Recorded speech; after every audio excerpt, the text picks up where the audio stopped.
Hello. Hello, hello. Oh my god. I am late, I think. Okay. Welcome to TENNOCON, I guess. Fuck, I'm so late. I started the thing. Dude, everything's breaking. Ah, oh my god.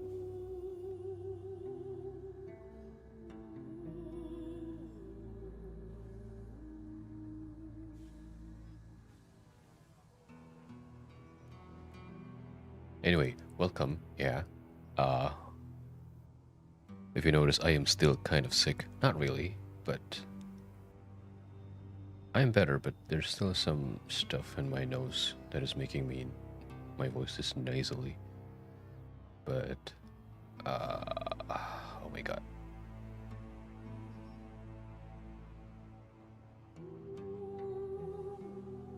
Let's do this, okay? Browser capture, I think. I have that. They go. Oh crap.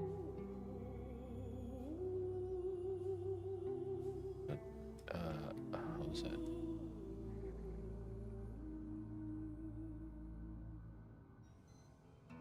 Do you know what? I can just.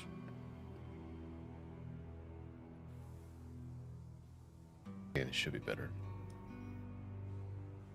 I'm gonna have that, like, sitting there, I think. For some. Oh, the audio. Wait.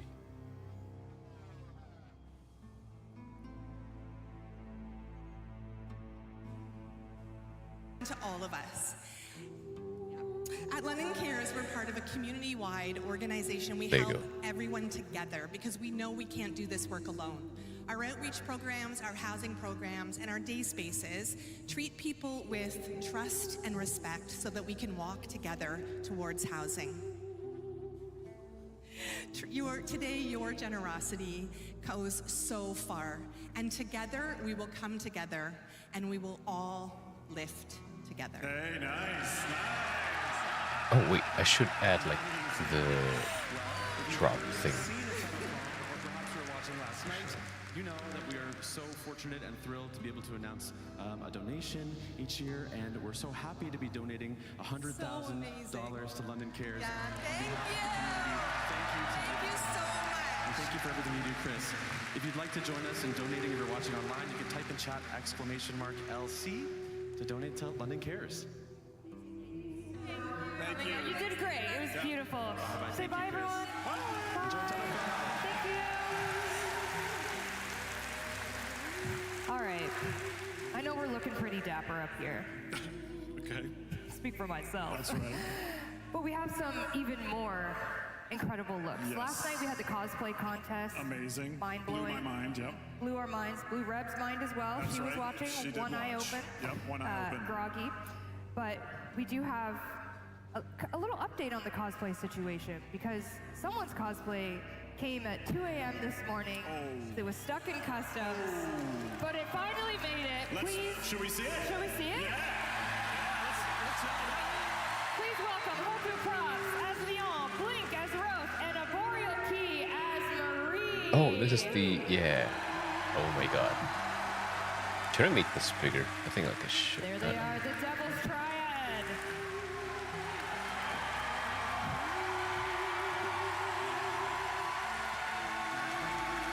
Dude, that looks so cool. Can we get a close-up on the feet here, please, of Miss Marie?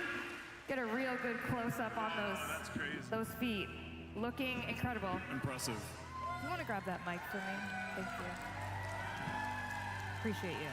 There you go. Wow, the Devil's Triad in all their glory. All right, Mr. Hoku Props, Mr. Leon, how are we doing today? We're doing fantastic. How are you guys doing, Tenno? Doing good, Tenno? Tell me about it. I know you probably talked at length. I am juggling 3 windows at the same time, by the way. What are we looking at and how This is so Oh man, we're looking at so many stimulating. different components on this. Whoever modeled it, you guys definitely put that effort forth, right? So we've got leather work, you've got a whole bunch of 3D printing work. bunch of really fun painting work, just everywhere. There's a lot of silicone, the back piece. This was probably the hardest part to pull off. Yeah, we get, oh, the nice close-up on the back. That's nice. So, Sick. yeah, definitely an absolute joy to bring to life. Thank you. You look incredible. Thank you. Anyone Leon lovers out there? There they are. There they are. All right, I'm going to come in between you and come to Miss Arboreal Key. Hi, Queen. How you feeling? I'm getting very warm right now. Okay, we'll go quick. But I'm so glad. For people who don't know, the costume was stuck in Germany, and it arrived last night at 2 a.m. So this is a miracle, basically. Marie is a miracle in herself.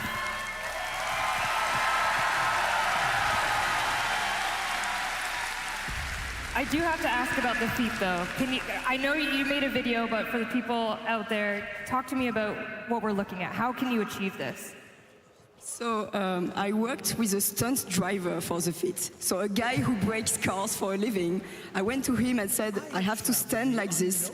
Please help me make some things that will hold. And he was very delighted to do his first pair of shoes. So we did the welding together, and then I built the leather shoe on top of it. So it should hold. It should hold. I hope so. If not, we'll hold you up. We got you. Give it up for Marie. Arboreal Key, everyone.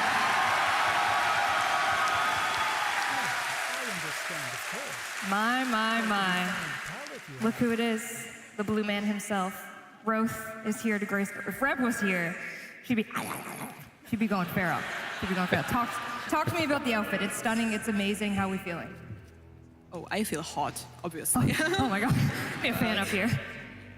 So, if I was to pick like my favorite part or something, it would be like the skirt. It's fully gold leafed by hand because no other technique worked well with that fabric. So I spent like a week only on. My workshop is covered in gold, which is a vibe. It's very Orokin right now. I'm taking roleplay very seriously. Thank you. Of course, the back. Oh, the tail. Whoa. Oh my God, that's a hazard. Amazing. That is a beautiful hazard. Well, we have the Devil's Triad, of course, but as you know, we also have WARFRAME happening today. That's right, yes. And we have the beautiful, the iconic. She doesn't like my fashion frame. She might like yours. Plexi cosplay as Verminia, everybody. Enchanté.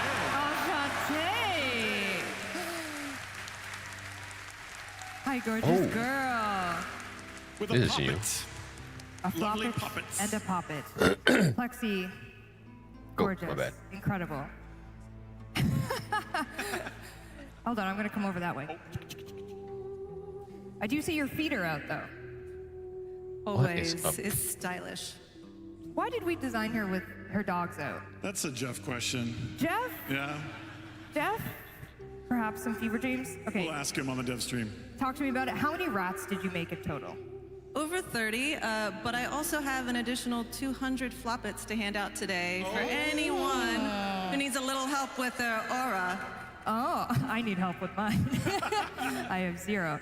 Okay, you made the Hello, white, you got the Avoidance. white floppet, Hi, you welcome. got the half How are you? floppet. Oh, there they are in the back. You got all of That's them. amazing. Oh my What God. was the hardest challenge to accomplish with this? I had to do 50 crunches a day because Vilminia is not only stylish, but also very fit. You look incredible. Thank you. You all look incredible. Can we have one last round of applause for our beautiful cosplayers?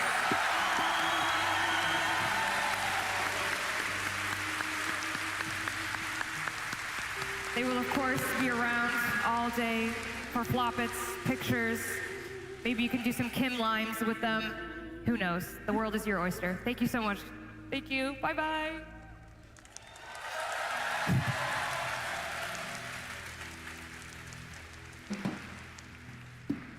Okay, let's do a little bit of housekeeping, Oh, shall my we? favorite. I love housekeeping. You love I love housekeeping. housekeeping. I What- love graphs and I love housekeeping. I got no graphs for you. Okay, all right, fair But enough. I do have information about Twitch drops.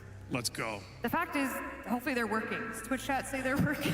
Let me get my readers on and we'll Get see. your sunglasses on. Get my readers on. Dropping things. Currently live right now should be the Twitch drop for the Halvu Sentient minigun. Why sentient? Oh, Confirmation. it's a minigun. Yes, they work all caps. You just got banned for the all caps. I just got apologize. banned, yep. Yeah. Megan Mar. Oh, nope. Don't read that. Okay, don't read that one. Don't read that one. Marriage proposal for Nope. someone. Yep, Nope. okay. No, we don't read that. We'll skip that one. This is for watching TENNOCON during the day, so the panels that are up next will reward you with the Halvu. And then later on, during Tenno Live, the girl herself, Mesa Prime. Yes. Mesa Prime. Love it. We love it. You're gonna and another 30 minutes for watching. But I mean, someone's demo is 35, 32?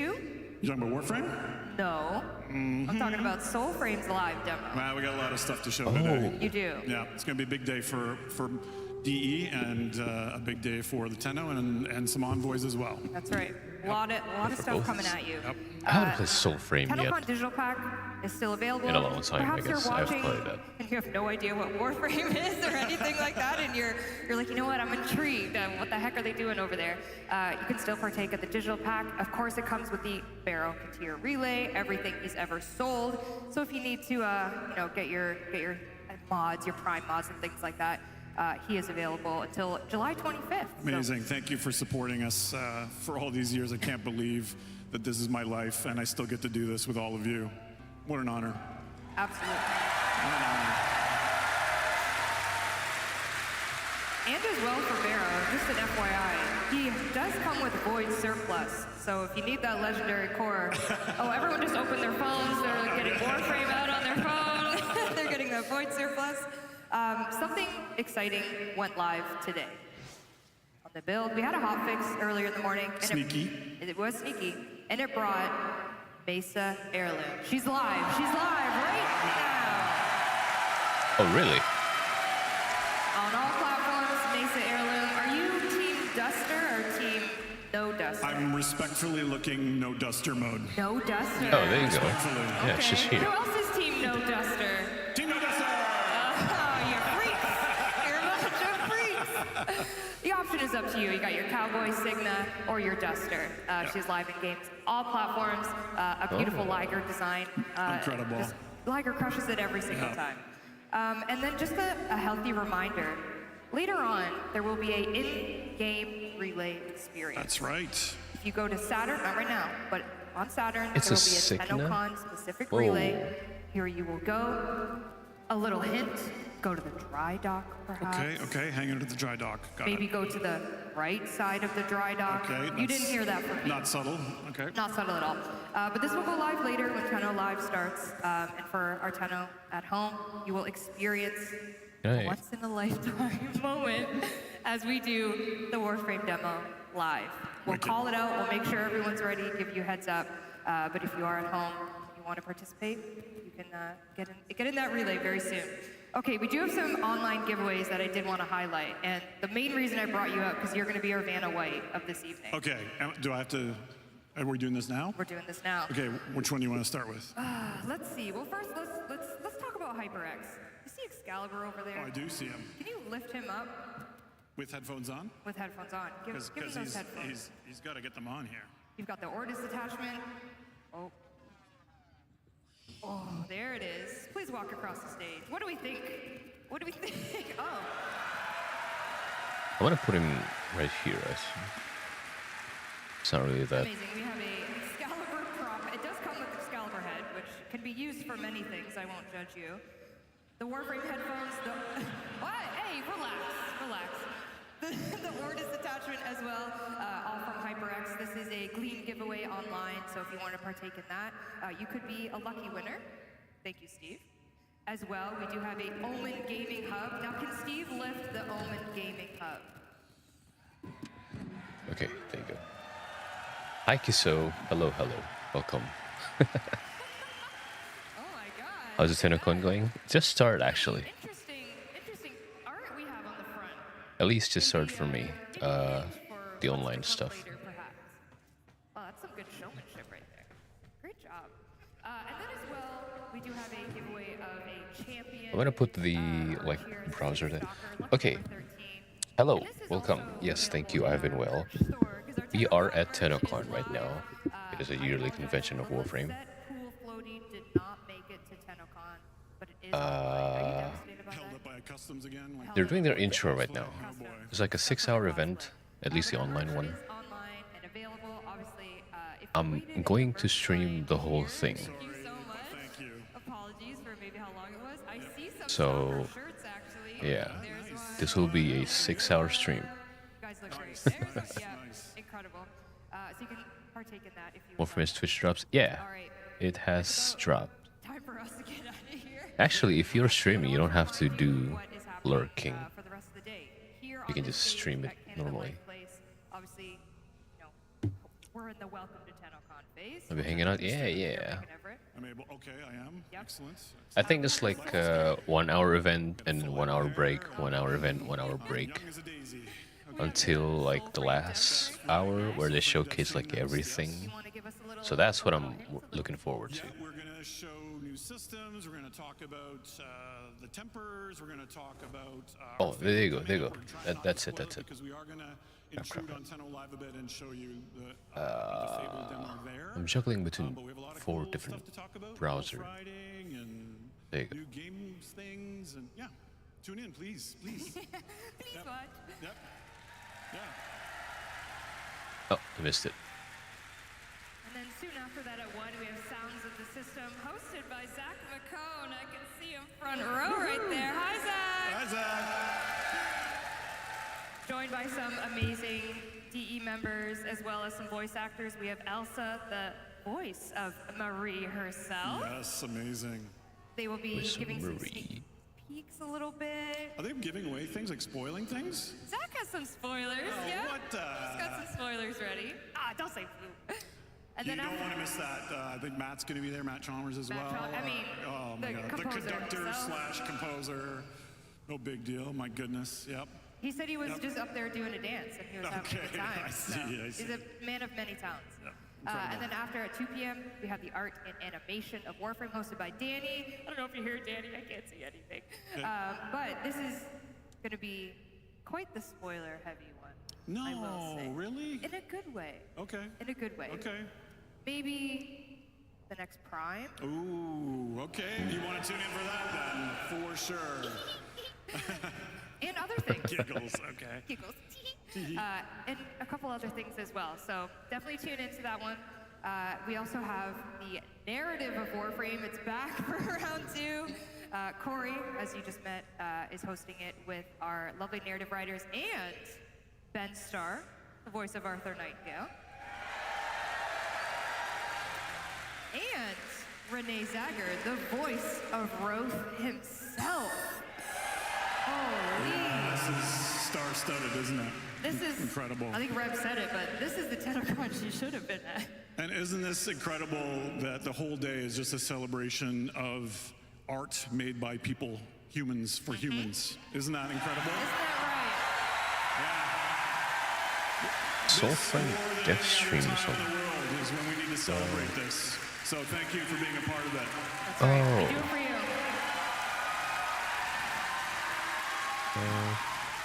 Speaking of Oh, doing they have it for event you, every hour, TENNOCON sorry. 2026.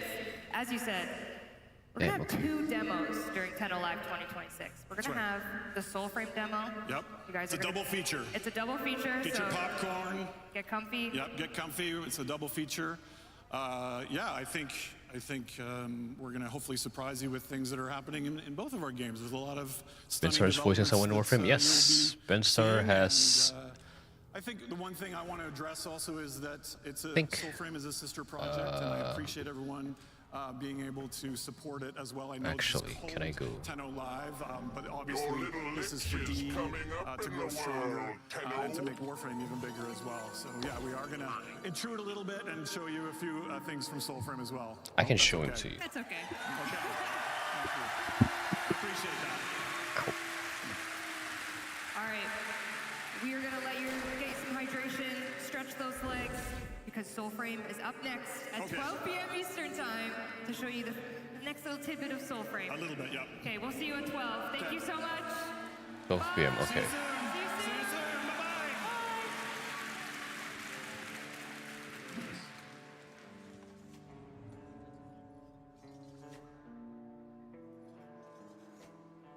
Are they doing ads? like fake ads. 12 p.m. Soulframe, so in 30 minutes. Oh my god, this is so awesome. And sound system. Not really that interested in that, but it'd be fun.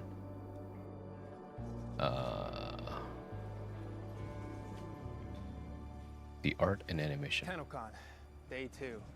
Okay, so yeah. You lost your voice at the Tenno concert, eh? They're doing this fake ad stuff. Okay, we'll go back. At 1 p.m. their time, I guess, in about 30 minutes. Anyway, Ben Starr is voicing this guy right here. Great work on the threat assessment, Howie. Let's have you run the others through it at the briefing. Talk to me. Arthur Nightingale. This is him. It's a pretty recent character. It's like I think like last year update. Yeah, last year actually. Yep, that's him. Oh, and be careful out there, yeah? Don't want to lose you. Like one of those voices you can't mistake for anyone else's. Man, it's empty here. Oh my god, look at that. Usually it's packed full of people. There's nobody here.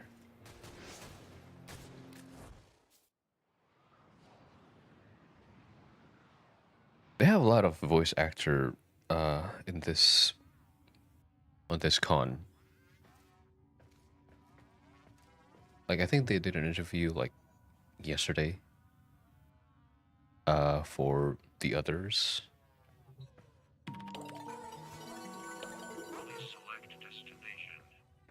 Kind of excited actually.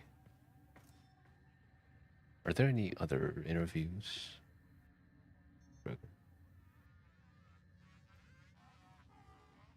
Sound system, narrative, art, animation, no.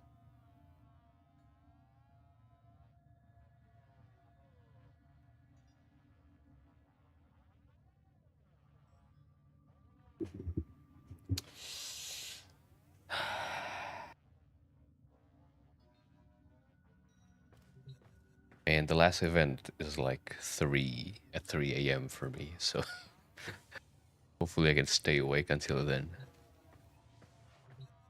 WARFRAME so cool. Yeah, this is Chire. I think I have like an aura that makes her very shiny. Also, they release a new heirloom. Yeah, it is. Mesa heirloom. But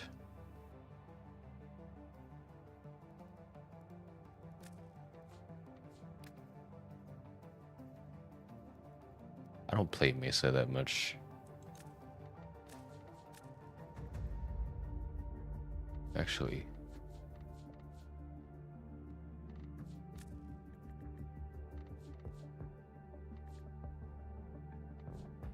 Oh, Mesa is the only one I don't have. Yeah, that's fine. Okay, what I want to do right now is probably solos. Let's do some dailies. I mean, weeklies. I haven't done any. Can I not? Oh, there you go.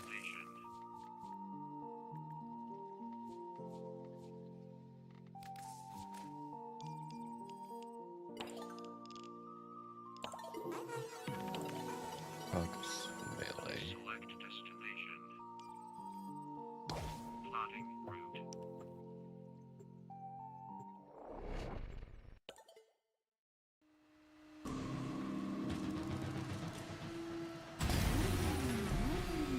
These are worthy foes. Underestimate them at your peril.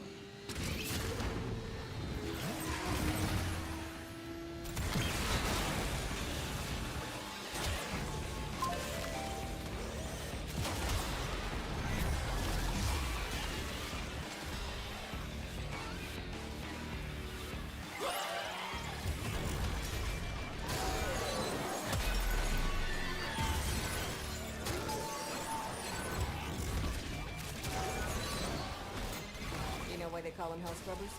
Because if you don't blast the build up fast enough, you're gonna learn what hell is like.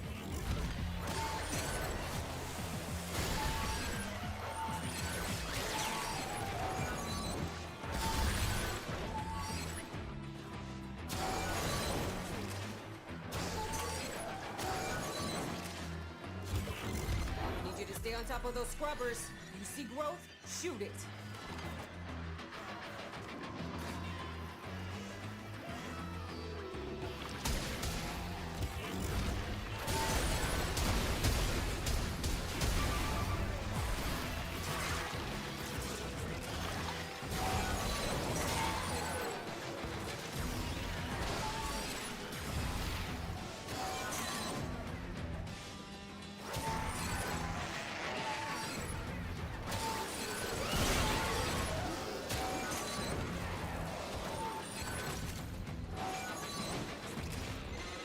I hear Scaldra want these things back, but not even Scaldra's willing to come down here with all this rot. Good thing you're not as smart as Scaldra. Now get to work.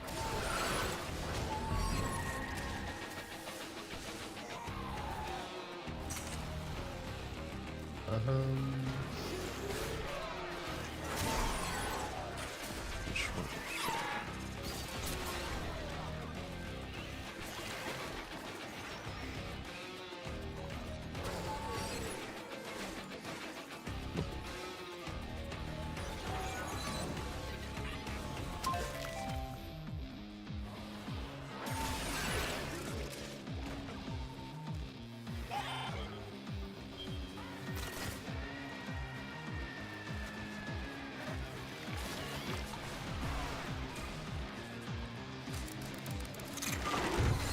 Situation critical. Oh, my bad.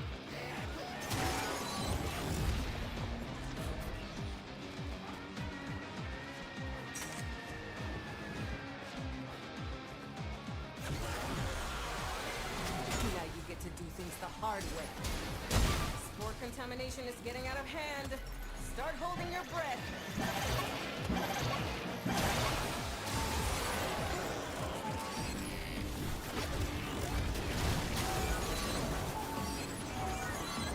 Serving up another health scrubber.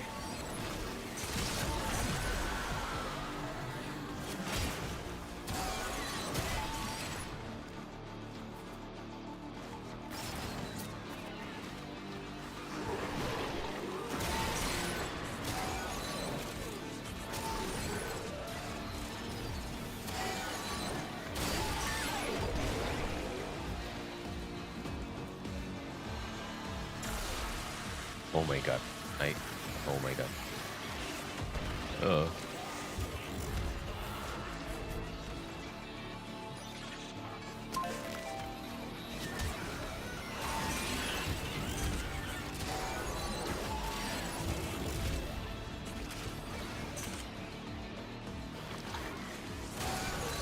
It's so long.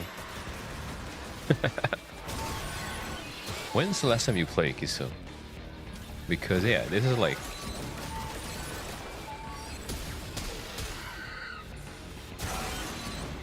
major spoiler, I guess, if you're okay with that.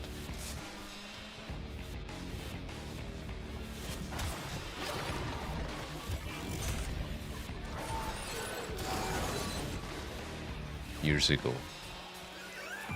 around the first release. Oh man. Damn, that was a long time ago.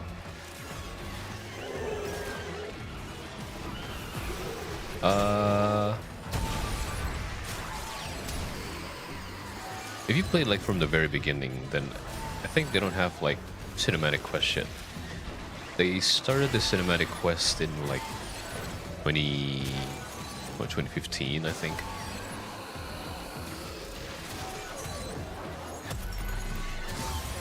That's like around the first time when cinematic quests was added. Like this. See? My ass is out here on the line too. Marking extraction. Use it when you need it, but only if you need it.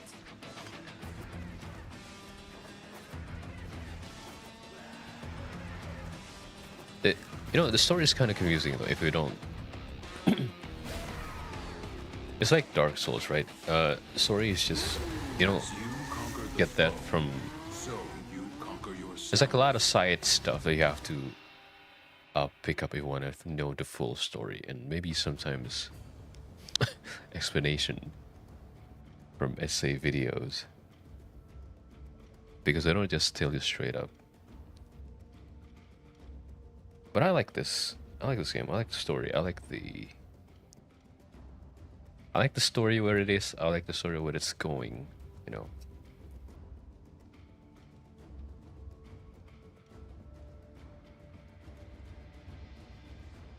So awesome what to do, Destiny. Yeah. You know, the thing that got me interested in playing this game is like my my friend recommended it. And he guided me through the whole game. So I had someone, but I understand if you don't have someone, it can be hard to stay interested, I guess. Because it is too much, right? There's a lot of stuff, a lot of mechanics, a lot of systems to remember to do.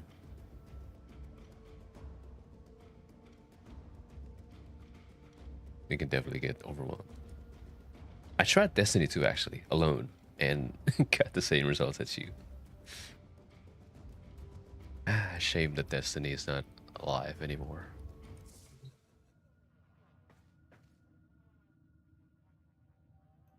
Yeah, some games that you just have to have someone guiding you through it, you know?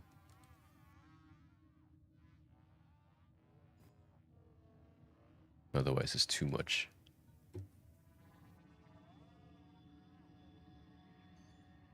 You know, they did the, they redid the new player experience though. So, if you want to play again, maybe try it from the beginning.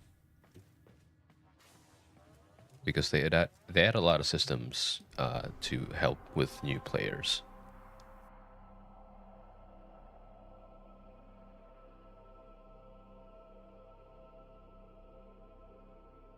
Yeah, maybe. Try it out.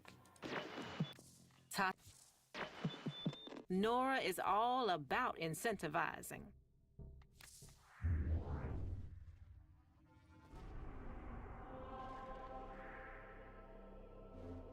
Oh wait, did they change the... Man, I'm all over the place.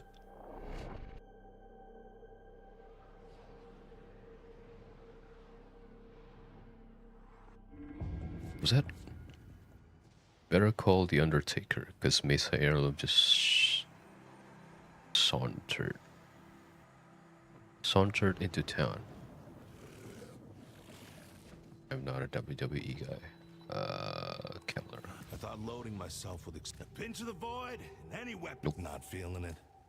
If you die, I got dibs on your stuff.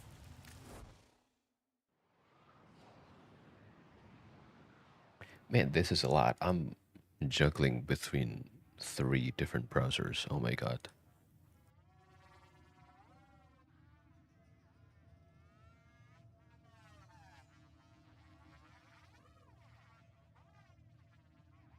What if I... No. Oh,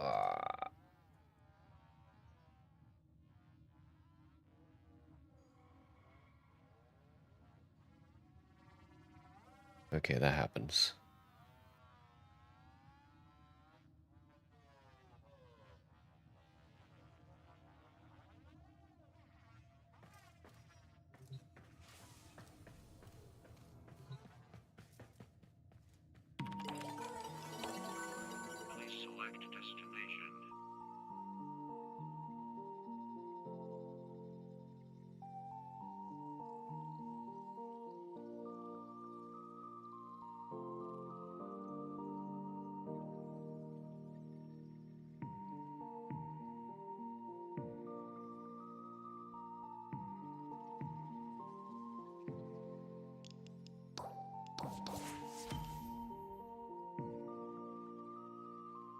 Man, I hate this. Why?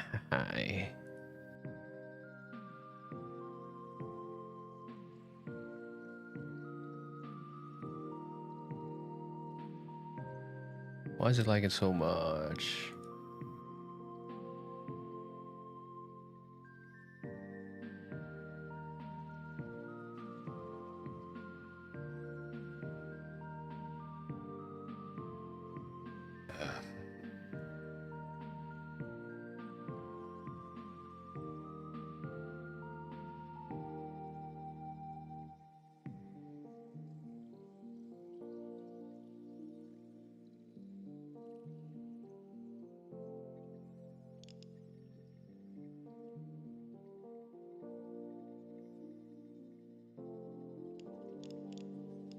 I pierce them with the lie of my favor, my most esteemed regard for them.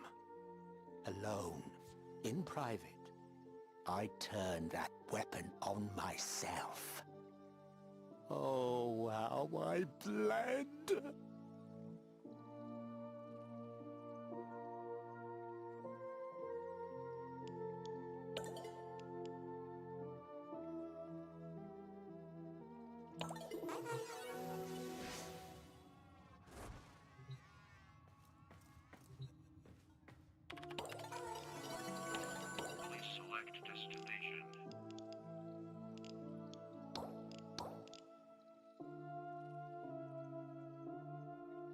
Little tech rod.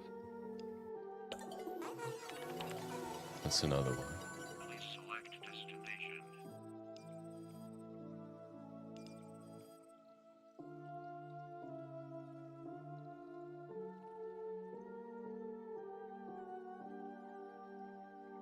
Are we good now? Okay.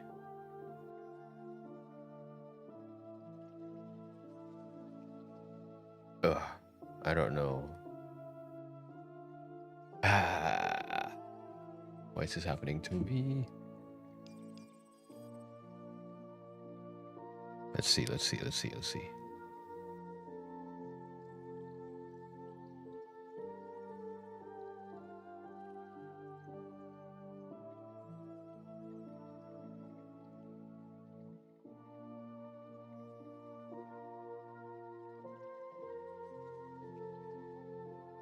Turn that down. Are we good now? Hello? It seems good. Man, this is why I hate encoding with GPU. At least with AMD.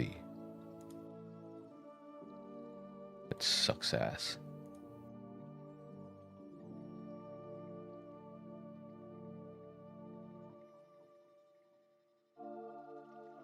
I'm gonna turn that to 360 also.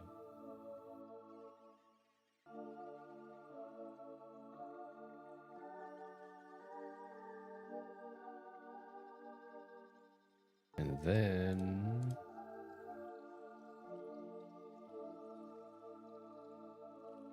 okay. Hopefully nothing's dead anymore. I should just use two browsers.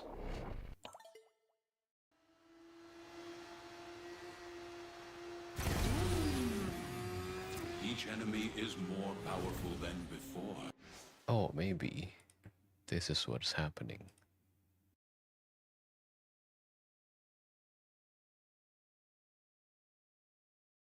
Oh.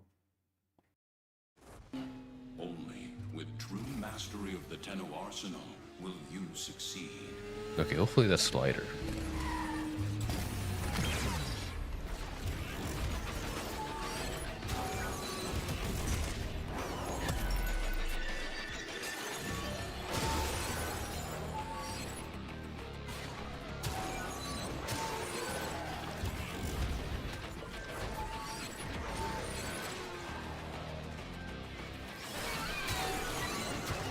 Gotta nurse these scrubbers. Keep them clean. Too much spore buildup and you got cold white on your hands.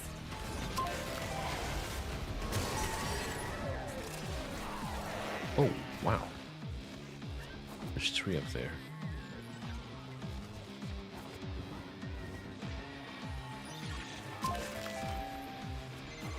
Hey, you think I'm playing? Shoot that buildup off now!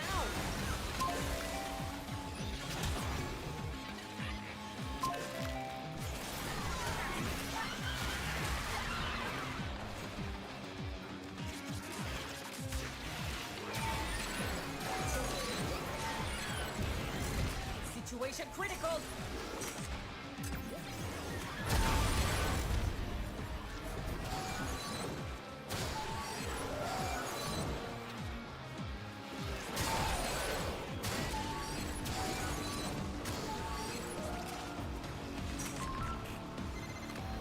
It's working.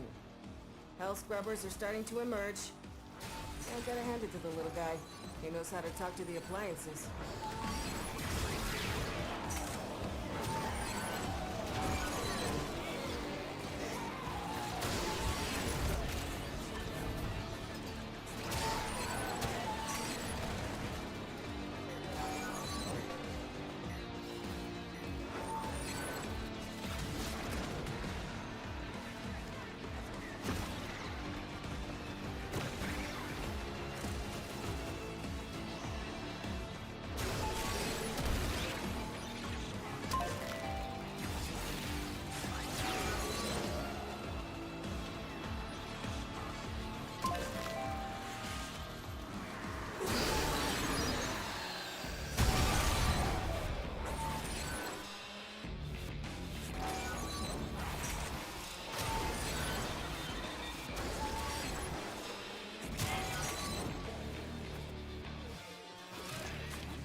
Gurgling, new health scrubber bubbling up.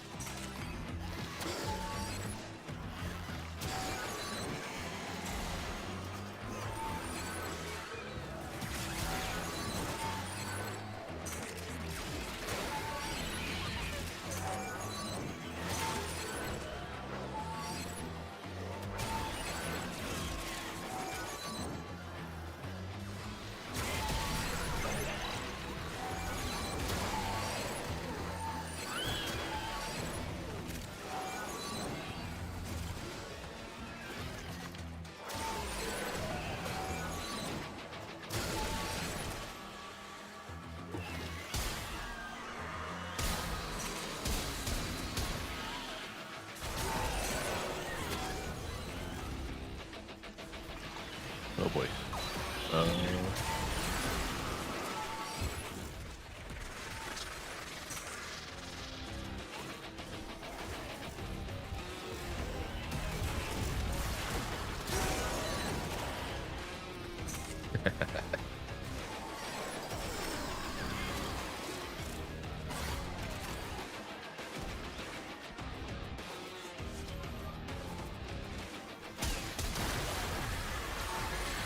Now you get to do things the hard way.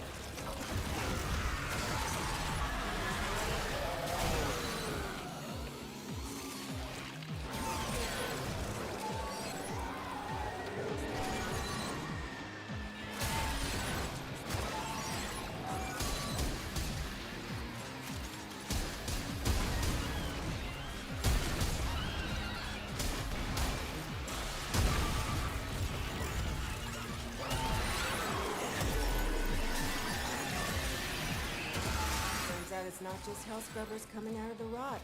There's some stuff we might be interested in. Like this. See? My ass is out here on the line too. Okay, marking extraction. You can pull the ripcord whenever you need to. I won't judge.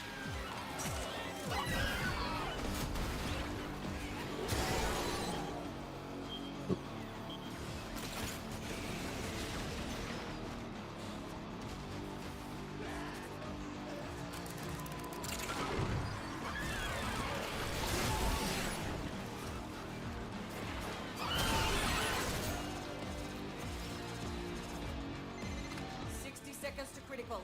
Activate a scrubber, set off some Spore X, or get the hell out of there!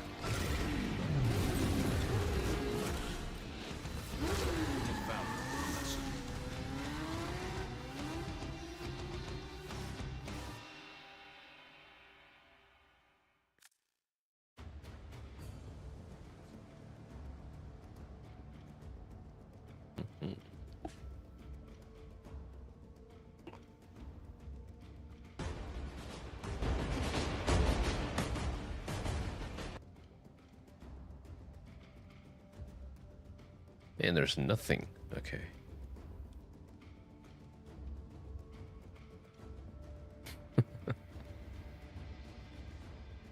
Last year they have this like fake ads from like ads of products from the game.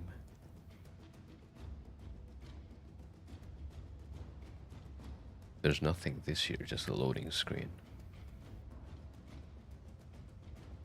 Oh, that's okay, I guess.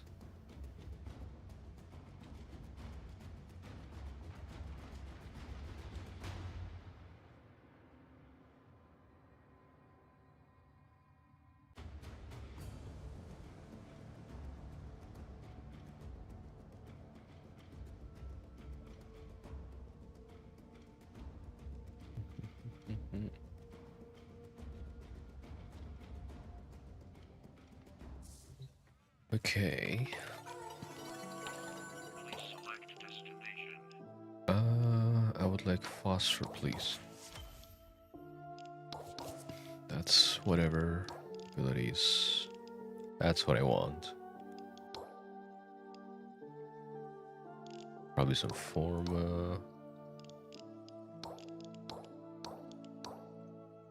Ooh, aura form. Okay.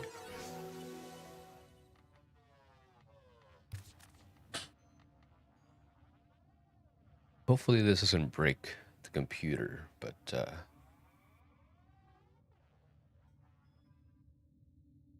I'm gonna play some music.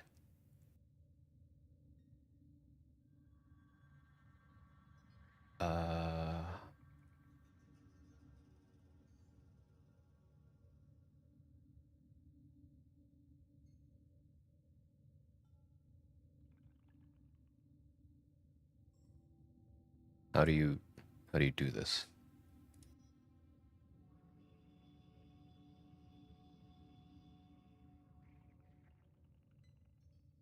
Oh shit, I bet. I forgot my speaker's on.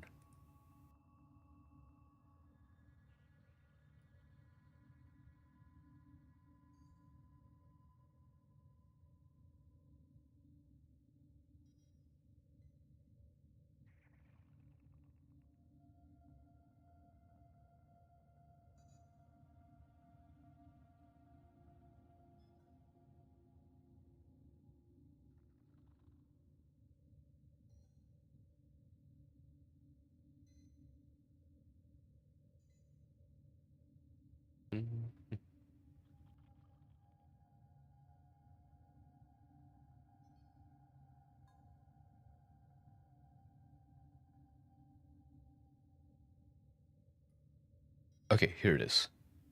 Shoo shoo shoo shoo shoo shoo.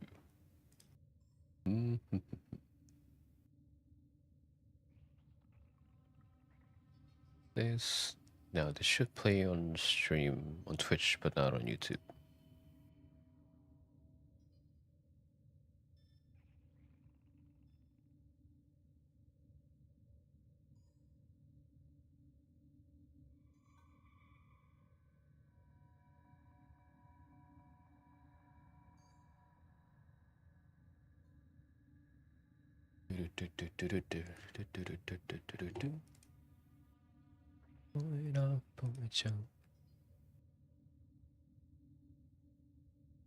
I've been getting recommended Vocaloids a lot lately. I don't know. I'm not complaining though.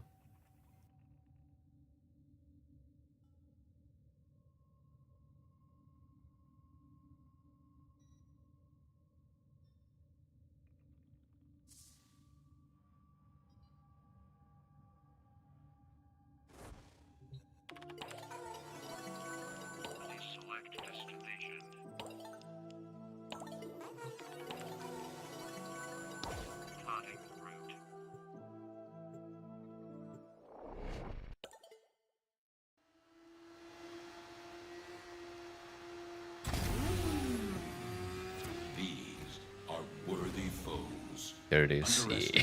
At your peril.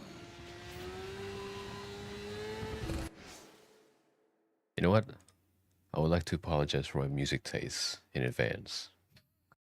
I don't know. I listen to like everything, and this playlist has everything. It's not It's not sorted. It's not categorized. There's like everything here.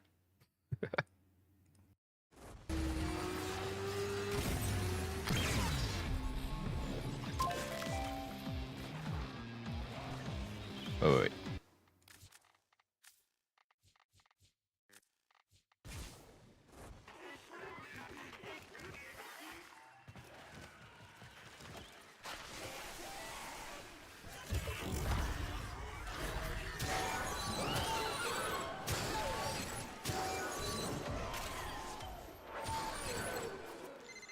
These scrubbers are prone to spore growth. You don't shoot it off and it could become fatal. For the scrubber and you. Comprende? Oh my god. Oh my god.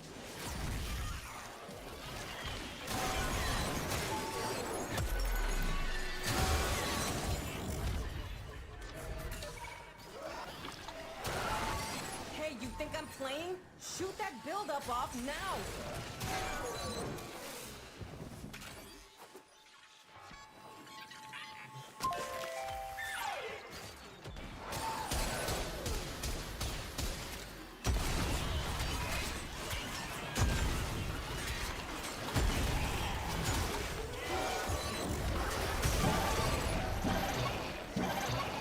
Hey, we jamming. Thank you. Levels dropping. That bought you some time. You're welcome.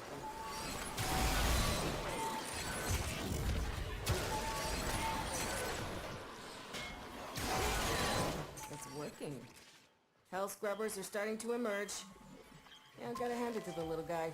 He knows how to talk to the appliances.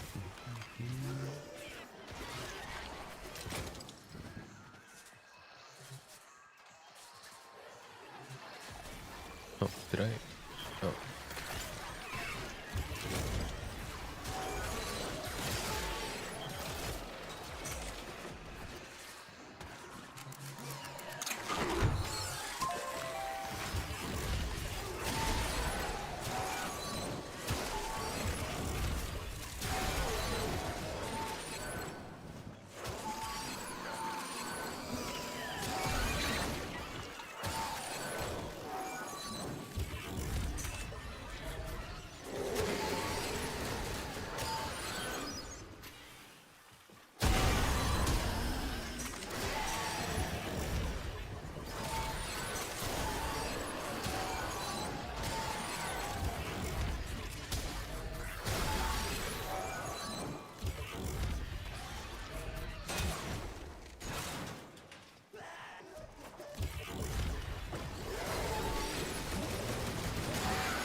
Hell scrubber ready for you.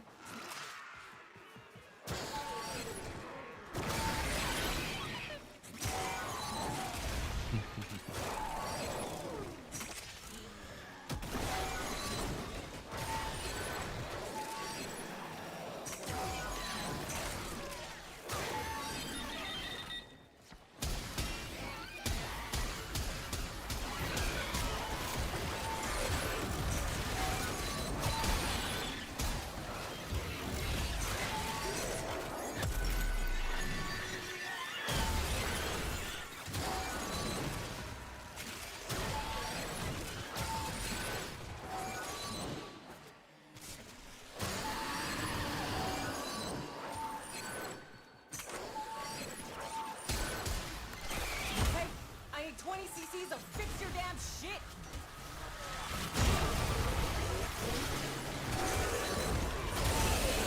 Oh my god.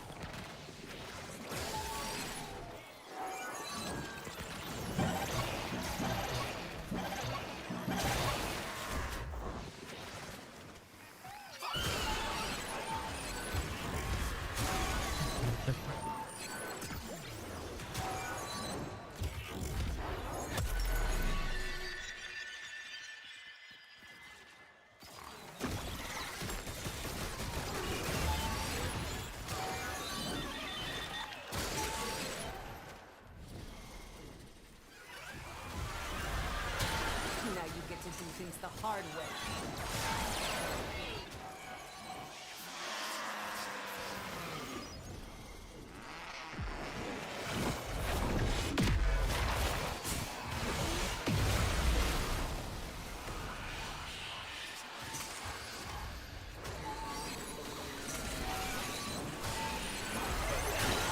It's not just hell scrubbers coming out of the rot. There's some stuff we might be interested in. Like this. See? My ass is out here on the line too. Marking extraction. Use it when you need it, but only if you need it.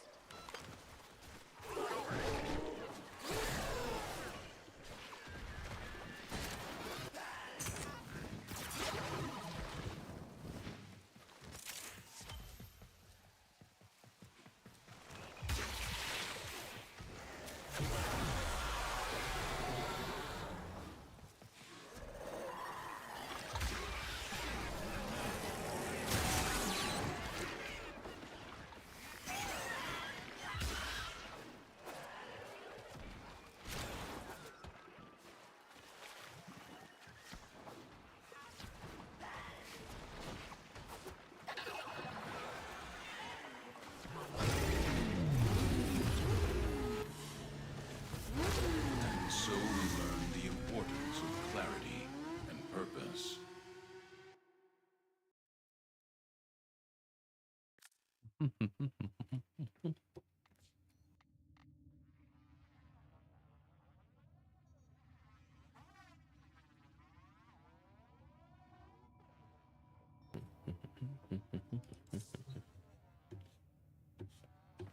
Okay, I think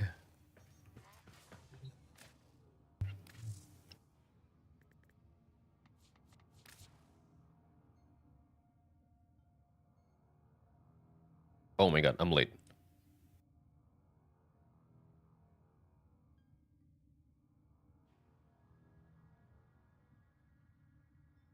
Past and future, future.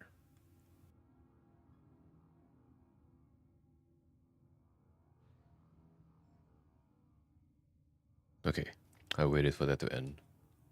Hi guys, I'm Scott McGregor and I'm the lead designer.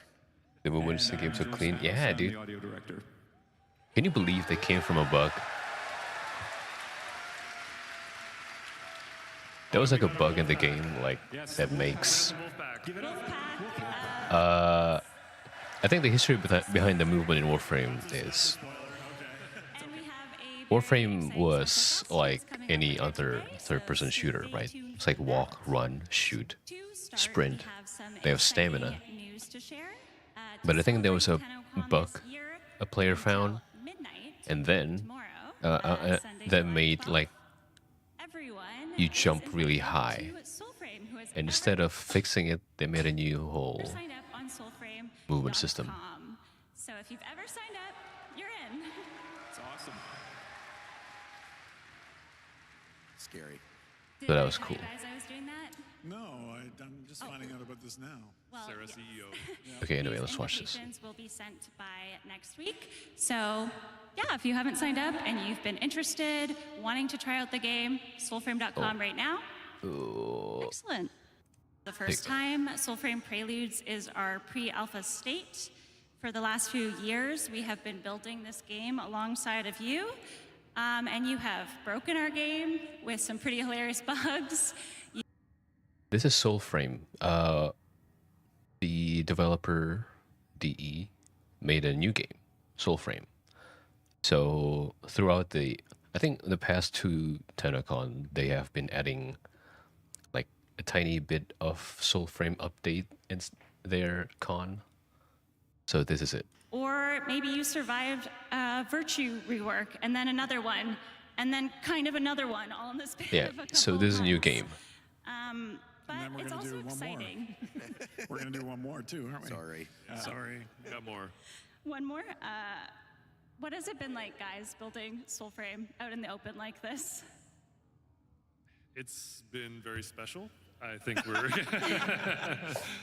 it's the only way we know how to do it. And we're really grateful that we had people willing to kind of come along for the ride and help us build it. So yeah, we're just very excited to show you what's kind of in store in the next little bit. Yeah, I think we wanted to make it as close as we could to the way that Warframe became successful, which is build it alongside a community. And thank you if you are a Soulframe founder. I really appreciate your supporting us in that way. Yeah. And I'm sorry for respecing things that you got when you were a founder.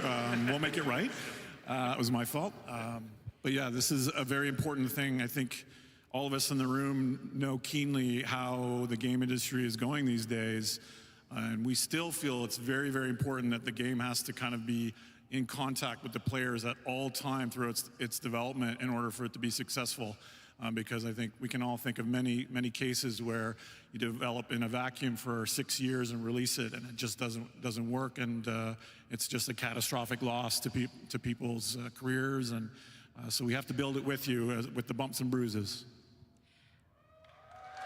Thank you. Thank you. I appreciate you. Yeah, we would literally not even be here without you guys being interested and patient and supportive. Oh, you play with all Soulframe. of the things we've been working on. Yeah, that's right. One of these systems that will continue to be built upon, and soon, is Tempers. That's right. Tempers were launched very recently in Soulframe Preludes 15. They are unique modifiers for your weapon. Tempers are random. And of course, our most asked question, since Preludes 15 is indeed, Okay, I don't know any of this. have more I haven't played agency Soulframe in a to long time deliberately also. better build towards the weapon I want? Well, good news. We have an update to share. That's right. So loud and clear, we got. It's pretty cool, but it's pretty different. Like, kind of Souls-like, but also at the same time, not really. And so there are some good aspects to that where people will have a discovery that interests them, and it might change their playstyle or open up their mind for new possibilities. But our intention, if we didn't have to work on TENNOCON, we would have shipped this a little earlier. But our intention has always been that you, as your crafting abilities increase, you take control away from RNG, and it becomes in your control. I think we have some UI mock-ups for this as well.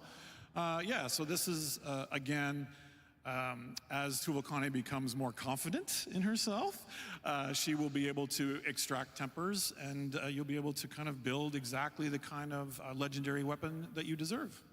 So that's coming soon, not super soon. Temper. Yeah, we're really excited to get the system to you as fast as we can and learn more about Tuvokane, our blacksmith with the imposter syndrome. Yeah, it might not be tied together. We're definitely going to get that stuff out as quick as we can, but we are also going to work on a progression system that involves Tuvokane, similarly like we did with Orlick recently. Yep. Yeah, there's a light version of that right now. Great. Yes, and we of course appreciate your patience with the system alongside everything else that has been growing and changing, but we 200,000 do viewers. want to move into God. some reveals for today. Let's get into it. Later today, as Megan said, we will be taking the stage again Yeah, I'm at very 4:30 for Tenno Live with Oh, a also, demo. they are on Steam now, and if you A see. big, long demo. If you look it up. I don't want to miss that. How long is But it? still upcoming, but at least the page is on Steam. Let's see Landon. Landon's nodding. 32 minutes. 32-minute demo. 32 minutes, uninterrupted, never seen before, although I think we're going to spoil some of it here. Really showing new systems, new characters, and I hope you come away with the impression that the grandeur and the scope and our plans for the game and the world above the world become obvious. So here's a couple hints here. Probably getting a hint from this concept But art. definitely, please tune into Tenno Live if you're interested in Soulframe. We'll be the opening band, so to speak, for WARFRAME this afternoon. Some of the characters you meet will expand upon the story. Wouldn't it be sick to have a Raven companion? Love it. That's sick. I love it. We called it a crow so many times. I stumble over. It's a raven. Yeah. I keep calling it a crow. Some people think a crow and a raven are the same bird, and they're not. Don't look at me. I didn't.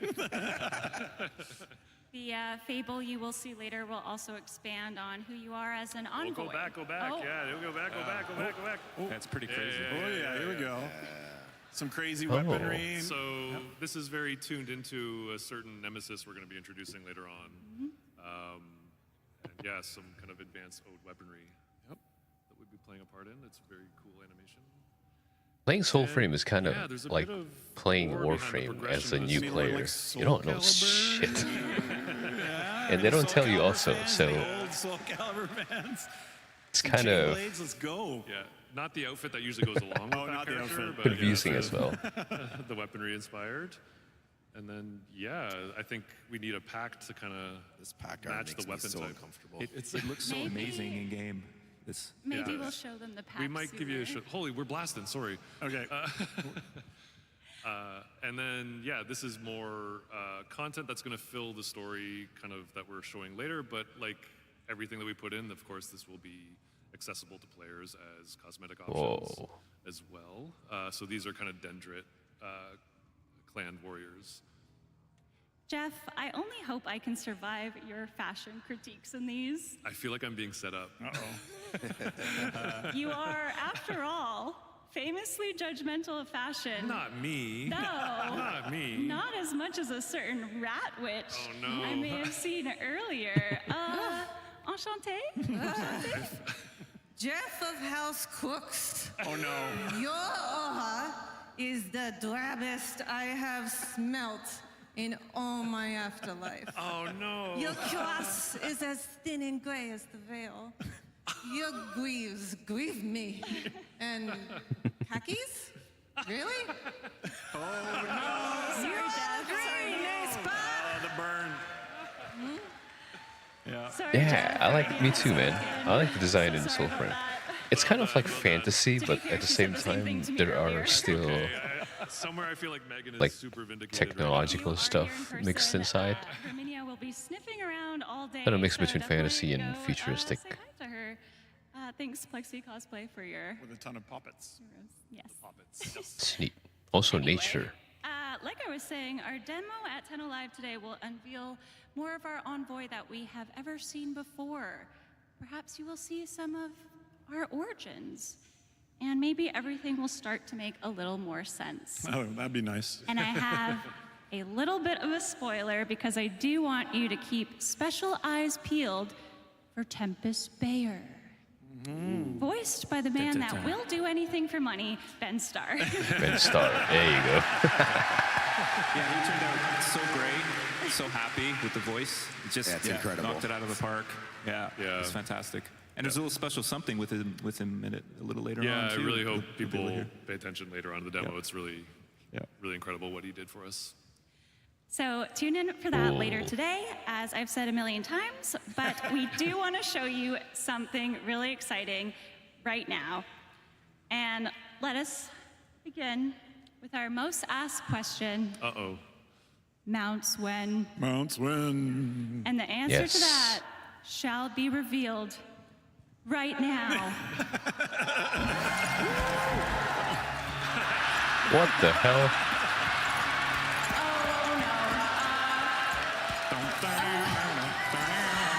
Oh my god.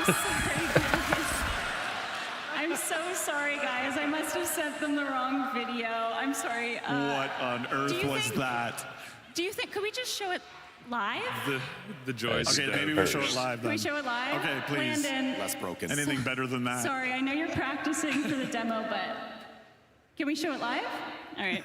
He gave the nod. Are you joining? Are you joining? Are you joining the wolf pack? The wolf pack. All right, let's go. Here we are. Shout out for the wolf pack. Dev build. shout Let's out show wolf it. Let's show it. Dev build.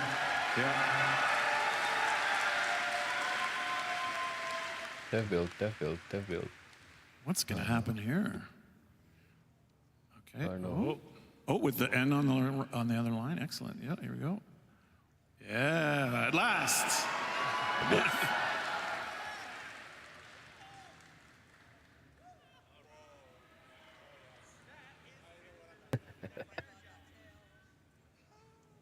Now, do wolves usually go on their own, or they travel like in groups?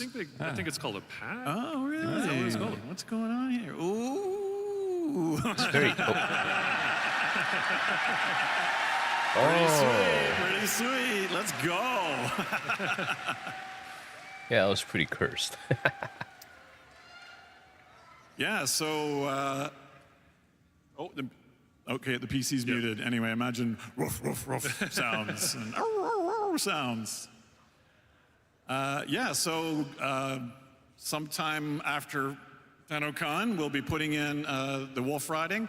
You're going to have to raise your pup that you picked after the Orengal fable. Raise your pup into a full-grown wolf, and you'll be able to get into groups and play co-op with your wolves. Yeah, finally, at last. This is exciting. Scary, but exciting.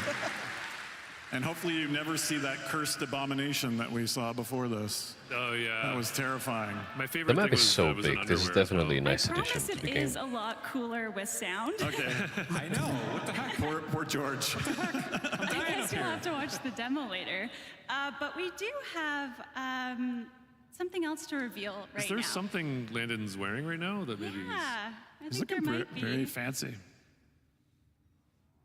Oh, he's got the. he's got it equipped? We do, He's got it. yeah, He's we got the do have Vatigar another equipped. exciting reveal. Although this one is a little less wholesome. Yeah. Okay. Yeah. Here we go. So So if you're playing Soulframe right now, this will be pretty shocking. We are bringing the Edgelord to the Envoy. So any folks that are KOTOR fans, like I still am, will appreciate the added choice to maybe play a little bit of a, shall we say, a darker urge sort of version of Soulframe. And this is the first pack. When you equip a Vatigar pact, you'll have to watch the demo to understand the context of all this stuff.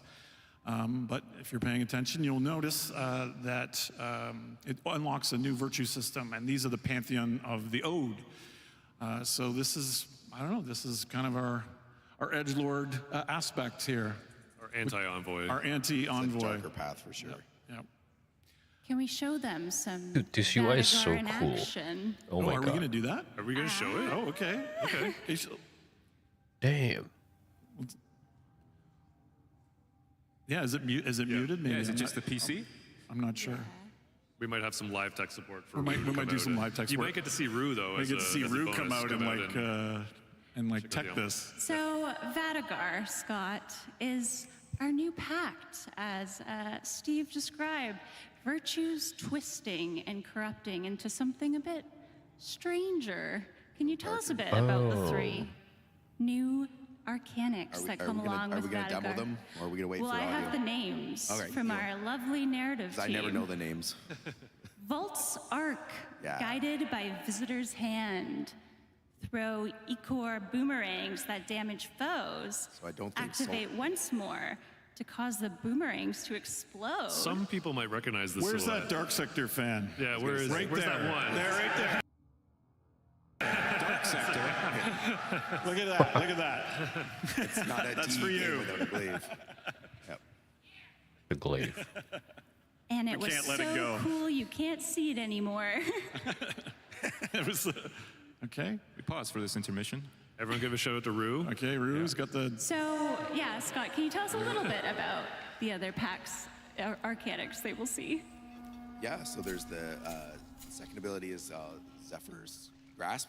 Zephyr's Touch, a Zephyr's gasping Touch, breath yes. and Ichor grasp. changing, yeah. Yeah, so we can grab your There you go, enemies. George. Sorry about that. Okay, you guys can continue now.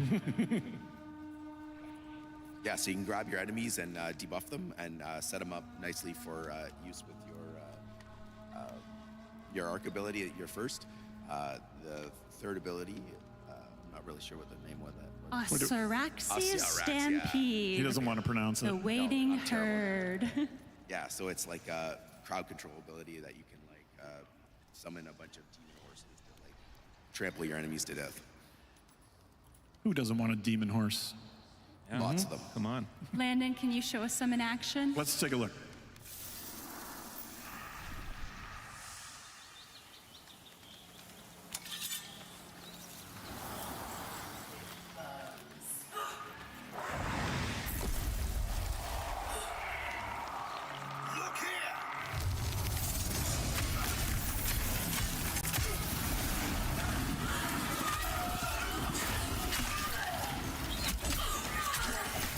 Oh my god.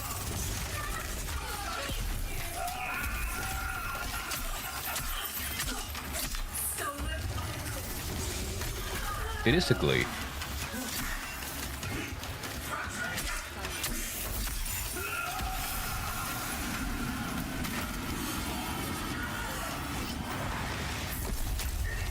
Dude.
Go hop in your wolf again. Yeah. Back on the wolf. Back on the wolf. With sound. Yeah, with sound. Landon does such a great job of making us look good. So I know that's not our evil envoy, but Is there maybe something he should do to cleanse, like make up for his evil actions? Oh, really? Can he take a bath and wash away your sins? I think a little bit, actually. Oh, really? A little bit. after all that corruption, let's go find something a little more peaceful. Oh. Just want to chill out for a bit. Oh. Yeah. So we missed some effects. I am so happy that swimming is now in Soulframe. But there's something else I've been wishing I could do. Take a bath. Oh, fishing. Ah. Okay, that's awesome. I'm glad you're happy. Oh man, that's so cool. You know, I'm kind of surprised it took Come on, Landon. took this long to get a fishing minigame in Soulframe.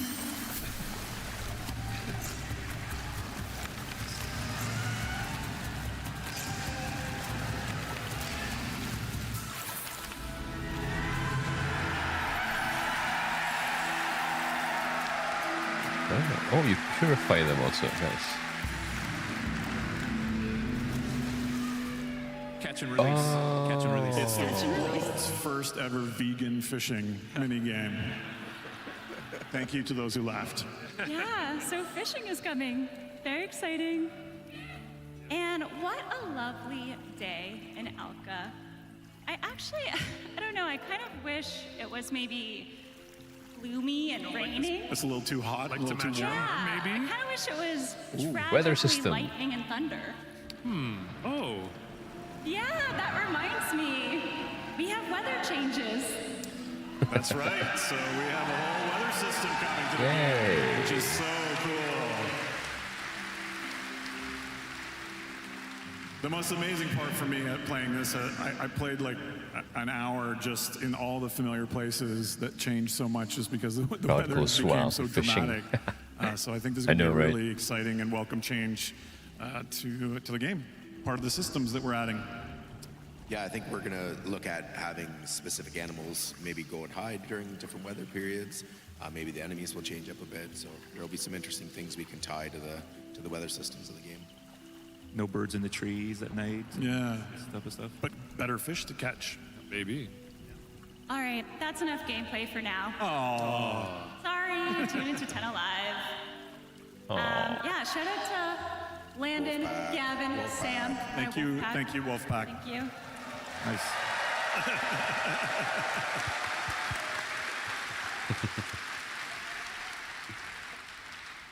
Okay, so mounts are indeed coming to Soulframe, finally. And put my cute asset up. And they are coming fall 2026. Yay! Oh, recently. Soon, actually. Hopefully. Looks like August, right? But I do wonder if these wolf mounts August, are September. the only mounts. I don't know. Tune into Toe Live. Easy. Oh my God! What is this? Spoiler city. And fishing. We saw fishing. Very exciting. More non-combat activities have been a long-standing request from the Soulframe community. Me too. Maybe I And should we're really reinstall happy it. that the system is in the works. I think I still have And there probably Soulframe will be a installed. prelude It's just update not between updated these in a very that'll long time. introduce, Again, some like puppy bonding that you have to do to build towards your wolf when it releases in the fall. Yeah, that's right. Yeah, we'll release. I'm hoping we'll release update the fishing Soulframe. prototype, the weather system prototype, and then some puppy time. Will we be able to customize them more, Jeff? Do you think we'll get like fur patterns in time? Fur patterns, cosmetic like Oh my attachments. God, that's amazing. Yeah, we'll definitely. Okay, that's exciting. Definitely let people kid out their pup. Awesome. Mononoke mode. And I remembered this when we were watching the fishing, George. A lot of sound behind the scenes work went into fishing as well. Yeah. One of our sound designers, Slater, went out and recorded a bunch of it. We're always looking to record original sounds. Yes. And so he was very dedicated and intrepid and ventured out and into the wilderness and got us a bunch of great sounds. And I think we have a little video. Real wilderness. Excellent. Yeah. We don't just sit behind computers all day. Hey Envoys, I'm Slater from the Soulframe sound team, and you just saw the reveal of our new fishing minigame. I was excited to work on this project because my brother has always been an avid fly fisherman. So I got my field recorder, an underwater microphone, some ultrasonic microphones, a few other bits and bobs, and I went and met him at a river in Elora where we picked up as much source material as possible before I started working on the game. I hope you enjoy this behind-the-scenes look at me standing in a river recording some sounds.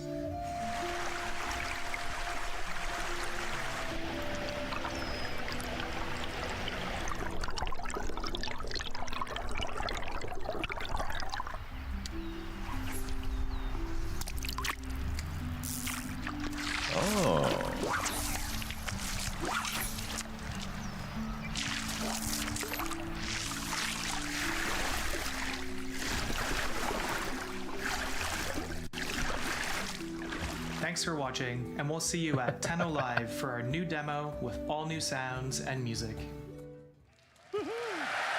It's a tough job, but someone's got to do it. You didn't see the case of beer off to the side there. That's okay. My favorite thing about the video is imagining how annoyed Slater's brother is. Yeah, probably. It's just like You know how many times he had to cast that reel to get the perfect sound. Yep. Yeah, so I think the fishing system we hope to be a little deeper than just run up and grab. There'll be lure customizations and that sort of thing. You have to build these wisp hook lures that catch the polluted fish. And there will be different species that have different things that they like, and different, bottom feeders, and all the other kind of nerdy sort of research we did into how that system works, but recontextualized into the kind of world of Soulframe. And there'll be like iconography in the world for locations that you can go to certain fishing spots. And yeah, so hoping to make it kind of deep and something that would be worth doing for hours at a time, just kind of relaxing and enjoying that side of the game world rather than just the sort of action or violent part. Wow, so delightful once again. Are you being sarcastic right now? I just wish we had more darkness. Okay. And in fact, we do. Okay. All right. We do indeed have it for those that have been following along. And this is a preview in the form of an undead knight and her absolutely wretched horse. Ooh. I have like 2 browsers open. Like one for streaming and one for this. Maybe that's why. Yeah, try reloading again actually. It just stabilized.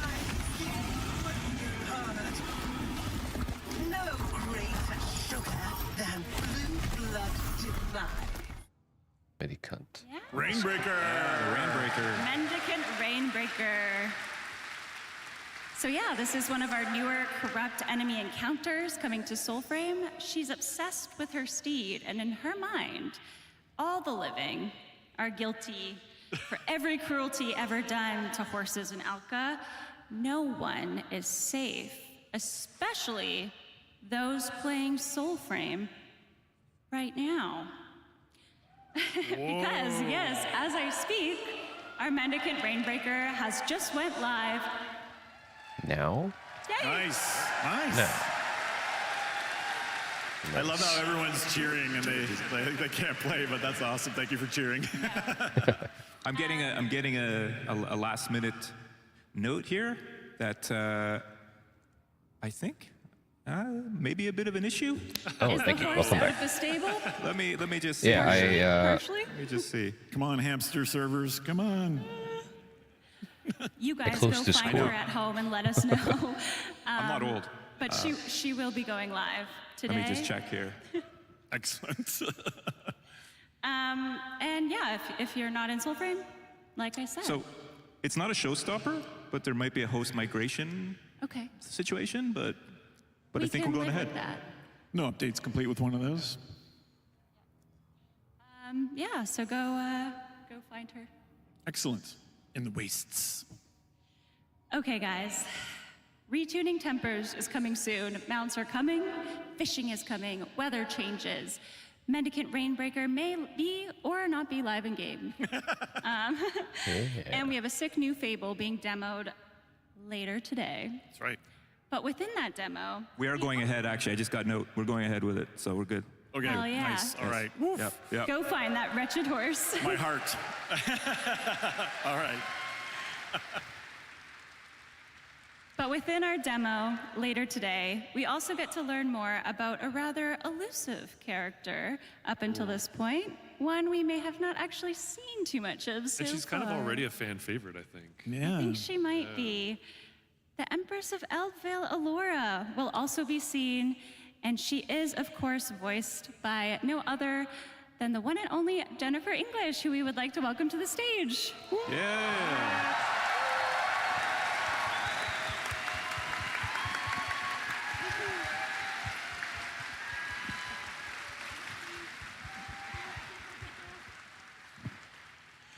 Hello, hi, welcome to TENNOCON. Hi.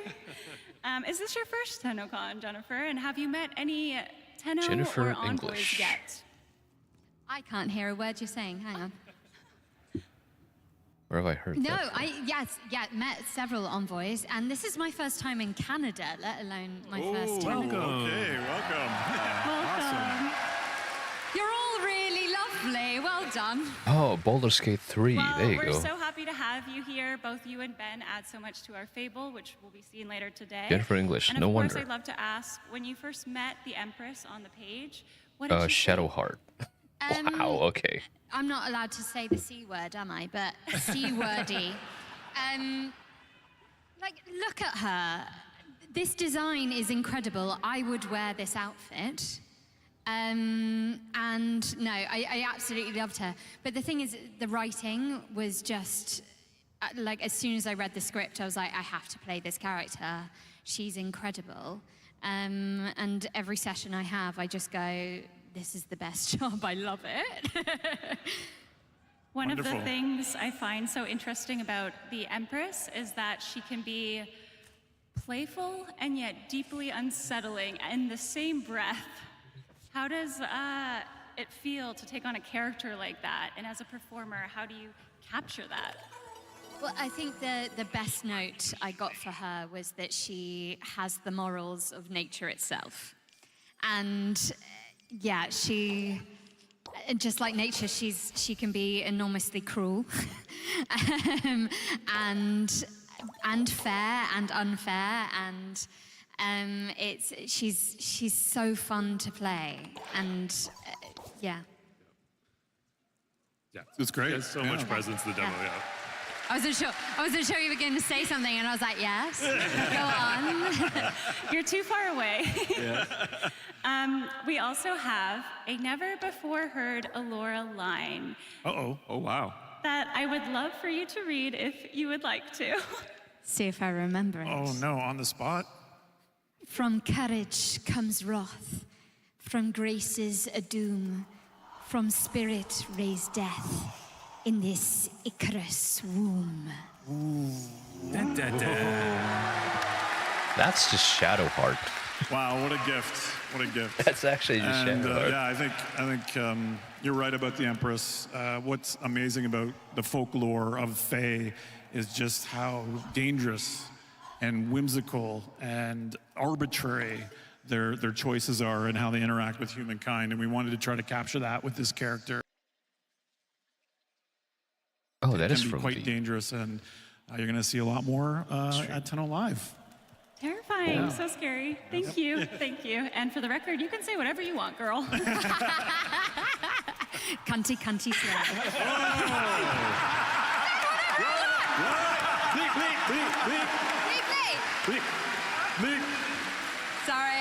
Sorry. Wow. And there she is in game, just looking incredible. Yes, this is the present you brought us. This is the first time they've ever seen the Empress in game. In game, yeah. This is how the demo is going to start this afternoon, this evening. Yeah. Yep. Beautiful. Just beautiful. It gives me chills seeing her in game, and of course, you just add so much to her. And thank you for being here today. Yep. Yes, thank you so much. We're blessed. Most importantly, though, Jeff, these eyelashes.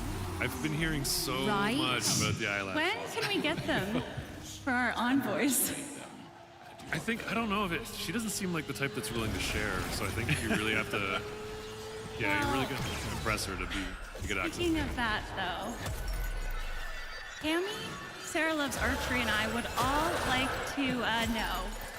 We love the increase in customization so far this year, but when can we expect more, and can it be quite soon? More what? More customization and preferably some eyelash makeup situation. As we all know, customization and fashioning is a very, very important part of these games. So we have very much. Actually, even just the amount of hairstyles that we have coming into the game alone, I think there's about like over a dozen more that we're going to be able to get. Yep, a whole bunch more soon. So, Yep. yeah, a whole bunch of stuff. I'll keep chasing you Promise. about that. Yep, very soon.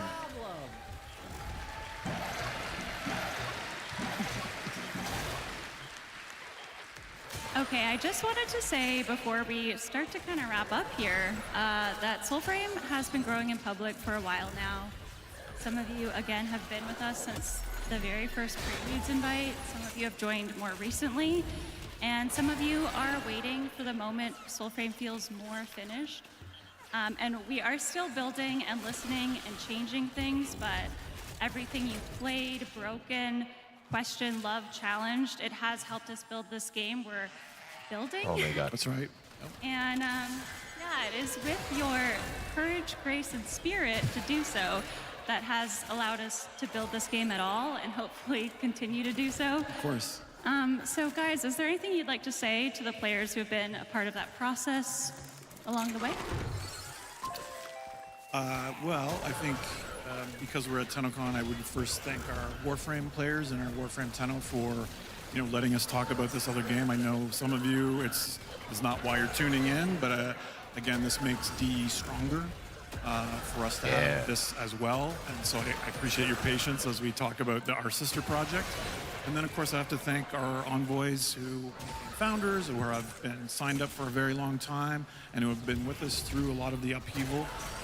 I would say a lot of the changes that have been difficult have been ones where we've diverged from the things that we know in Warframe. We've kind of gone into a slower, melee-focused game. We've changed how, say, some of the crafting system works, and I think that has created a bit of friction maybe between updates. And I just really appreciate your patience and your generosity, because if we don't get it right, we will make it right. Our motto. Yeah. Nutters. Thank you. I really appreciate you all. Okay, so today we have showed you the world of Soulframe expanding, but we have not shown you the full story. We will today. For that, again, you've got to tune into Tenno Live, but we do have a teaser now. Jennifer, would you do the honors and cue that up for us? The splinter in the heart sings in the dream. Keep your eyes out for another hell scrubber. Ow. Oh. Wait.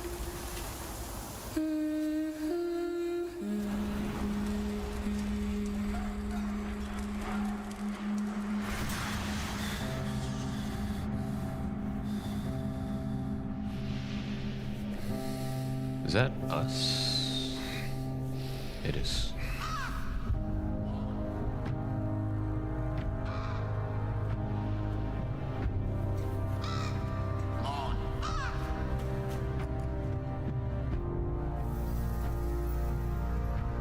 Watch channel live for the full reveal. Okay. Okay, yeah, so... yeah, exciting. That's so exciting. Thank you guys so much. 1 minute of the 30-minute presentation. Yeah, 31 more to go. But the very before we go, that's the very exciting thing to say, because the demo, the trailer just reminded me. Just something to look forward to, and give a shout out to someone we are fortunate enough to collaborate for since Dark Sector is Keith Power. That's right. The music Yeah. you're gonna see. Yes, thank everyone. Give it up for Keith Power. Keith knocked it out of the park as he always does, and he's given us, I think, some, like in bangers. Warframe, some of the most iconic music, but now for Soulframe as well. And so, and I really think what you're gonna see this afternoon is just some really special music that he wrote for us. So. Definitely. Yeah. Wonderful. Thank you guys for watching. Thank you for and watching. Shout out to all of the Tenno for being here, and hopefully you go sign up at soulframe.com. Yeah, genuinely, thank you so much, everyone. Thank you. Thanks, guys. Thank you. See you tonight. See you tonight. Yippee. Yeah. Yeah, you know what? Me too, man. This dev is like one of the rare devs that actually cares about people, about the players, and not just trying to squeeze out every single bit of dollar that we have.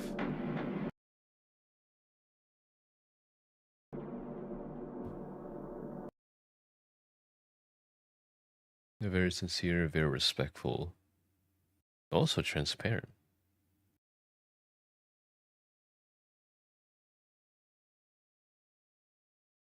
I want to hide that actually.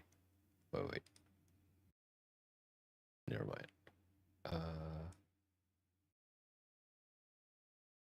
Okay, since I closed my other browser, I'm gonna open.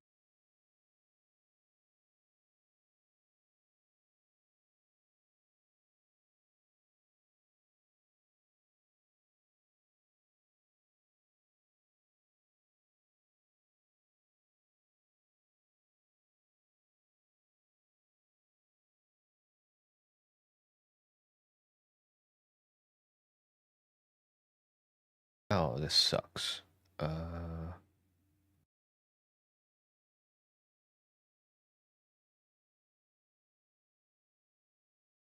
can't wait for Soulframe, genuinely.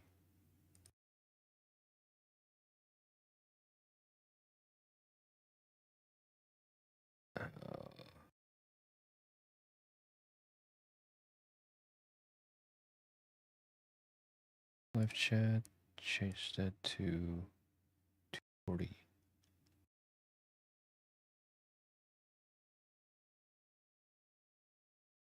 Wish more companies would have that mindset. I know, right? Even recently, PlayStation's abandoning like physical media.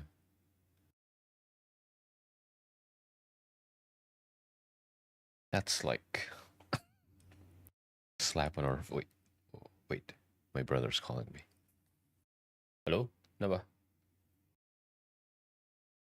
Yeah.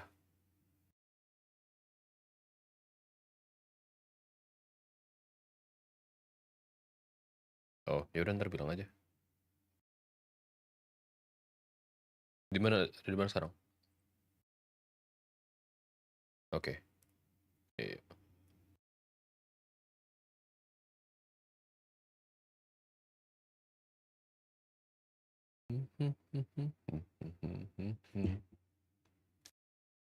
Yeah, I wish more companies would be transparent.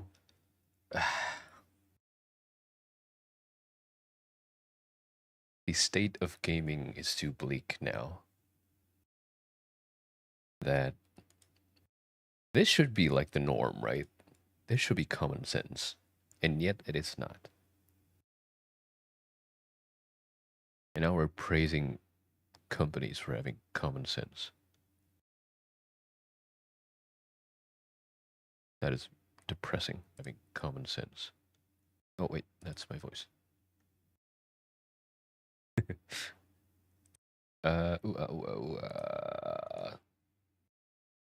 Okay.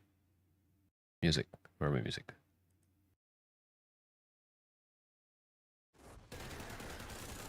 Oh, I'm dead.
While Scaldra is distracted, I'm taking the opportunity to make some new acquisitions. Like this. Don't worry, I'll share. Extraction's open. But it wouldn't be very much fun if you left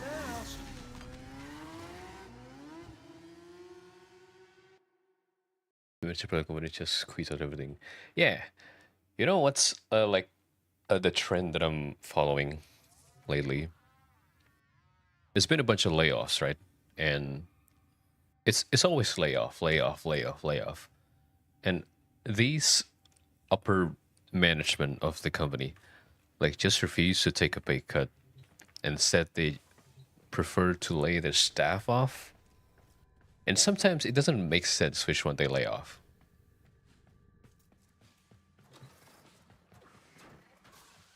Like Xbox recently, they lay off a bunch of stuff from id Software. The ones that make Doom. Doom is a good game. It's been selling well.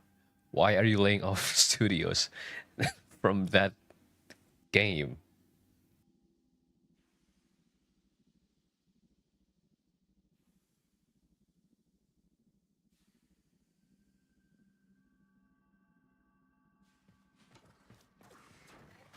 I don't understand layoffs also. I don't understand how layoffs are legal, you know. You can just fire them without any reason, I guess.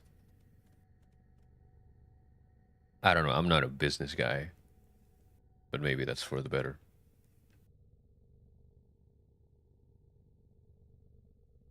Massive layoffs doesn't make sense a lot of time.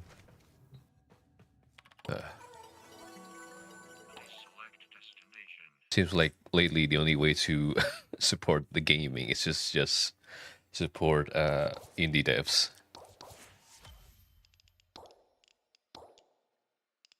Because at least they make games, you know, and all the profits go to them instead of to some company.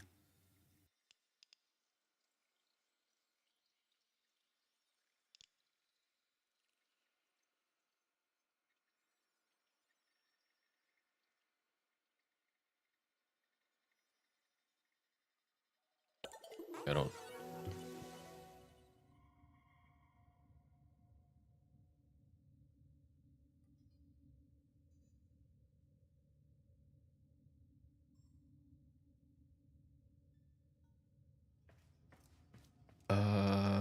What else? What else can I do now? Oh, Archon. I haven't done Archon. Thank you. Somebody plant a flag.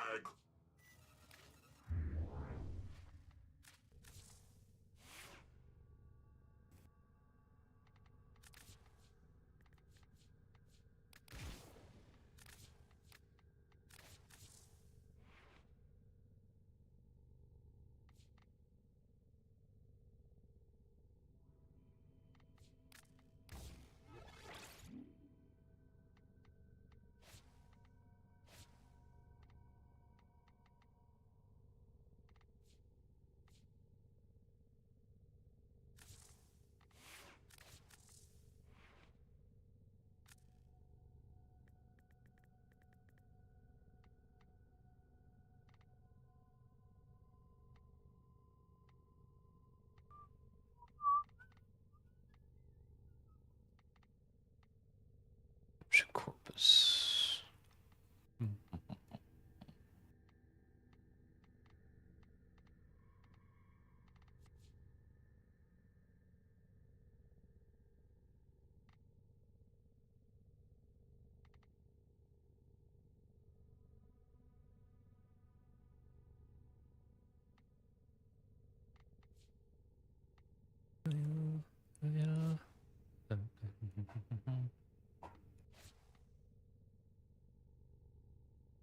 I don't.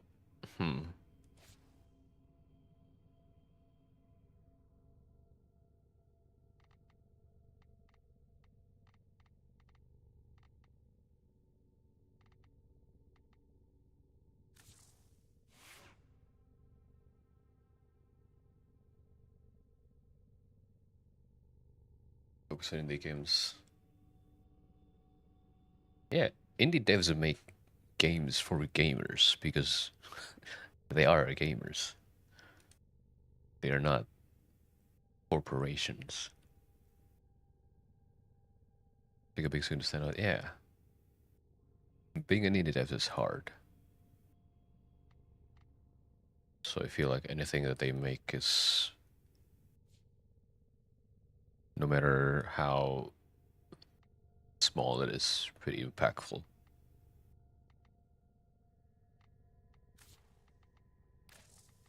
Let's go.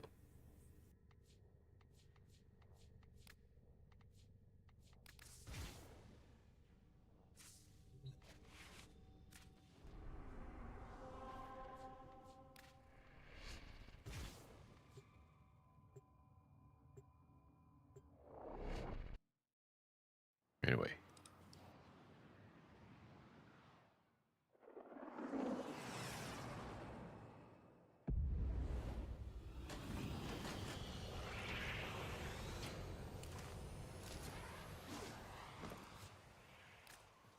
Whatever Pazul is building, it is consuming huge amounts of power and resources. Shut his facilities down.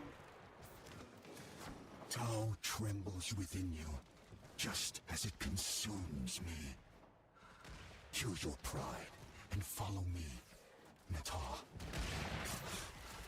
The Golden Makers lead the system to waste.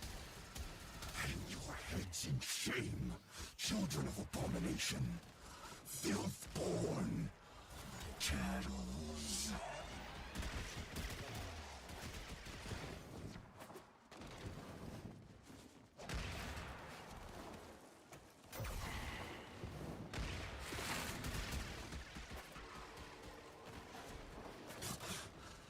The Golden Makers lead the system to waste.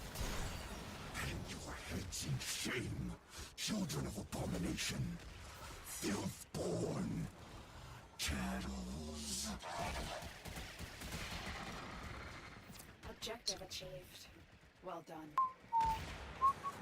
Objective achieved. Well done.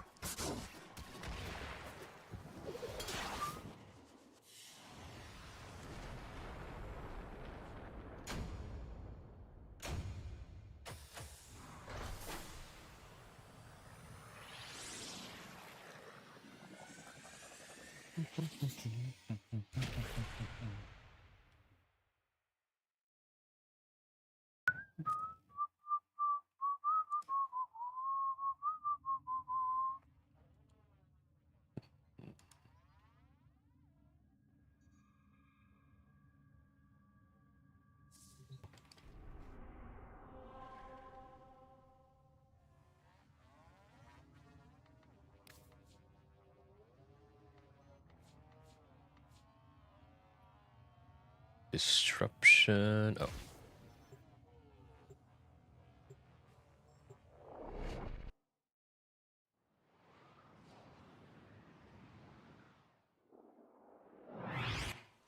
Pazul has stowed sacred Narmer artifacts in Corpus conduits.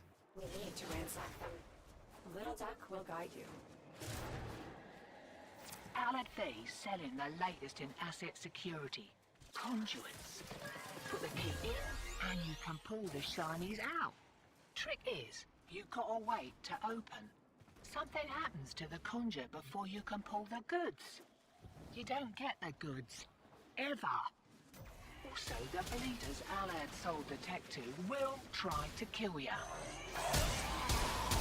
Give that console the old bypass so we can get this thing started. This isn't your regular vulture. Alad V sold the conduits with interference routines specifically designed for the Tenno. Things might get a little weird.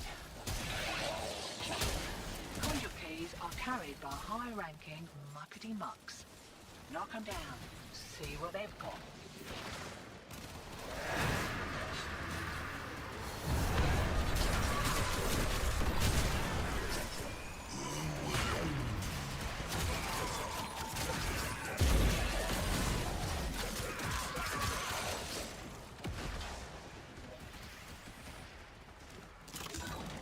First key. Right. Find a matching conduit. Demo unit coming in fast. That thing bows and you can kiss the conduit goodbye.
No.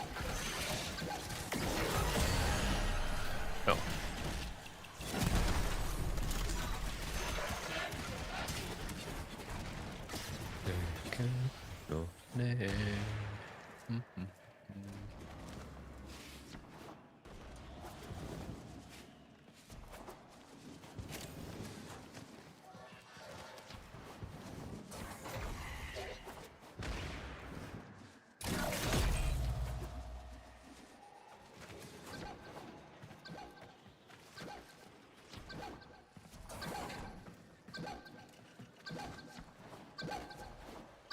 Damn, you're so... Oh, you're stuck. Well...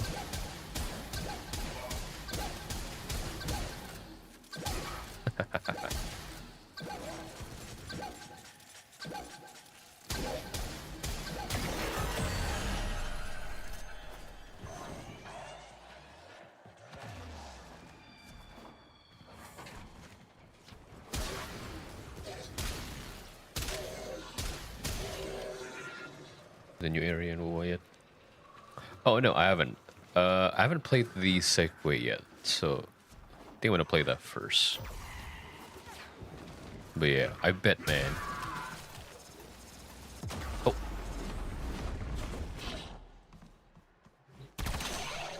It's in Jinzhou, right? Like Jinzhou... I mean, Huanglong, I guess.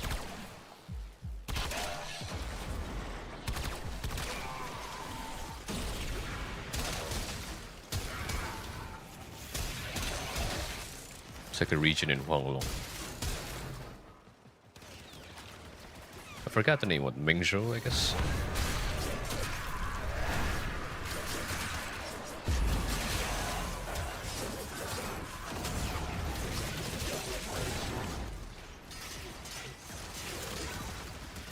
Mingzhou. Fiddling with an incoming routine. How'd that feel?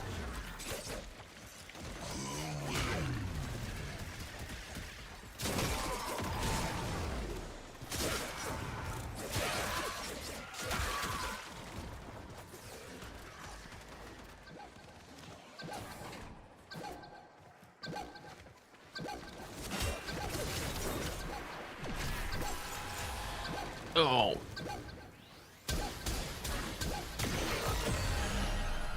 Take Braking squared away. Right, same again.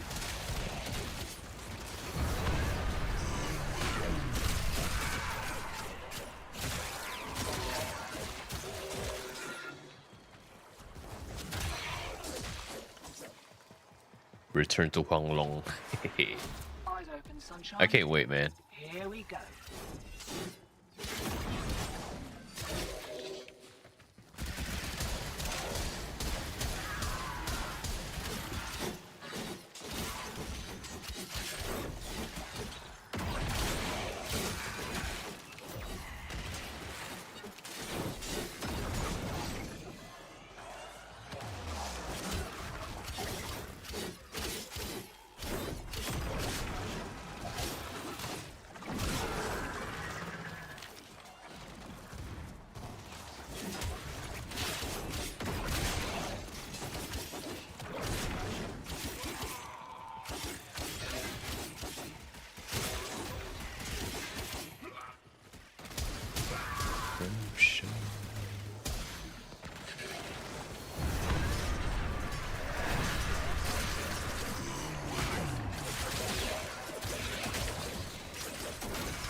Interference routines. Demo units too.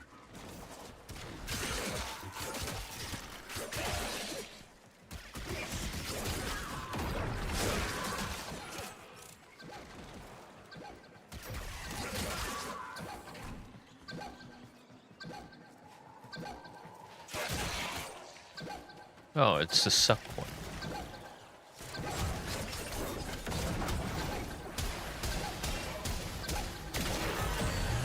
Offers freedom. Is that so terrible? Freedom from desire and responsibility alike. Find freedom and surrender, as I did.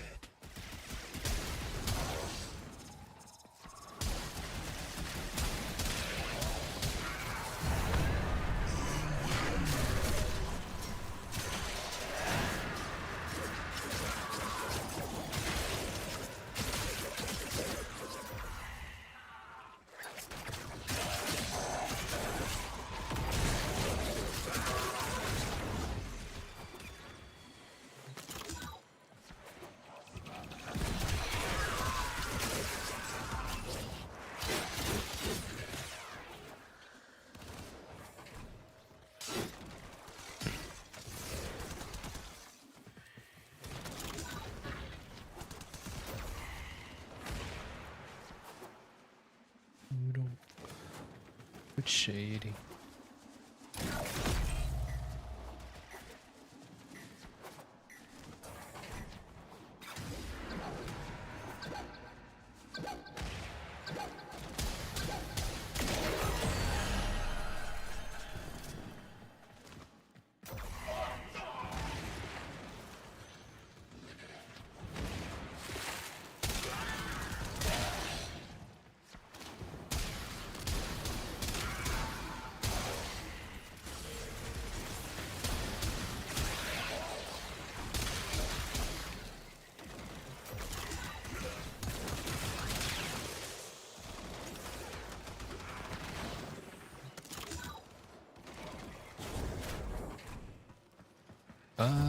Is it here? Oh, it's here.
guards are coming off. Got another round in ya? We will examine this hall in detail. We will learn Narmer's secrets.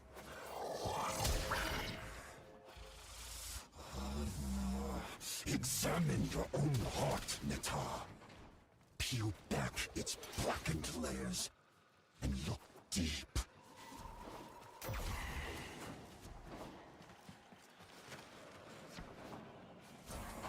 Oh, wait. They have another panel up. Crap. Really want to watch that, though. Check, ejecting. Check, ejecting.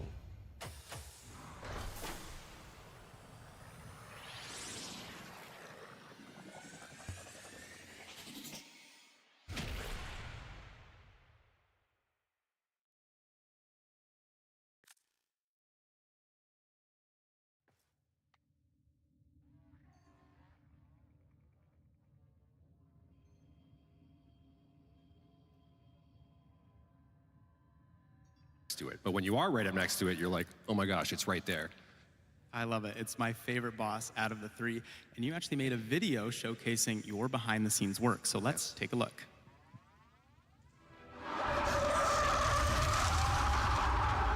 Here's a quick look at making Hunhollis' screams as big as they are. Here's how this would sound through a typical chain and engine. We have a random sample selected, played with a number of parameters.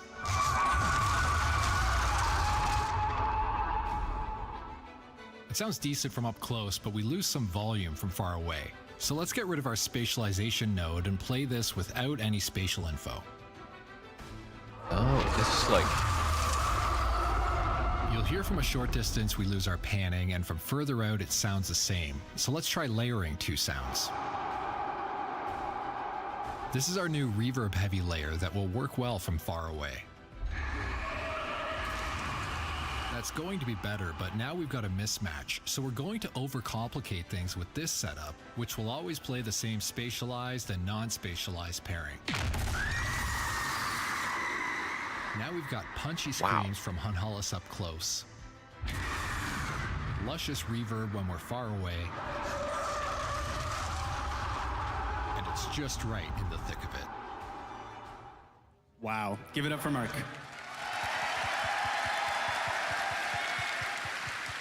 Now, Jeff, you also worked on another set of bosses this update, the Prime Vanguard. What's the challenge of designing such a chaotic fight into our harmonious mix? Yeah, that's right. The Prime Vanguard, there's so much going on, so it's trying to make the chaos readable. If there's multiple Warframes fighting you at the same time and their abilities are overlapping, there's projectiles and effects all on the screen, so to try to make that somewhat cohesion was the goal. We kind of did that by thinking about carving out space in the mix for the important things. So whether that was like a big impact ability or an ultimate or a projectile that you needed to know to move out of the way so that way you didn't get hurt kind of thing. I love it. Yeah, another thing we did too, because they were boss versions of the Warframes we all know and love, we wanted to kind of punch up their abilities a little bit and give it some more oomph. So you might not hear it, but sometimes there's a kick drum sample there to give it that extra little punch, and you'll feel it when the ability happens. That is really cool. You nailed it. It's such a good fight. Thank you. Next question, I want to ask the entire panel of sound designers. We jump from a battlefield to an ambient space station to a giant space egg. What was your favorite sound when you got to design for the old piece? Matt, you want to start us off for sound or for music? For music? Favorite piece from the old piece would probably be Roses from the Abyss or Ironclad. Those two were fun. I see Nelda like, yeah. Eric? Mine is more of a music thing too, and not so much a sound thing, but it's the transition into Uriel when the beginning of Roses from the Abyss happened. Yeah, that was awesome. Kind of a funny story about that piece was we had written the combat piece for the second part of that action sequence, and then we needed a little bit of a transition there, and that transition is just a really nice, happy accident that came from putting the music up randomly and having the choir stem soloed, and then, oh, what happens if I kind of unmute the the drums here. What happens if I unmute the guitars at this part? And yeah, it just came together to be a really cool scene with some additional sound design from Paul from the sound team. Wow. Very cool. Giovanni? My favorite sounds probably are the ones that I made for the somatic barriers, for the somatic barrier memorial. It was a really good challenge because Welcome back. What I missed? Not much. This is like the sound panel. They're talking about sound engineering stuff, I guess, that are in Warframes. Sound designs, Warframe sounds, anime sounds, ambient sounds, receiving energy music from the even. round, basically. So it was a big challenge to make it less sci-fi, more organic, more like sentimental in a way. And yeah, I love it. My favorite sound so far, for sure. Very cool. And Jeff? Yeah, I think we had a day when we were designing where we all got together in the booth and we did some army yells and cries and chants, the Tantavi Ha. And that was a really fun day, and the noises turned out cool. We all lost our voice together. We cried a lot. And Mark? I think besides the sentient giant, for me from the last update would be the search drones that you try and avoid when you first start the quest. I've been listening to a lot of the music, and there's a track that Matt had written called Deepest Dark that has a French horn trill, and I kind of tried to mimic that in the alarms. I'm not really that interested in from this, the so drones I when they think spot you. It's kind of like, in my interpretation, to nods back minimize to like a World I guess. War I kind of air horn.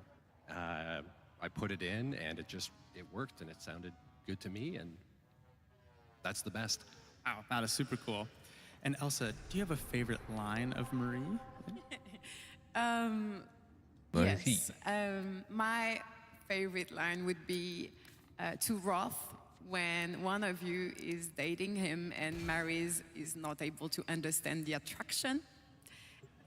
And so she goes, "Is it the tail? It has to be the tail." I knew it was the tail. I love it. Well, let's talk about the amazing cast of characters that we had in this update. Elsa, you were incredible as Marie, and honestly, another round of applause for her amazing performance in the old piece. Now, as Marie, you are a soul worshiper sent to monitor the Devil Wrath. You even help us to get to know Leon better. A lot to take in on the first read. Did Marie grow on you as you read for her? Tell us about that process of recording for Warframe. Yeah, yes, it's been an incredible journey voicing Mary, and we've had several work sessions throughout months, yes, and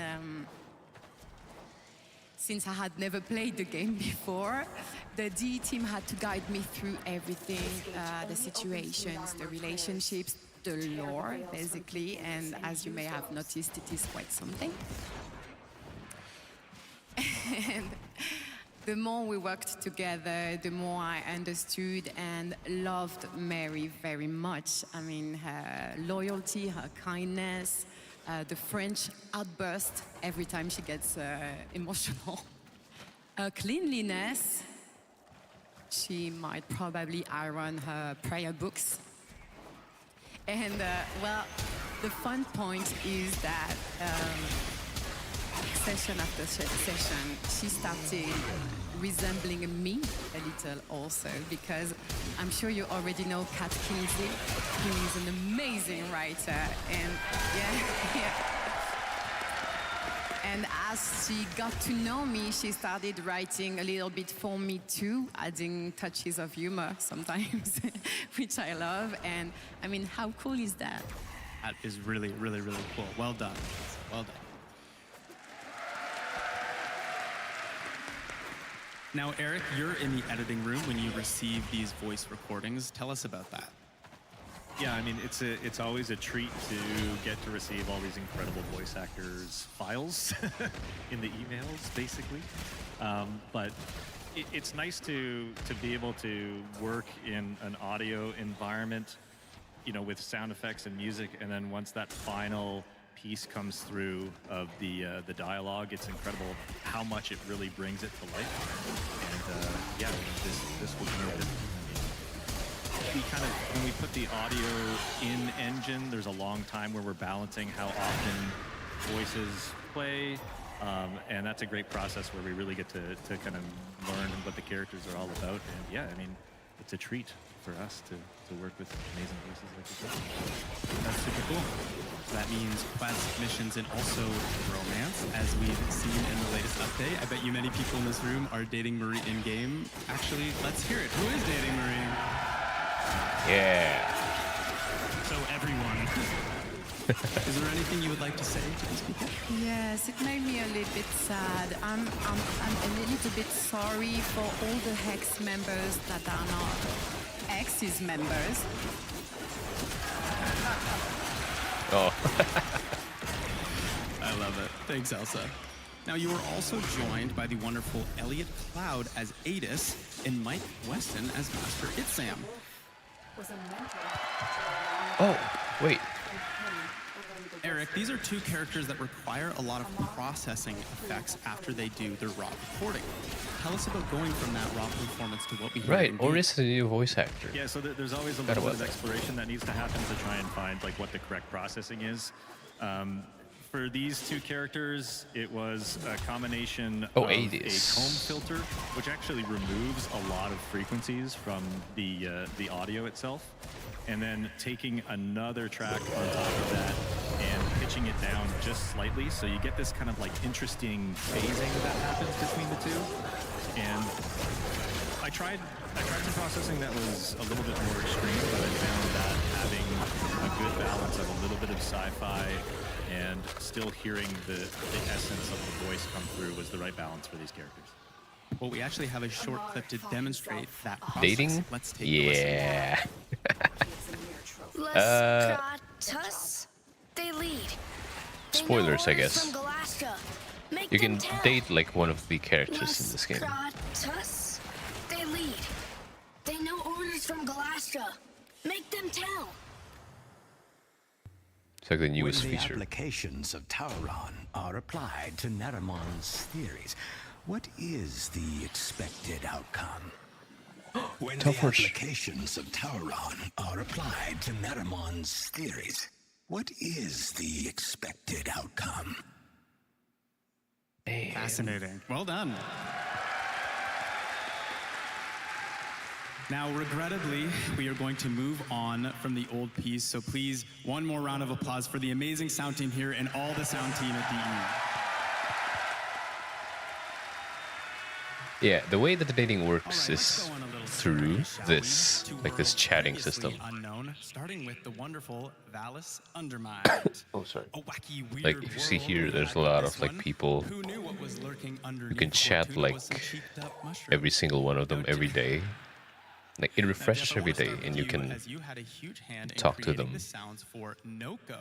Tell us about It's that like experience. it's like a dating sim, I guess. It was my first frame to design, so it was really fun to be working on a guy with so much personality. Sometimes you can choose wrong also, so and that might piss off some of the characters. How to embrace the mushroom fungal elements and making him kind of mischievous and playful, but never too silly that he couldn't fit in with the other frames. So that was a fine line to try to follow. A lot of his signature sounds kind of came after we started recording source material. So we used a lot of vegetables, dry leaves, any wooden or organic instruments or percussion items, rainmaker, shakers, and stuff like that. And once we kind of had a feel for that, it became almost a signature sound in each of the abilities. That is so cool. It sounds like a ton of fun, and you actually have a video showcasing behind the scenes. Let's take a look. Noko is so cute. Hi everyone, my name's Jeff, and I'm going to take you on a little behind-the-scenes take of Noko. One of the biggest design challenges was balancing his character. Noko is playful. He has this whimsical trickster energy that makes him feel alive and unpredictable. But at the same time, he's still a Warframe. As players level him up, mod him, and take him into tougher content, his abilities still need to feel impactful and powerful. So every sound had to walk that line. Lighthearted enough to sell his personality, but never so silly that it took away from the gameplay. To build that identity, we want to stay as close to nature as possible. A lot of NOCO's signature is actually simple Foley recordings. We experimented with things like a rainmaker, wooden shakers, branches, plants, anything that gave us those earthy, natural textures. This rainmaker became one of my favorite source recordings. It has this soft, cascading texture that immediately reminded me of spores drifting through the air. Wooden shakers gave us a natural rhythmic movement that felt alive without sounding mechanical. And then there were all kinds of natural items like bark, branches, dried plants, leaves.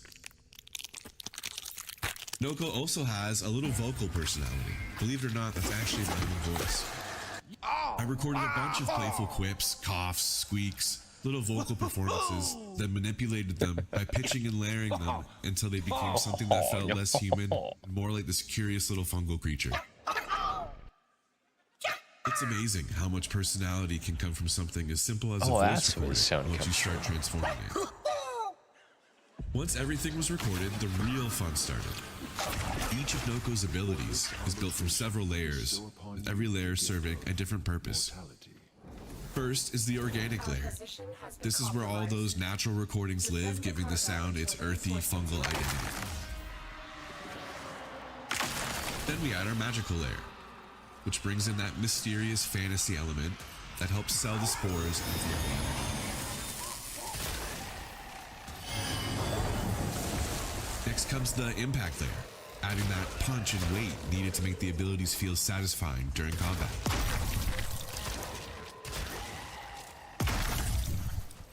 And finally, NOCO's voice.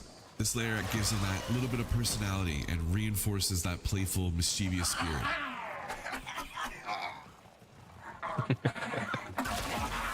But it's only when all of these pieces come together that NOCO really starts to feel alive.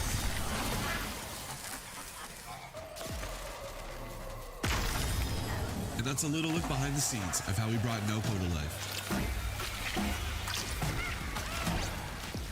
Thanks so much for watching. Have a great TENNOCON. Wow. Well done, well done. Now, Matt, you also got to have some fun with this update. With beautiful harmonies and synth arpeggios, we get a very new sound to Warframe. Tell us about that process. Yeah, there was a lot of new instruments on this one. The first instrument me and Eric talked about was the CS80, which is like a classic 80s synthesizer, which I couldn't afford, so I got something similar to it. But then we wanted some of that organic influence, and I thought of African music, which I've done a bit of studying in my past, and I've always wanted to get an mbira, which is basically like a thumb piano.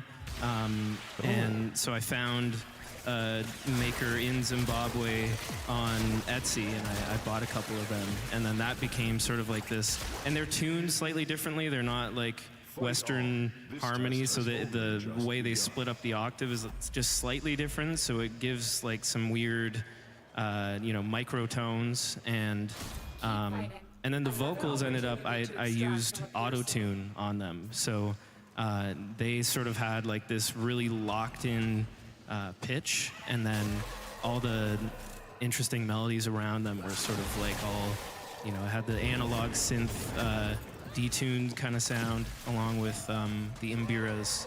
So yeah, that was kind of the sonic palette. Amazing. It's a beautiful soundtrack for an underground world. Congrats, Matt. And Eric, I gotta know, who makes those little mushroom sounds? They're too cute. He's in here somewhere. Paul, I'm looking at you, buddy. One of the sound designers, when we were kind of creating the little creature, Paul went off into his studio and came back with the most adorable little noises for this guy. And I don't think we really changed much after hearing it for the first time. It's like, yep, that's NOCO. Let's go. NOCO. Yeah, exactly. That's amazing. Well, not long after, we traveled to another unique, inky, scary world. The Shadowgrapher, of course. Oh, Foley. Now, Giovanni, I have to give you your flowers. With $19.99, you lent your talents to the tech-rot enemies, so blobby, ink-covered enemies seems like a natural progression for you. Tell us about how you brought the inhabitants of Vesper Relay to life. Oh man, this was amazing. Yeah. Oh my God. Like I think, as Jeff said, like we were naturally recording a bunch of sounds. So Wow, it was I very died. organic. So when we were discussing the sounds, the approach for the Shadowgrapher update, it just felt natural to continue this approach as the enemies were covered in ink, basically. So we recorded a bunch of voice, basically, like all kind of stuff. Me and Chris Teixeira, my partner in crime in this update, and we recorded a bunch of like voices. We were kind of simulating like crying, screaming. We used a bunch of different devices like a telephone that we turned it into a mic and tape recorders. And for the Valleys Undermined, we recorded a bunch of vegetables. So we had this source material already. So as all the Shadowgrapher textures, they were kind of gross in a way. We kind of used that as well. So we already had everything recorded. So it was kind of blend between me and Chris and Eric screaming and crying and making a bunch of weird sounds and weird vegetable sounds, basically. Pretty gross, if you ask me. Well, let's see how you brought all of that together in a behind-the-scenes video. Hey everyone, Giovanni here. I'm going to show you how we recorded the enemy sounds in the Shadowgrapher. When we started developing ideas for the update, it didn't take long to realize that we needed new sounds for the enemies. After all, they are now covered in ink, and the whole update has this weird and spooky vibe that we wanted to match. So Chris, my fellow sound designer, had this brilliant idea of converting an old telephone as a low-frequency microphone. After that, we got a vintage record player and connected the microphone to it, passing the signal through our modular synths. This is how it sounds right now.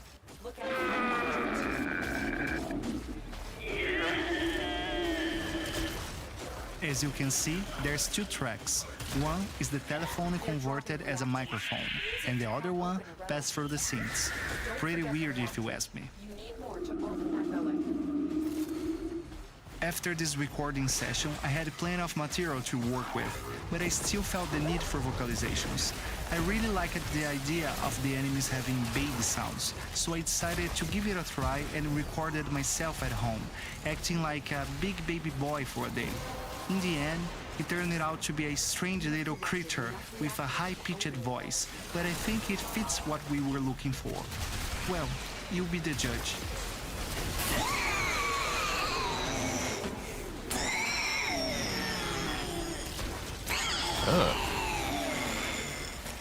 I don't remember hearing that. My neighbors probably thought something was wrong with me, but luckily no one called the cops. So this is processed sounds, but what about the raw files? Let's take a look.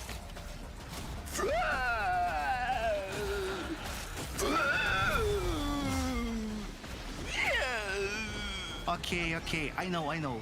You are tired of listening baby sounds. I get it. So now, after everything is processed, edited, and implemented in the game, this is the final result, finally.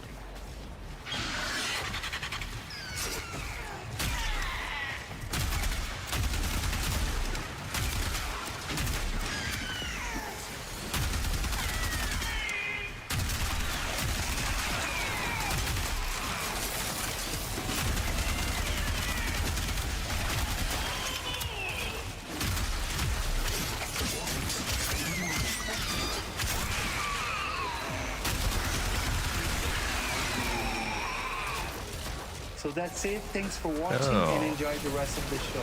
Bye. Thank you. Wow. I would not let those babies near me at all. That's gross. Well done. Now, Mark, you also worked on this update with an interesting microphone. A binaural microphone, you said? What is that? That's right. It is this. Binaural reveal. Binaural is the ASMR fans in the audience? Yeah. It's a mic for ASMR stuff. So cool. Would you tell us a bit about it? Yeah, totally. So it is a stereo microphone that each input comes through one of these ears here. So the way we can pick up sound in space is using the shape of our ears and the distance that our ears are apart from each other. So what this microphone does essentially is simulates what human ears do, and if you record sounds through it and you move the microphone around, you get the sensation when you're listening back in headphones, the sound is kind of moving around you. So we did a lot of that for Holy Enemy. We played some of the music box track. Eric and I in his office, we set up a 4-speaker setup, just kind of pan the music around those speakers with this microphone in the middle of them, and then when you're listening back, you really get the sensation that the music is kind of all around you in space. We did the same with some of the laughter, and some other people on the team did the same with some of the ambience that you hear throughout that level. Gross, in the best way. Super gross, Very yeah. cool. Thank you. I mean, Elsa, you mentioned Warframe's all a bit new to you. Is any of that helping? Actually, it gets me really excited. I love this. Now, you've lended your voice talents to other games, shows, commercials, you name it. It's not just lines, but sound effects too, as we've seen. What is it about video game voice acting that's so different from other media? Yeah, you're right. It's never just lines. But it's always a game, I think.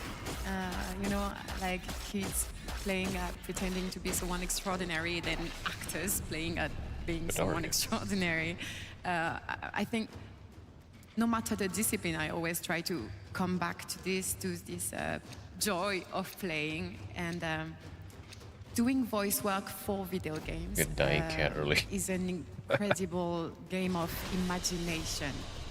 Because at the very, very, very start, all you get is a few words of description, maybe a sketch of the character, some references, and that's it. And from there, you have to build this entire new voice. My references were for Mary, of course, were Marion Cotillard in Inception meets Joan of Arc. Yeah, an Oscar winner and a literal saint, yes. And I was like, I hope I'm good at what I do. And thank you.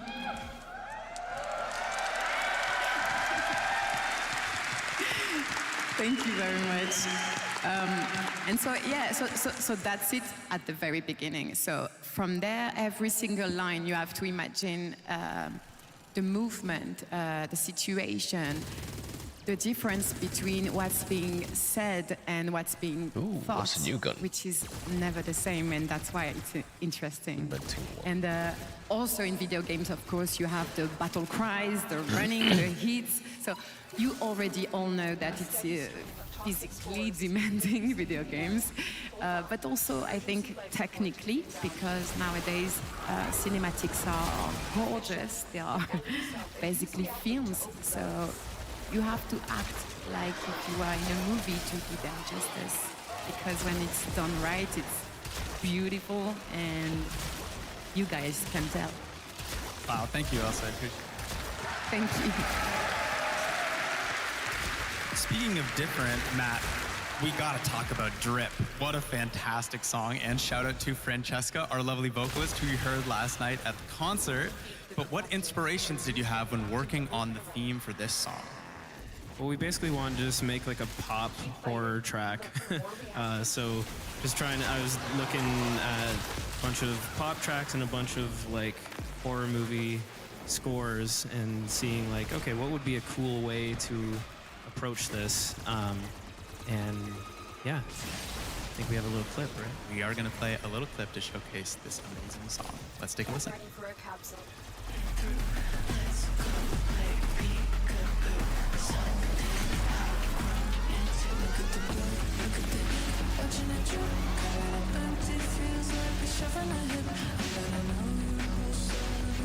Man, are we doing this or not?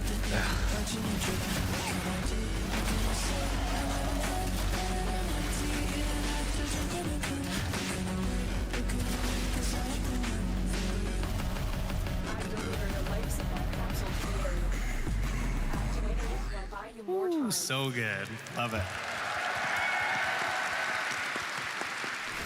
And last, but certainly not least of the new worlds to explore, Jade Shadow's Constellations. Now we know it's new, we won't spoil too much, but Eric, Matt, I know you were both in the room with that choir for Jade Shadows 1. What was it like to bring it back bigger and better? I mean, it's always great working with live musicians, and again, similar thing to the orchestra. A lot of the choir members from last night were the vocalists in Jade Shadow's Constellations, and they're just amazing. Yeah, I give it up for them.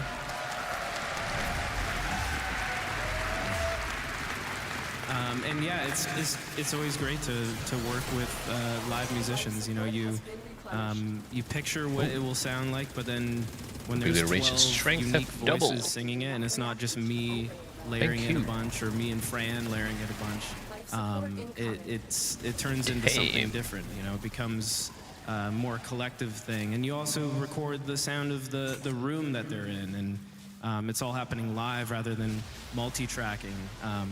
So it brings like a humanity to it, which I think was very important in the first Jade Shadows, and that sort of became the standard for anything Jade Shadows. It's so beautiful. It works so well with us. Nice work. Speaking of the quest, Eric, I want to quickly mention a fun little project, the first cooking mini game in Warframe. I believe one of the sound team members had something to do with that. Yeah, Laura Dickens is the sound designer who did all the work on that, so shout out to Laura.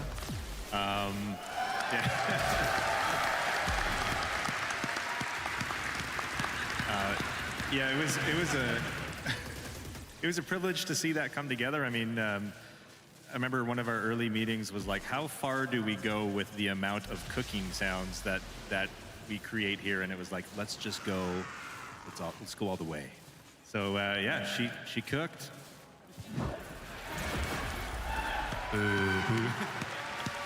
Amazing. Also, I want to quickly shout out, we've had some interesting deluxe skins over the years, including Gauss and Grendel Deluxe, if anyone's a fan here. We saw them at the cosplay. And with these skins, we did something different, including adding the track red line to Gauss's ability, and also doing a lot of sound work for Grendel's abilities with the deluxe skin. Eric, I want to quickly chat about your process of that.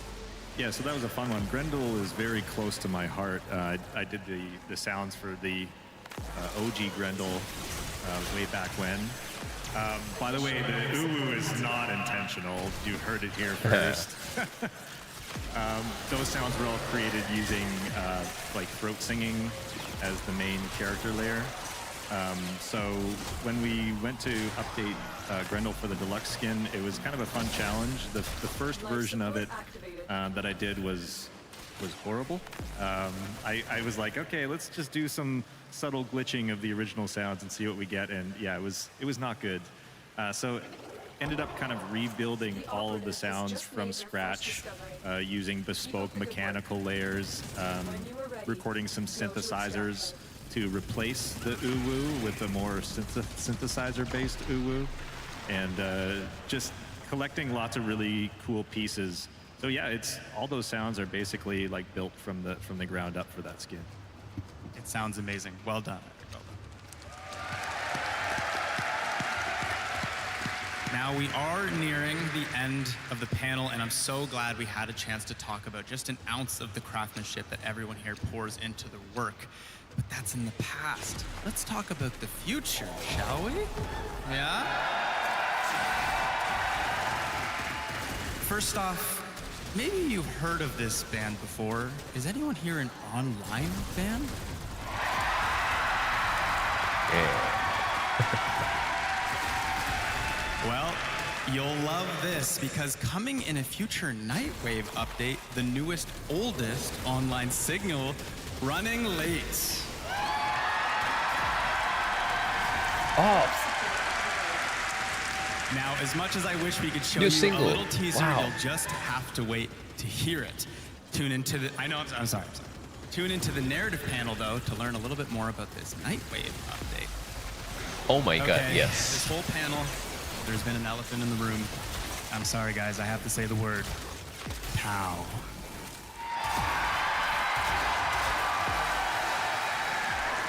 Now, I know we can't say much, but is there anything we can say about Tau today? Nothing really that we can share. Nothing. Oh, hold on. What? There might be one thing we can share. Someone's joining the cast of Someone characters. is joining the Warframe cast. Should we hear for the man himself? Yeah. Let's take a listen. Hello, TENNOCON. I don't believe we've met. Matt Mercer. Oh my god. More about me very soon. So, Why is he here? happy TENNOCON, everybody.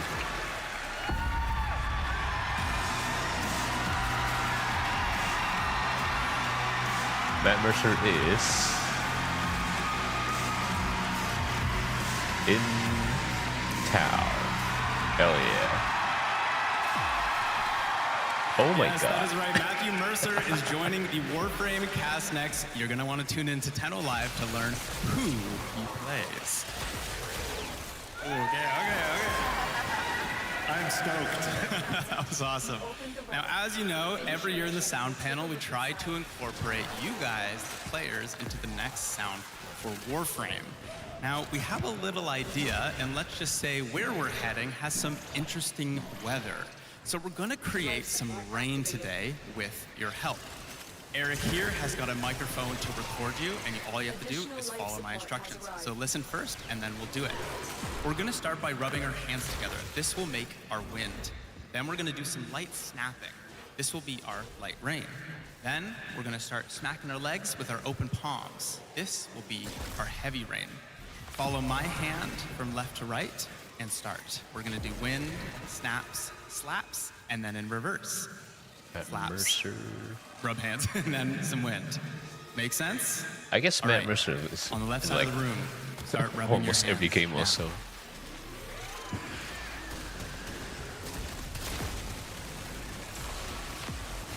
And then we'll do some light snaps.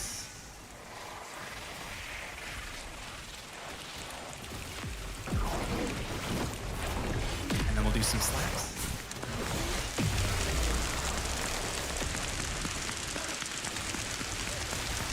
And then we'll do some snaps.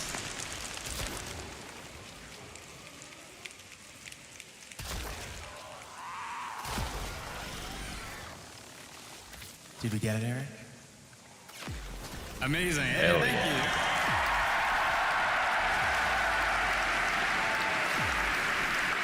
Well done, everyone. Well, that does bring us to time. Thank you, everyone, for being here. Thank you, panelists, for your amazing answers today, and the whole sound team at DE. Thank you. Thank you, Zach. Thank you. Thanks.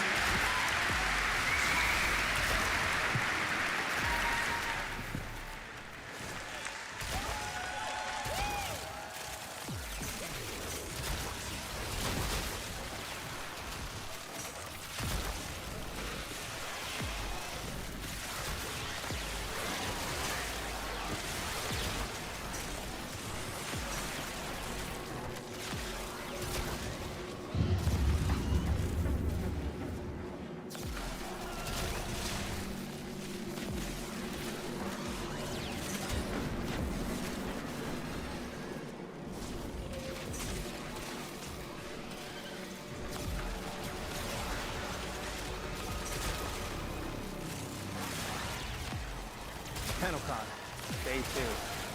So you lost your voice at the TENNOCON today? You ain't here for nothing. Free rewards. It's always free rewards. If you watch TENNOCON for 30 minutes between 11 a.m. and 4:30. Successful they will be.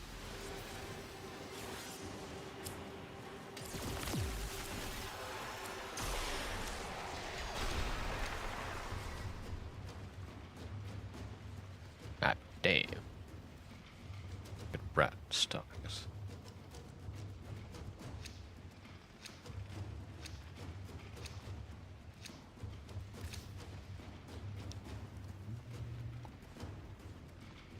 Are you guys leaving? Okay.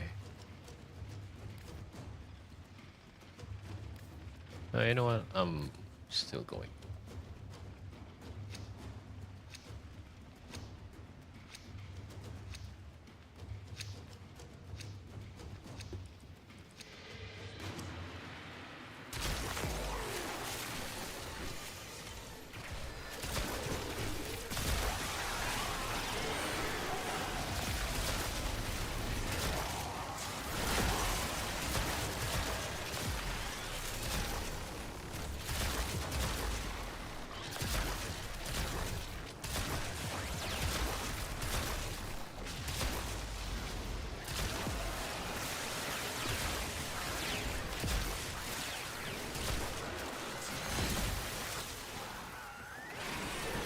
The fuck are you doing, man?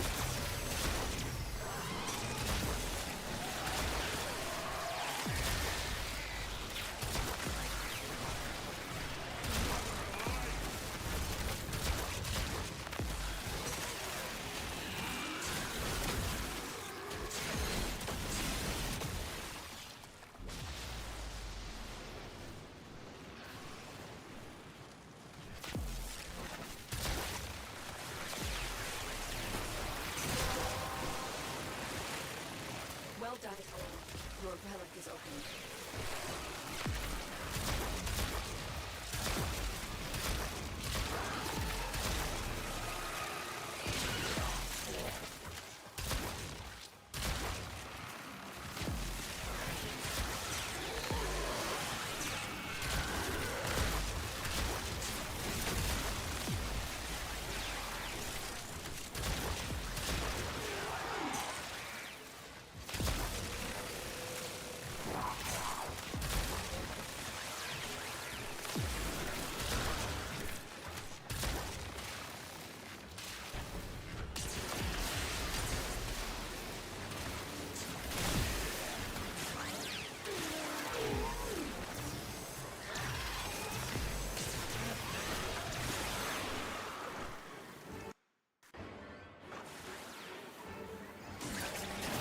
Life support incoming. Wow, that was the smoothest post-migration I've ever had.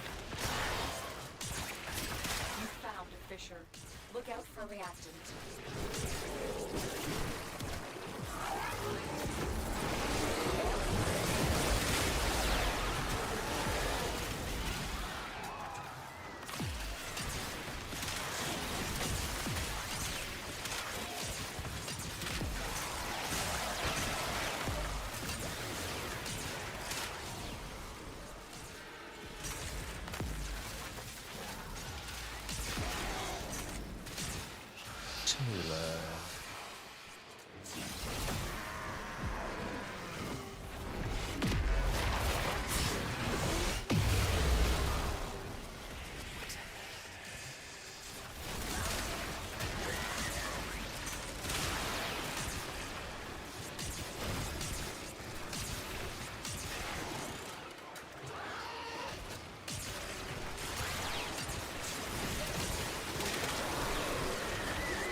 is nuts.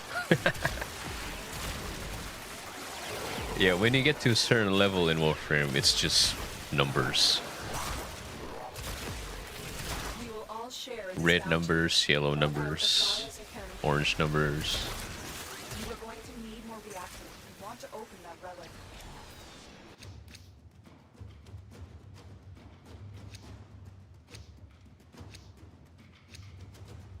Also, at a certain point, you just don't like. You don't look at the. You don't look at the screen. You look at the map, because that's where the enemies are. Another life support capsule. You can see clearly the map where the enemies are, but if you look like this, you don't know where, right? Sometimes you just look at the map, look in that general direction, and shoot.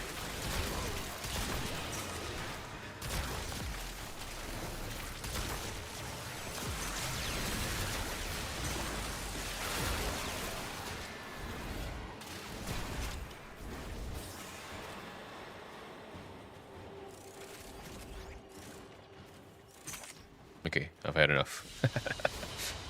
It is done, Tenno. Arrow.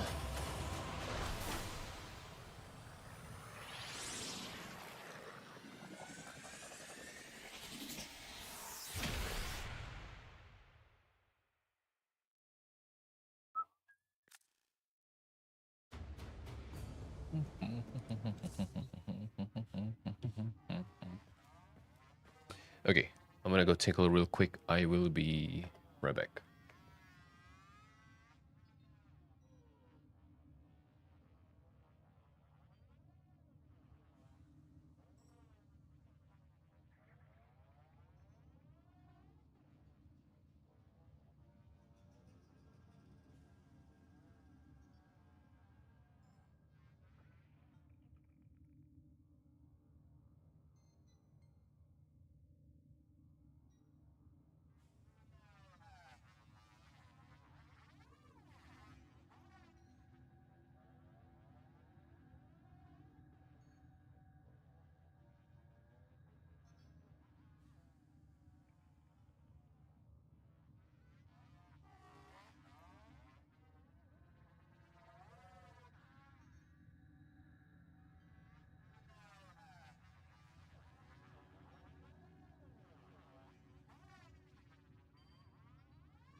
At all.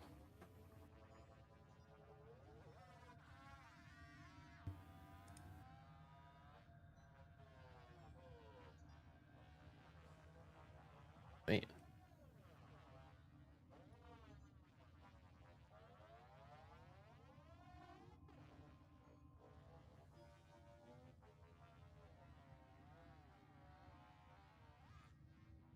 Okay, next up is the art panel, which should be in about 5 minutes. I'm definitely gonna watch that. You know, I'm sorry that this stream has been... I feel like this stream has been very loose. I'm not focused on anything. I just watch and play. So yeah, sorry if that turns anyone off, I guess. Hi Kyo, hello, hello. How are you doing, Kyo?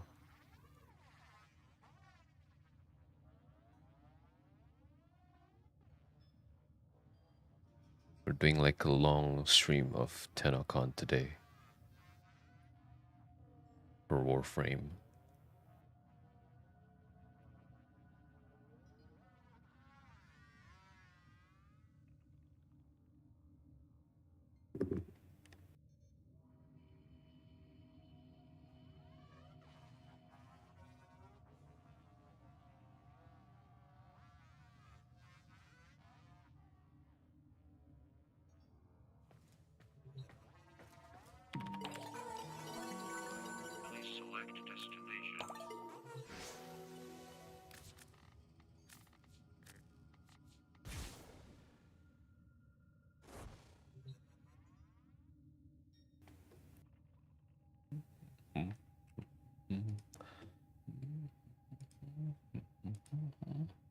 Dealing with heat again?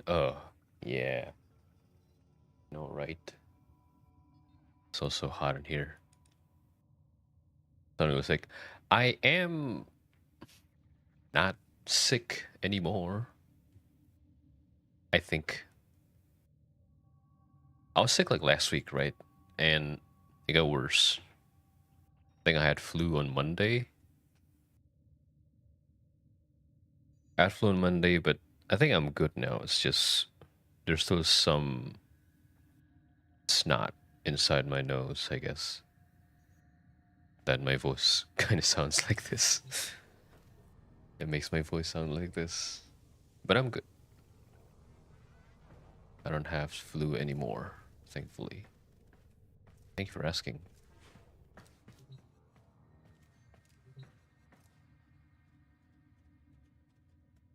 Very nice.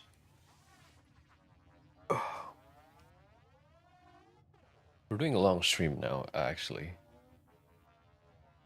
I think I'm gonna go for 6 hours, according to the event. Yeah. Hopefully I don't get sick by staying up late again.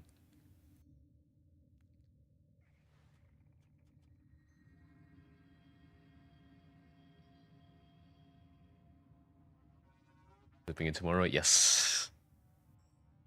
The last panel is on 3:30 a.m. my time, so in like 2.5 hours.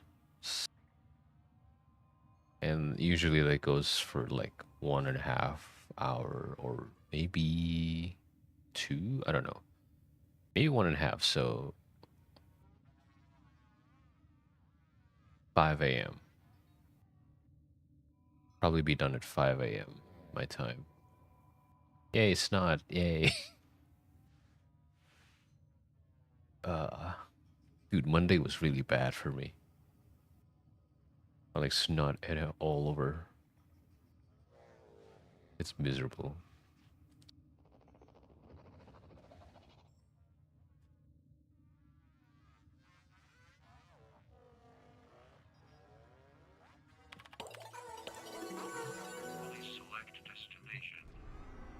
Oh.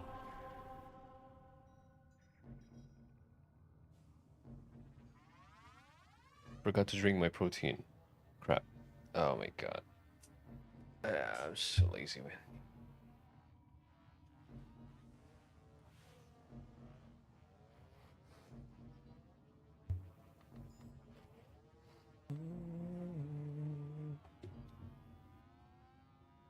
How big should the should I set this? Because I do still want to like play in the middle of it.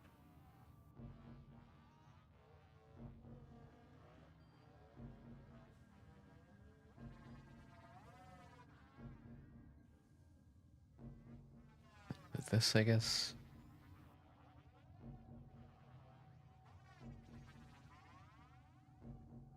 Wait. Stop that. Because this is a play. There you go. The art and animation Warframe. This should be huge. Oh my god. Wow. Oh my sorry, goodness. sorry, that's loud. Hi, friends. Hello. Okay, you know what?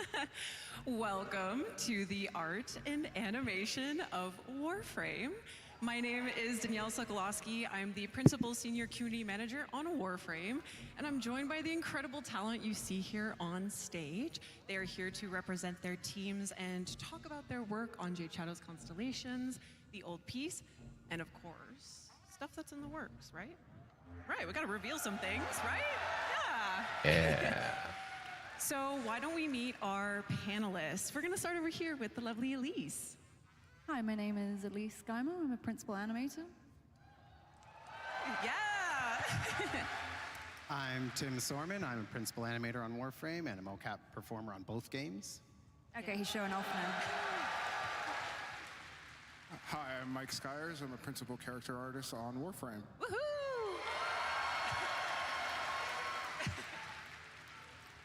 Hi, I'm Marco Hasman, Associate Art Director on Warframe.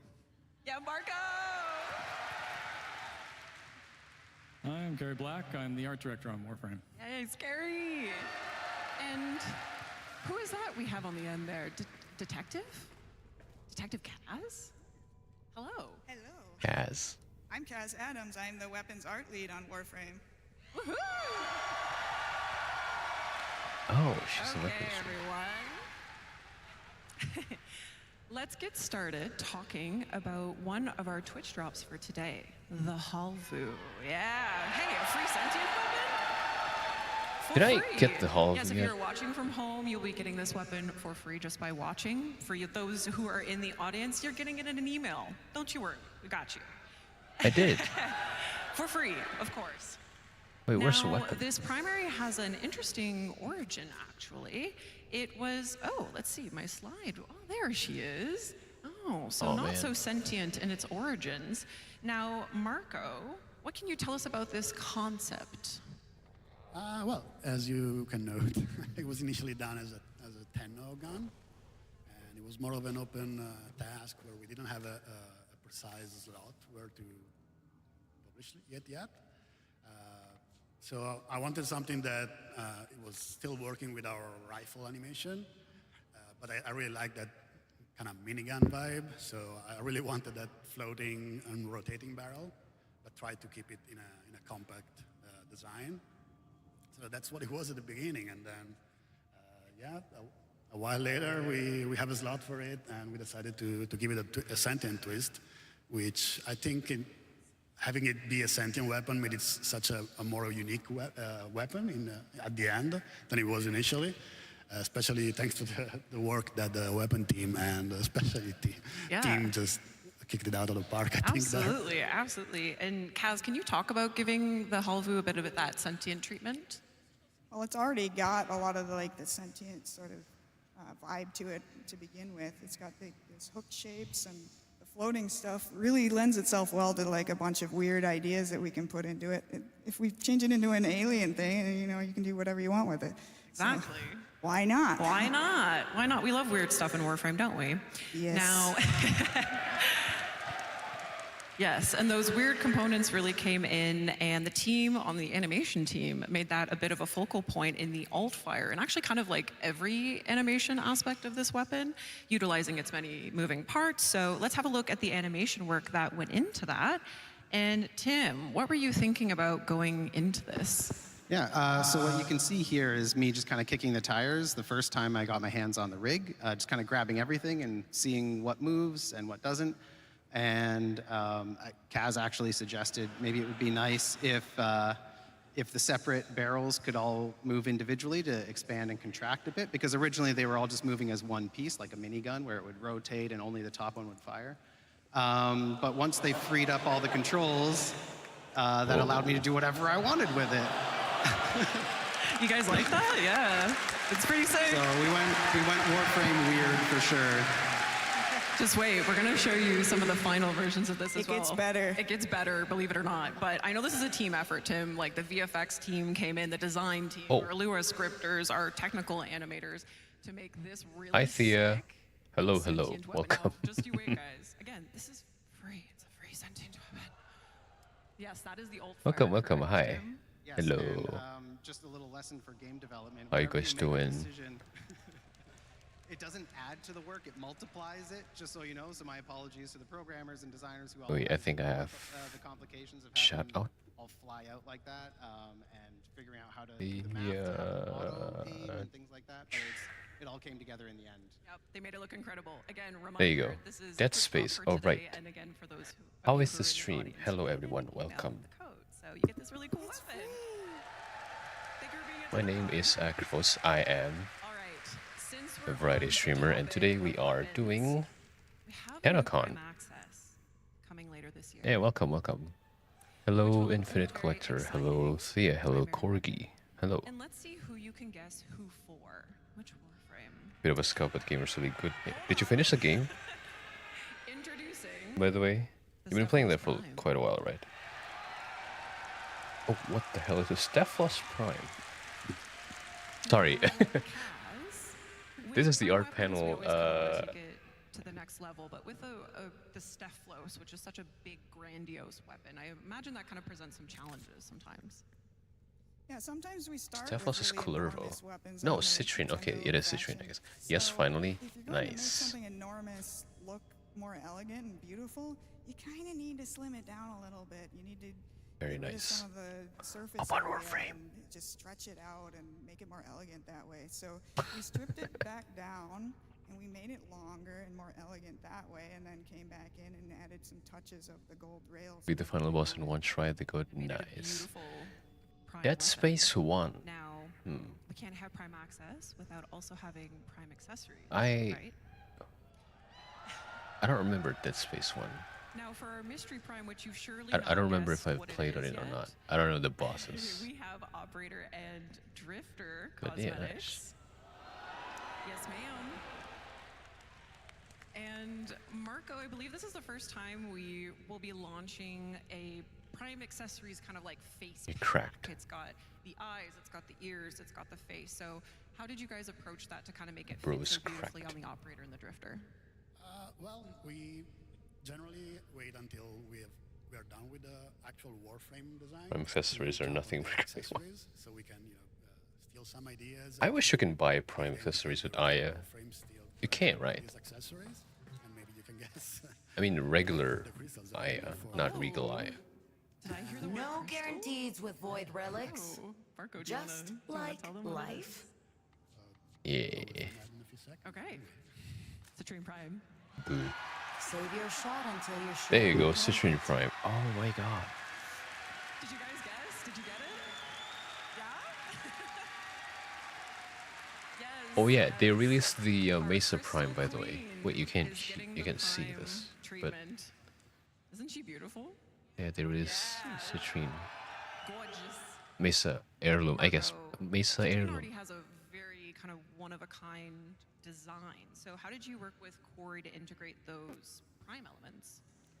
Well, yeah, a lot of work goes early on to try and keep the identity of the original Warframe still present and still very recognizable. So I think that's when you approach a Prime Warframe is the main challenge of that task.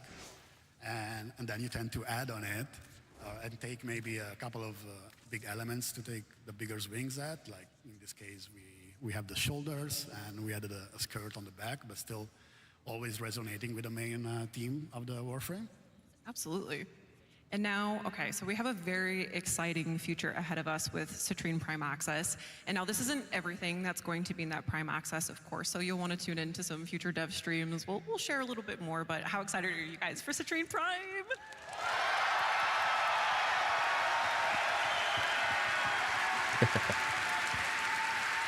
There should be a lot of reveals in this. All right, let's talk Jade Shadow's Constellations. Oh my heads up. god. Oh, we have fans. We have fans of Jade Shadow's Constellations. Of course we do. Heads up for the audience. If you haven't played through the quest yet, there will be some quest spoilers, so maybe avert your eyes, or maybe not. Maybe you'll find this interesting. Now, this sequel to the Jade Shadow story, we introduced our most complicated Warframe to date. Right, Skyers? Oh, yeah. Sirius and Orion, a 2-in-1 Warframe. And before we talk about them all grown up, why don't we go back quickly to when they were sweet little babies? Oh. Baby. Now, Mike, as the creator of the Jade Warframe, what was it like for you as an artist to not only see 2 cinematic quests come from your design, but also Warframe babies? I never would have expected this. It was a career highlight to be with Jade initially in the Jade Shadows Quest 1. It was like amazing that an idea I had spawned such a story that was super Wait, intrinsic to my the Warframe brother world. is calling me. I'll be And right back. then when I was about 1 week left in my paternity leave, Reb reached out to me and I'm like, if she's reaching out to me, this must be important. And then she's like, so we're gonna do Jade's babies. Do you want to design them? And I was like, yes. And I was still on paternity leave, and I had a few moments during a nap to do some sketches, and During a nap? Yes. And, shared these ideas, and Reb was very interested in doing a very, like, angelic, like, white angel, black angel kind of theme. And I, kept working on it and developed it into what you guys saw today, or in the past quest. Yeah. And were there any kind of standout moments while you were designing Sirius and Orion? Yes. You guys all saw that really awesome animated trailer by The Line, right?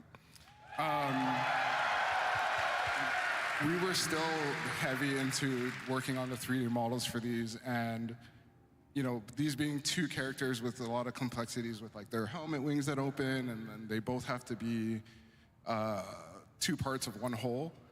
It was crazy to see the trailer release, and then all the amazing fan art that came out really helped us get over the hump and get these guys done.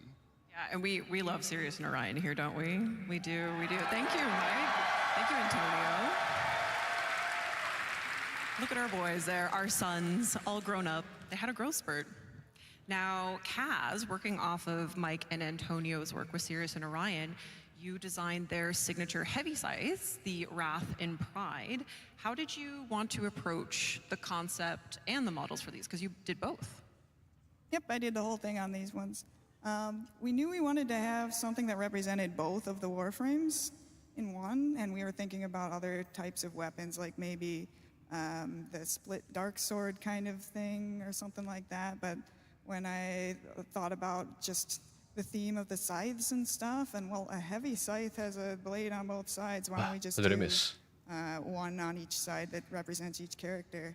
And it looks like I had to do was flip it over to do each version, but the rig's a little more complicated than that. There's 2 bones on one side and 1 on another, and they telescope, and it's all sorts of weird stuff. So actually, this was a lot more difficult than it looked, but it was really, really fun to work on, really fun to sculpt.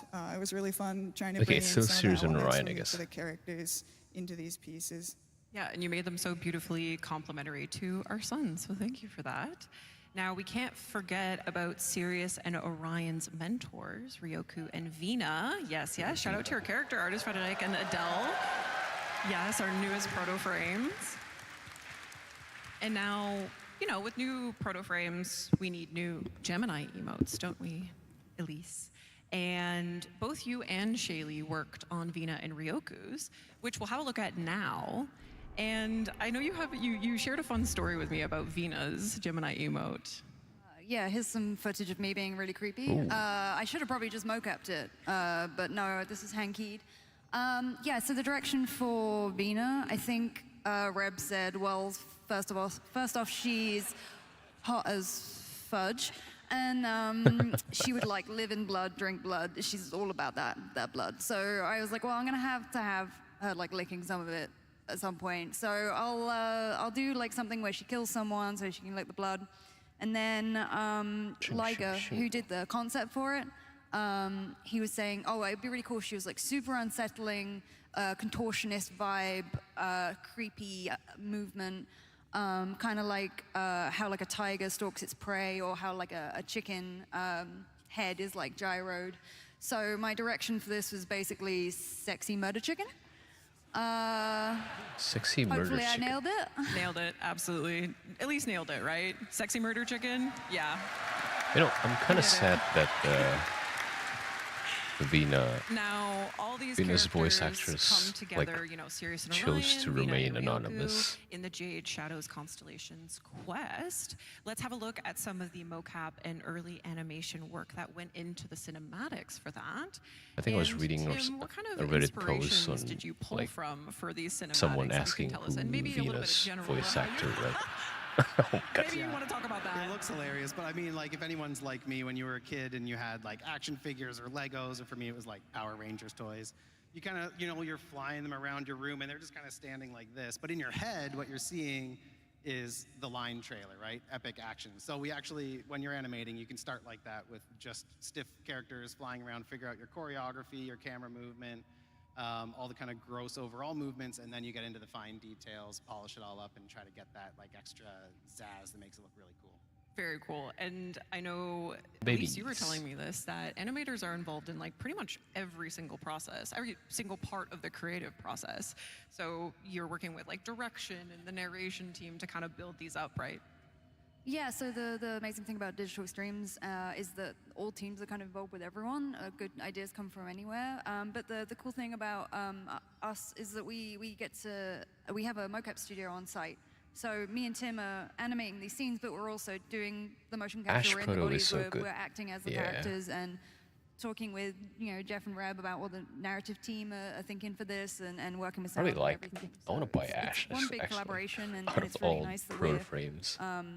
you know, it's not like an outsourced company goes away and I have does an the mocap actual and we get it, build we just for animate. Ash. We're through the whole process. So, it's like, really out of all the hands-on. WARFRAMEs, We love the that. proto-frames, I guess. Okay, who is, yes, Ash is actually the one that I play. We love the DE team. Okay, who is ready for some more reveals? You guys like cool stuff, 440. right? Thea, are you in game? Well, let's have a look at a very cool You want to do something after and this? sleek operator and drifter suit coming. Oh. So this suit is planned for an upcoming Nightwave mix. Now we won't spoil too much here on this panel, but you're going to learn a lot more about it on the narration panel, the narrative panel with Corey and the narrative crew. So you want to tune in for that. Are there any motorcycle enthusiasts in here? This is so cool. What the hell? So this is speaking your language then? Yeah, I see you. Sure, yes, cool. All right. In addition to the suit, we also have another Nightwave Mix reward that will be coming. Elise, any words for this before we show it? Yeah, so, you know, when you're doing emotes, and a lot of them are super cool, it's like you get at the end of the mission and you're like, oh, I'm like a badass, I finished, I'm cool. And I was like, you know what, it'd be really fun if we had like a cheeky one where you're like, come on guys, you gotta get to the end, come on. So I wanted to do something like more fun. Okay, well let's see what Elise got up to in the mocap room. Let's see what kind of energy you brought. Yeah. Boy. Yeah, and this is animated by Eric. Shout out Eric. I know you guys are cooking up the most diabolical ways to use this right now when it comes out. You little nasties. All right, I have a feeling that this emote will pair quite nicely with our next reveal, which is actually a community artist creation by Fomorian. Yeah, say hello to the Conquera Signa. Oh, boop, there she is. We got cat ears. I'm sure Jeff is really happy about Jeff this. is so happy. I got away with getting dance emotes in the game. Now cat ears? What else can we get away with? But yes, this is a community creation by Fomorian. And you might have noticed it says Conquera, so this will be our top tier donation reward for the Quest to Conquer Cancer campaign in October. Oh. So yes, you'll unlock this together as a community. Free reward. Game is playable. Get excited for that. Now, to tide us over until then, someone was pretty eager to model them for us. This man is never going to talk to me like Catherine now. He's never going to forgive me for this. We also had a very special opportunity to work with another community artist for a deluxe skin. Maybe you guys can create a sound quake in this room right now.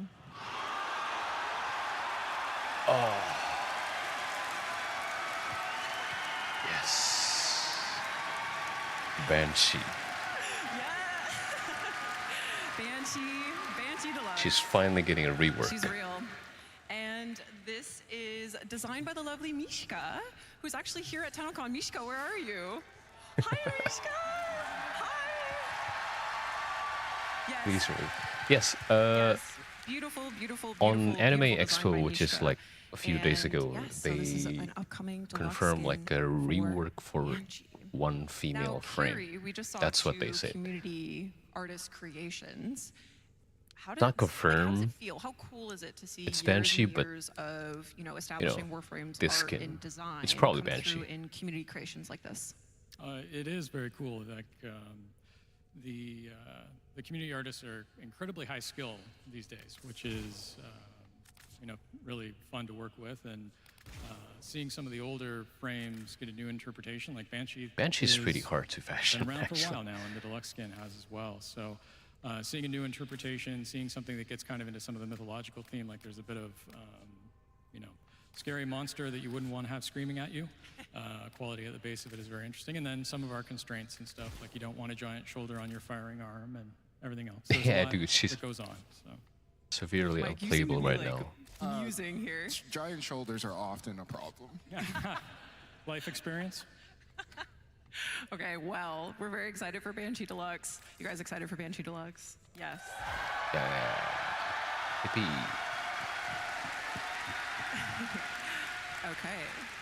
So much to look forward to, but let's take a look back. The old piece was quite a monumental update for, obviously, you guys, the players, but also for us at DE. We essentially set the stage for our journey forward with the old piece. But, of course, before we look forward, we have to look back. So we looked back through the eyes of the operator as they relive the moments of the war-torn moon Parida. Sorry, I'll be right back again. This was an entirely new environment and setting that was majorly ambitious for the team to execute on. So let's have a look at some of the work that went into building it. And Carrie, I'm curious, what did the beginning, weeks and months look like establishing Parida? Rushed. Yeah, it was coming off a very big update. So 1999 and the Encore were kind of huge for us, as I imagine a lot of you would remember. It was an intense patch at the beginning, and trying to nail down what it was going to be and what we had to achieve was an interesting process. So, it's the World War I vibes where you see that there was a grinding conflict. It was trying to make it much more personal old piece as art, far as the story I goes, guess. like a note of friendship between two people in the middle of what was recently a war is an interesting concept to try to bring across, show some classic Orokin when it's intact and on and on. And then, of course, rocks. Rocks. Yeah, Rocks. bane of our existence, I as it learned that turns they were out. very challenging for the For team. years, yeah. Plains of Eidolon, about a week and a half, 2 weeks out, we were still trying to make rocks that would look sufficiently good, and it feels like it's a solved problem now. Rocks are hard. They are. Rocks are hard. Parida, we love rocks, yes. Parida is also where we meet Adis, our little sentient friend who went through many iterations actually before we landed on the version that we know now. So let's have a look at some of the exploration the team did there on that. Marco, how in the world did you make players care about a sentient character? It's kind of unintuitive for us, right? Well, this is one of those rare occasions where we managed to get most of the concept team to take a stab at this. Give human face. And That's we it. had, stuff that was very, very... That's how you make humans care. Something that was a little bit more into the human. And then, you have to pick one artist to go at it and finish it up. In this case, Alfio took care of the last steps that you see here. And even at the very last steps, we even took more of the humanity out from taking care of the skin. Hey, my still keeping that kind of my guy is here. mask that could still emote, and you have the original Eddie's face under it, aligned to the eyes, etc. Look at that. So we she's gone. push it more and more into less familiar, more alien. And I think at the end, the reason why you still care so much for the character is mostly for the narrative, for the story, kind of the whole quest that you run through with him. and especially the work that the animators and voice actor did that really push it forward. Absolutely, brought it all together.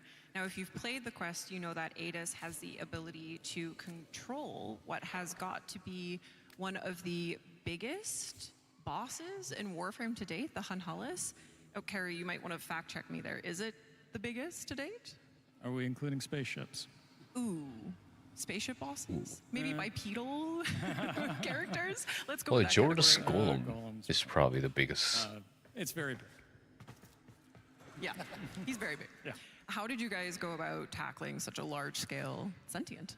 I mean, it is different. You don't often kind of design from the point of view of an ant about to be stomped. So a different kind of design challenge on that side.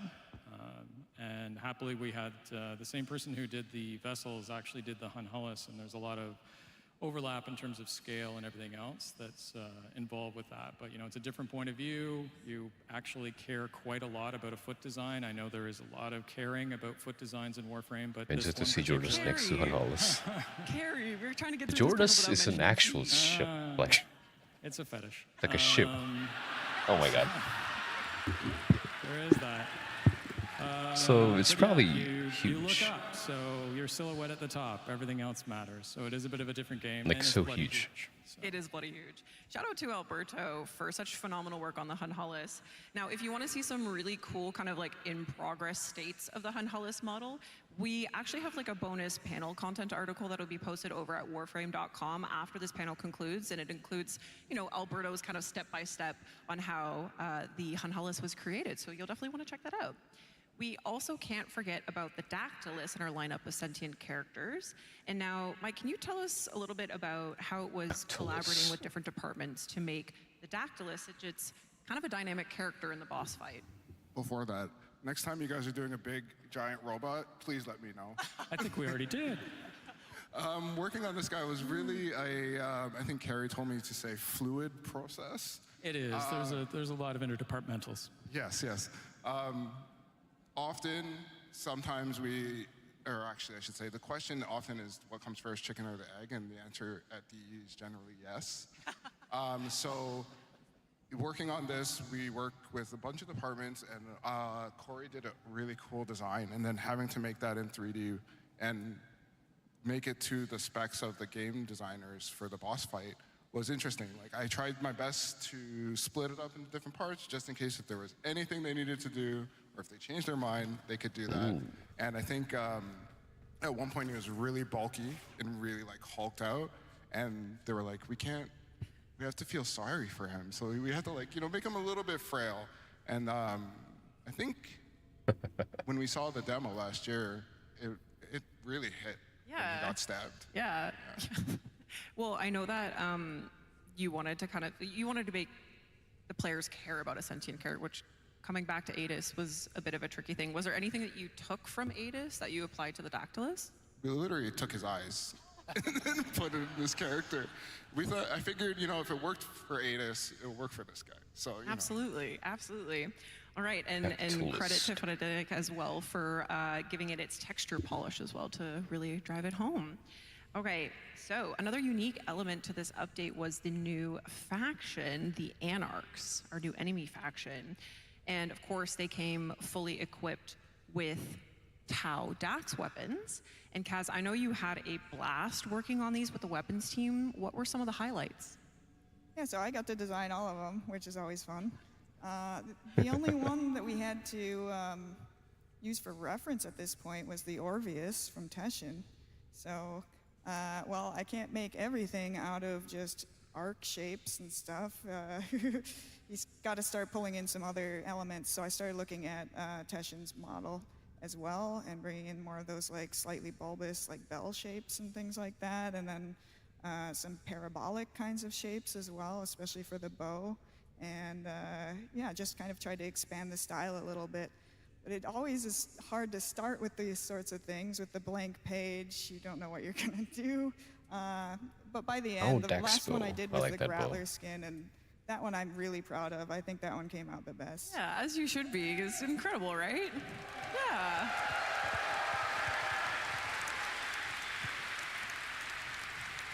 So, speaking of weapons, we had some big Getting super tired. in Uh-oh. this update, the Tactilis artifacts. Get a little nap. Focus school weapons that perform Tauron strikes, as we know.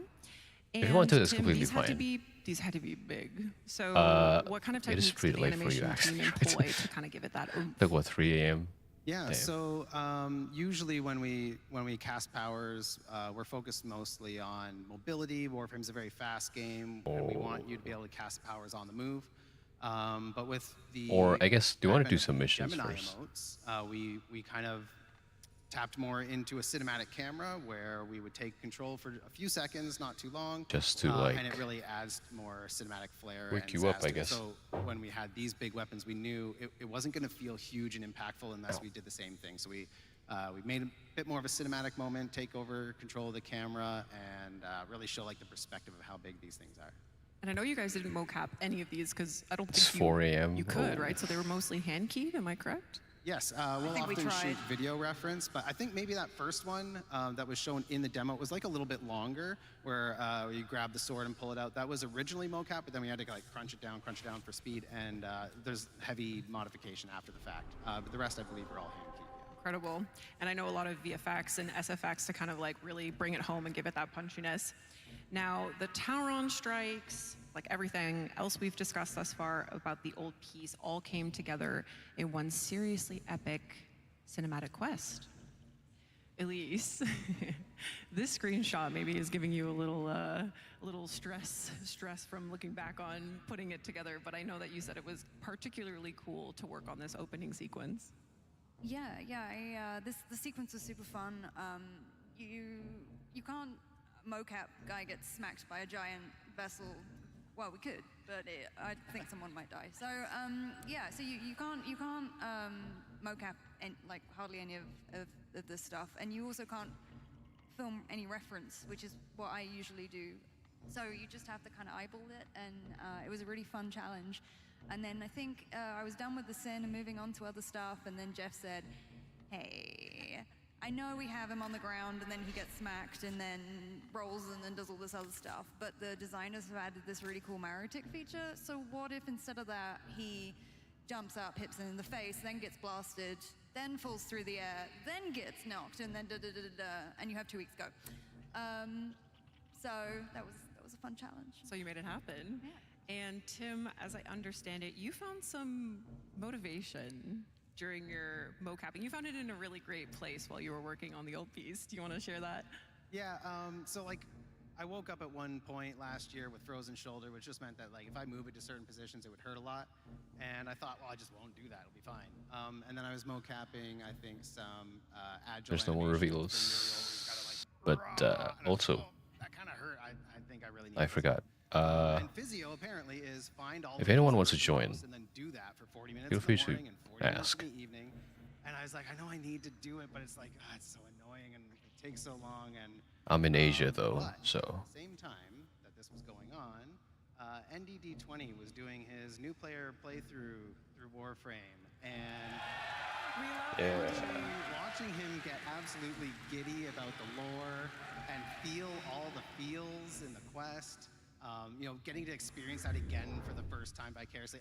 To all the people who stream their new player experience, thank you for giving us the opportunity to feel that stuff again. But yeah, so what I did is I said, I'm just going to save these as a treat. I will only watch them while I'm exercising, doing my physio, otherwise I won't do them.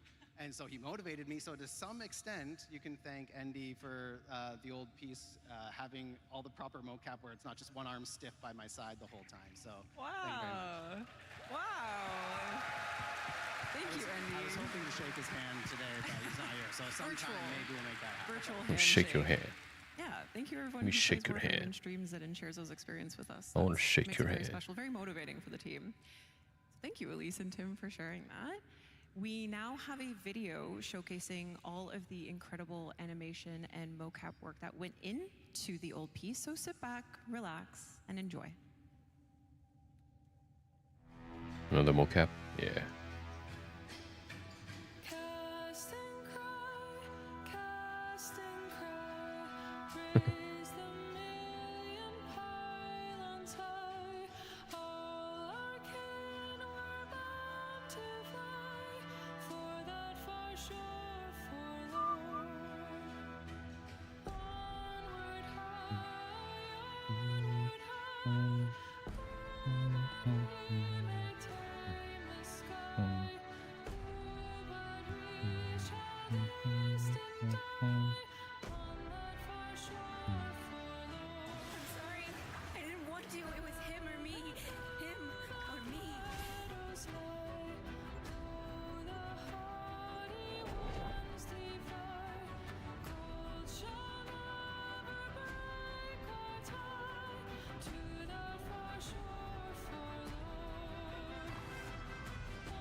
unworthy foes.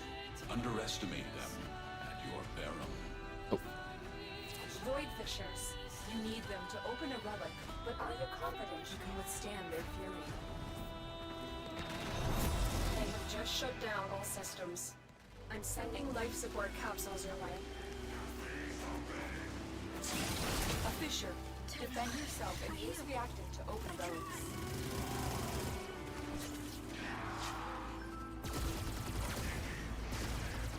Is that the new gun? Wait, you got it already. Damn. Keep fighting. Look for more reactant. I don't know, I haven't gotten mine. I don't know if it's bugged or like region stuff.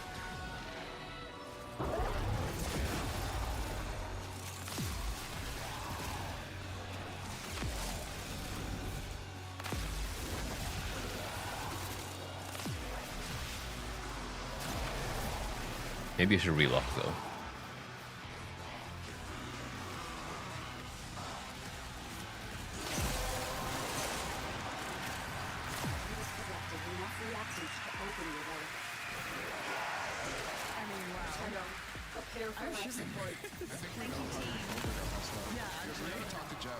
Is it good?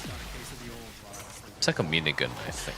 Half. Shout out to the animation team, Okay, the TV team, obviously. Like I said, this was such a monumental quest for us, so give them a hand for such Deliver ruthless barrage of sentient artillery from zone of death.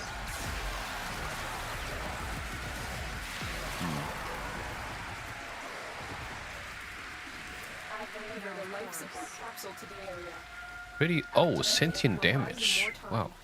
Okay. That's the stage for our journey. Pretty low critical damage, but.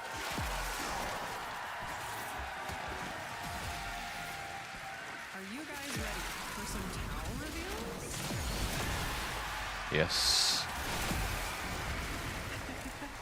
Is Tim not ready? Is that what was happening over there? Okay, so let's start with the kind of weaponry you'll have in your arsenals. How does a shotgun sound? A new shotgun. And not just a shotgun, a sentient shotgun. Yes.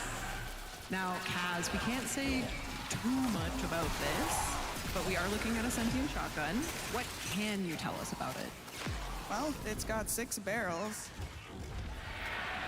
It's gotta be really weird. It's sentient. There might be a really I know how to use the alt fire. goes with this one. It's some really weird little arms. Maybe it's the one that you have to charge Tim, first. do you wanna give them a little tease, maybe? Warframe weird. So sentient arms, 6 barrels. They move. They move. They do stuff. Okay, we'll just have to wait and see. All right, and it's been a while since we've had a new fist melee weapon. Ooh. Yes. Kaz's jazz that you guys are excited. It is an unbelievably cool design. Perhaps we'll see it later in action. Without spoiling anything again, Kaz. Sorry, Kaz, I haven't given you any crazy prompts for this, but what can you tell us? What was actually your favorite part about this design? Well, the metal parts on the front, they might look a little bit like the sentient thingies that move in that undulating way. Sentience. I don't know what you call those. What are they, generators? Wings. Right? Wings? Wings? Yeah. So it's kind of like, you know, when you're like tapping your fingers.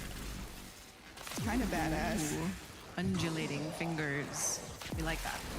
And with a new shotgun, Why do you say it like that? a new fist melee, you'll surely need something to shoot and punch, right? Well, we're heading to a place Yeah, like where sharks. you'll meet Oh, some is that the alt very fire? interesting sentient enemies. I saw that.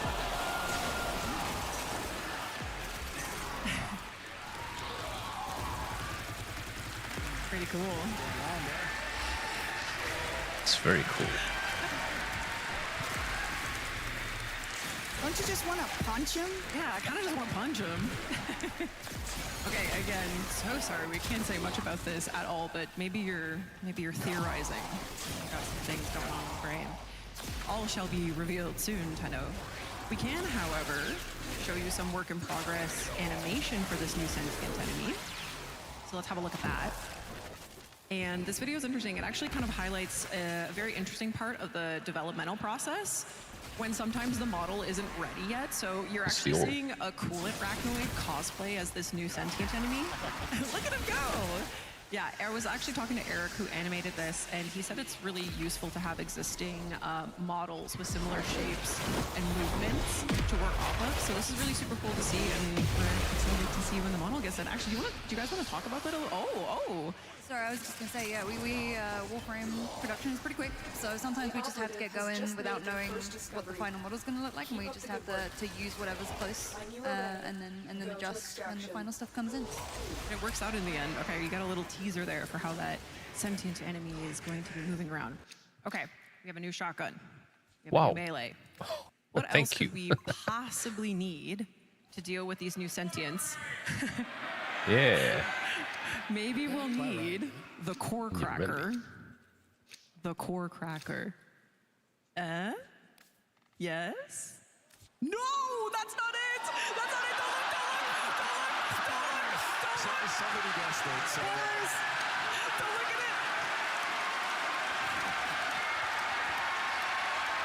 it! What was it? Oh, we can't see online. Oh.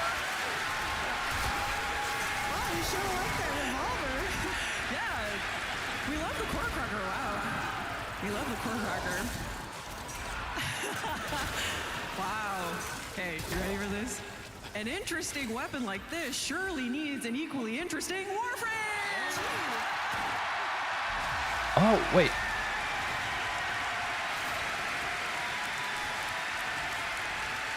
Briscoe. That's cool. Say hello to Briscoe. Marco. What are we looking at? Dude, what the hell? Well, yeah, there you go. Briscoe is a new detective Warframe that's gonna play an important part in the, our main update. Detective Warframe. And as you see, he's carrying a big gun, and we're kind of going with Yeah, you frame, man. long trench vibe with him.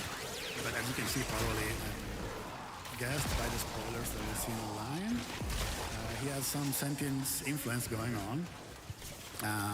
Yeah, but kind of an opposite take compared to something like Caliban, where Caliban is more very heavy on the sentient elements, the open chest.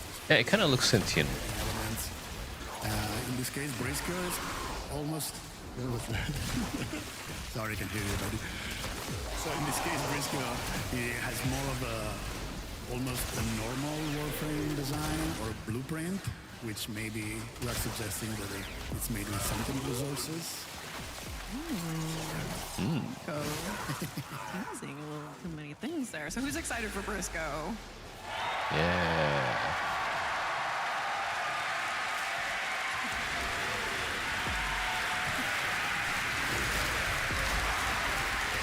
I have one extra little tidbit of information about Briscoe that we can share. He will have his very own hound companion. Very exciting. And it looks awesome. And it looks awesome. I'm sorry we're not showing it to you today. Hound? Picture it in your mind. Picture it in your mind. But we'll show it in future dev streams. A detective Don't and worry, his but dog. Get excited for that. Little Briscoe. Or if I heard that hound before. companion. Okay. Hello. That brings us to the end of the art and animation panel. No. There will be an article, like I mentioned, a bonus panel content article posted over at warframe.com. It features things like a video about Descendia's level design process from Cole Crosby. It's very cool. You'll want to check that out. Thank you, panelists. Thank you, Elise. Thank you, Tim. Thank you, Mike. Thank you, Marco. Thank you, Carrie. Thank you, Kaz, so much for joining and sitting up here in front of this amazing crowd of Tenno, sitting here in London, Ontario, Canada, watching from around the world. Shout out to everyone at Digital Extremes. And I think Steve said it best at the beginning of the day. We love humans that make art. We love human-made art. Yes, sir. Yes, sir. That shit with Cora. Oh my god. Cat lady and a dog. Heartfelt thank you for creating characters and worlds that make us fall in love more and more with Warframe with each update, with each chapter of this 13-year story. We are so appreciative for all of your hard work. Thank you so much. The DE team, the art departments, the animation departments, everyone who makes these updates happen, who makes Warframe happen. And thank you guys for watching and being here with us today.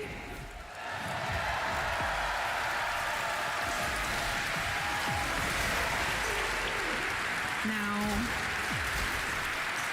okay, I lied. I actually have one more thing to show you. Tim and Elise have been quite occupied cooking stuff up in the mocap room. So why don't we take a peek at what they've been up to? And with that, thank you so much, everyone. Happy TENNOCON. Thank you for being here. Enjoy the rest of the day. Thank you. Bye-bye. Thank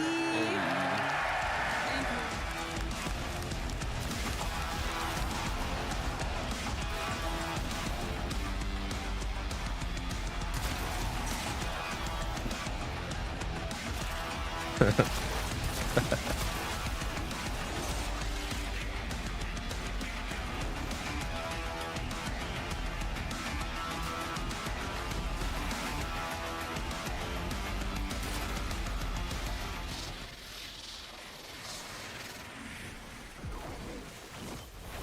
Narrative of Warframe. We will all share in this bounty. Hold out as long as you can. I don't know how interesting that is.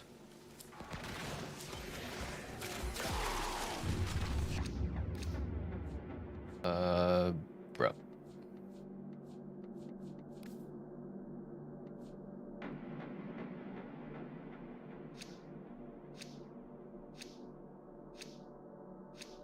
$20 minutes.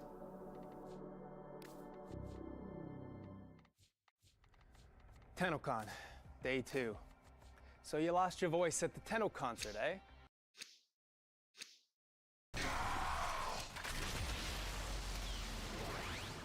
Okay.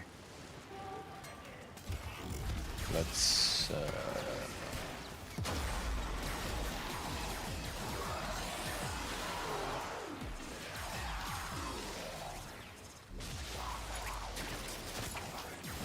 play some music.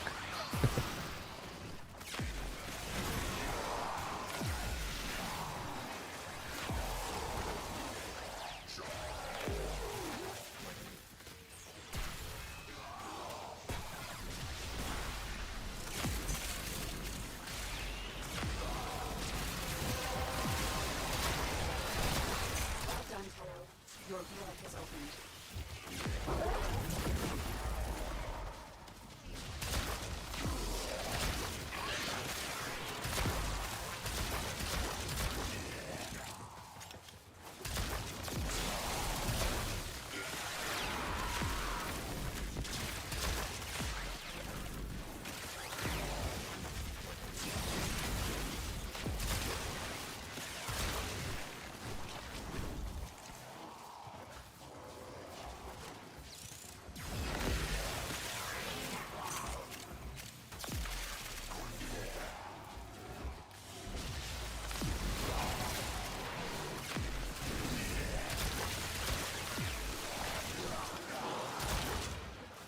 Ooh.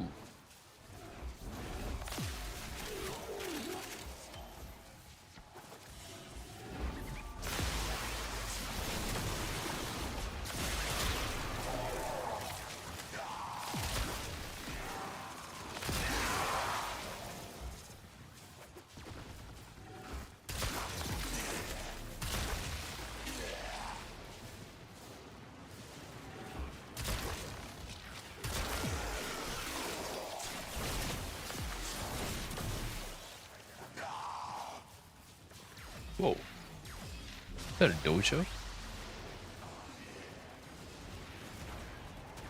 Hey.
It's 1. What the hell?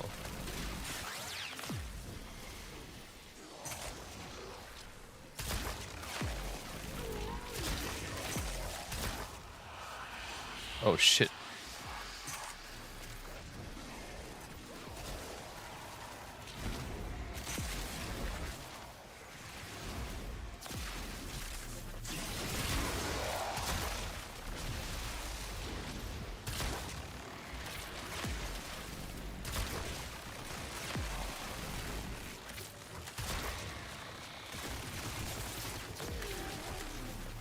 I forgot to charge my ult.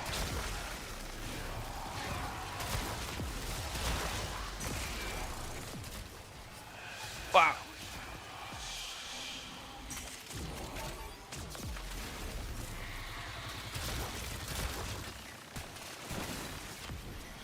Oh my god.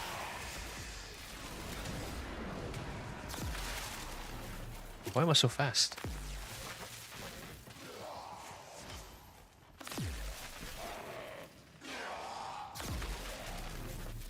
Oh.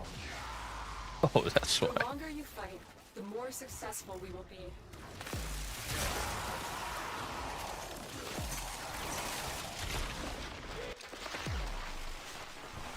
Hey.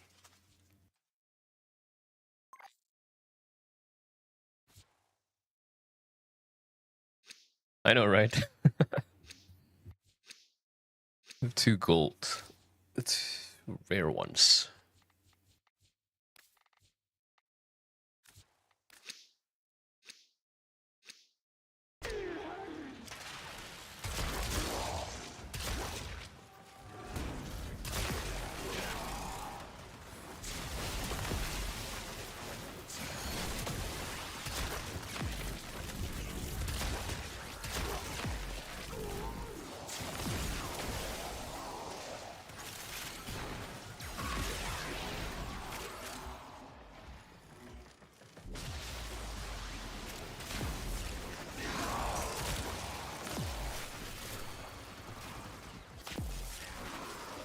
Boing.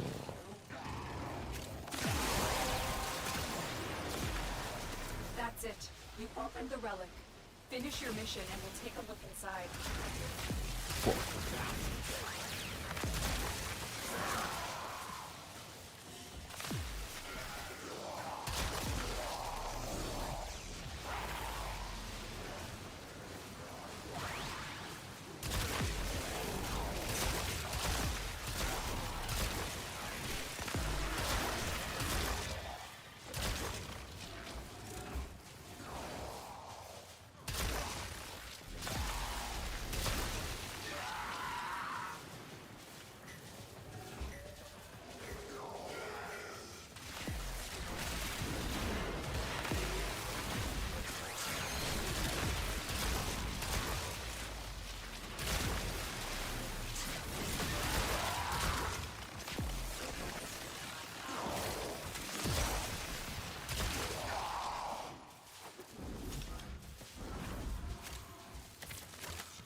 Okay, we'll go after this. It's okay. You can take a nap.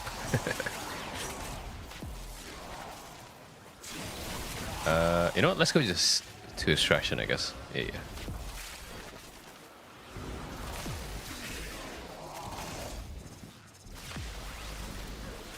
Look what our Tenno operative just found. They could not do this without you.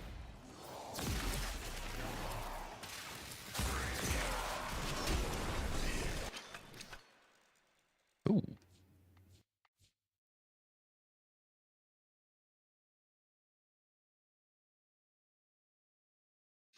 Laya, Laya.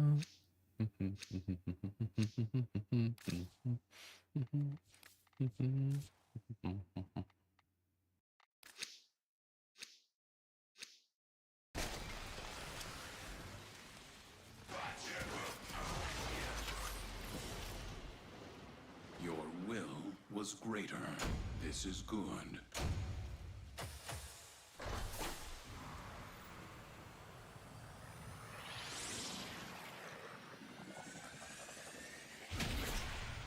Whoa, that's Ballast.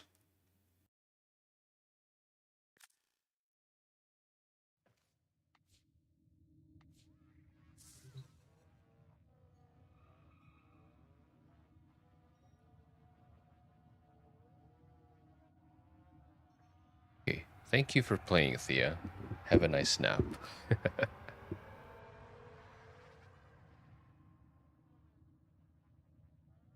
It's okay if you want to skip 10 alive. I will still be here though.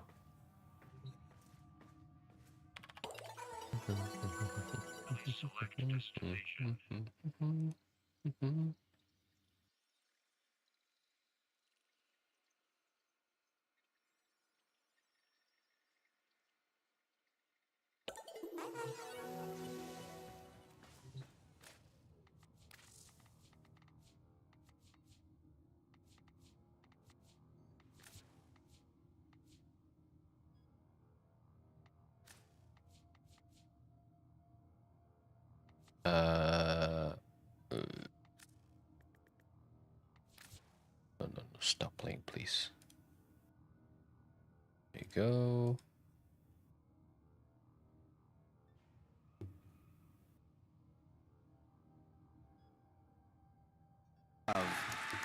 Our lead narrative designer, the Game Dev Hero Award nominated, Ryan Mole. Hello, everybody. Pleasure to be here. Next, this is a real treat for me, actor extraordinaire, 1/3 of the Devil's Triad, the voice of Roth, Renee Zager. Hello, Tom. Yes. You may see an empty chair. Ben Starr was meant to join us on this panel, but ever since he got cast in Soulframe, he stopped answering my emails, big-timed us, so we needed someone to fill the spot. Fortunately, our creative director was able to step up, so please introduce to the stage Miss Rebecca Ford. Oh, Reb.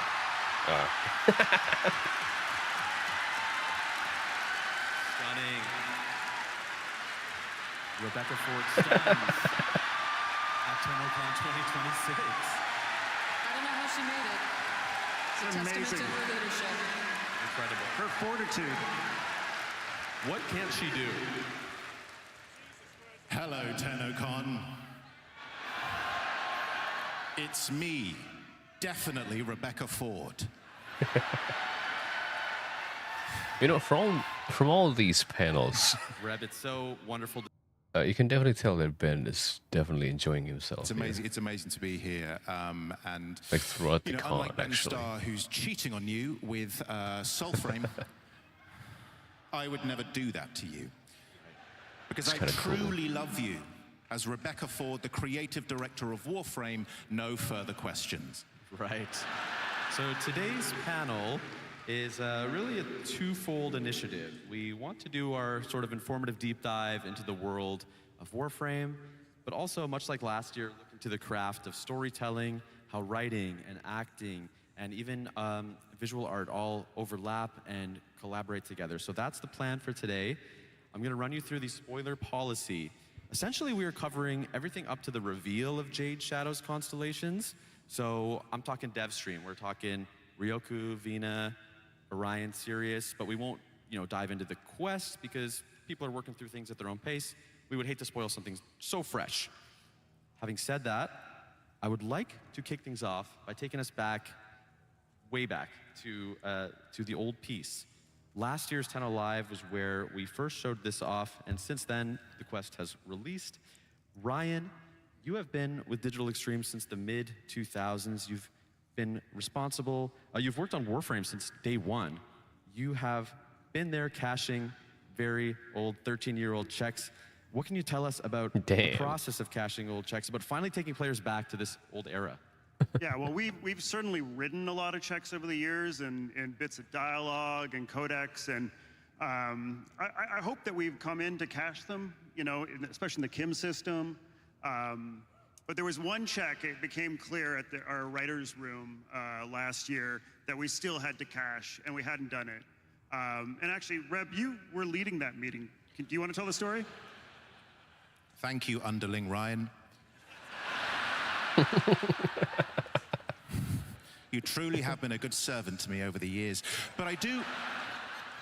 It's a wonderful point you raised, because I remember vividly being there in January 2025, and the story that we wanted to tell is the story of tonight. It's what we're going to be revealing at Tenno Live. But what we realized in that meeting that I was definitely there for was the fact that in order to tell this story, we needed to see Tau before. We needed to see where we were before, and we needed to see peace. And it was in that moment that this is where the old piece kind of derived from. And there was one thing that I desperately wanted, and that was essentially trench warfare, right? I said over and over again, trench warframe, coin it now. It's true. It was right there from the beginning. And the problem with that meeting is, Ryan, you wouldn't stop screaming. He has that problem. Ryan, do you feel that the old piece, for the most part, matches your vision for the era? Oh, it's tough to say, because over the years, we've been developing it, and we've been, in the very beginning, the old war was a notion that we would write into weapon descriptions and into little codex entries as a thing that happened. It was a mythical event in the history of Warframe. We knew bits about it, but it took all these quests and Kim system writing and all this to kind of tease out bits of detail about it. As we developed the Second Dream, as we put Teshin in the game and had Dax, we started to learn more and more about who the Orokin were in the past. And so when it came to write this, it was almost like the way that the Operator and the Lotus are excavating memories. We had to do the same thing for this quest to really understand what this era of Tau was going to be like.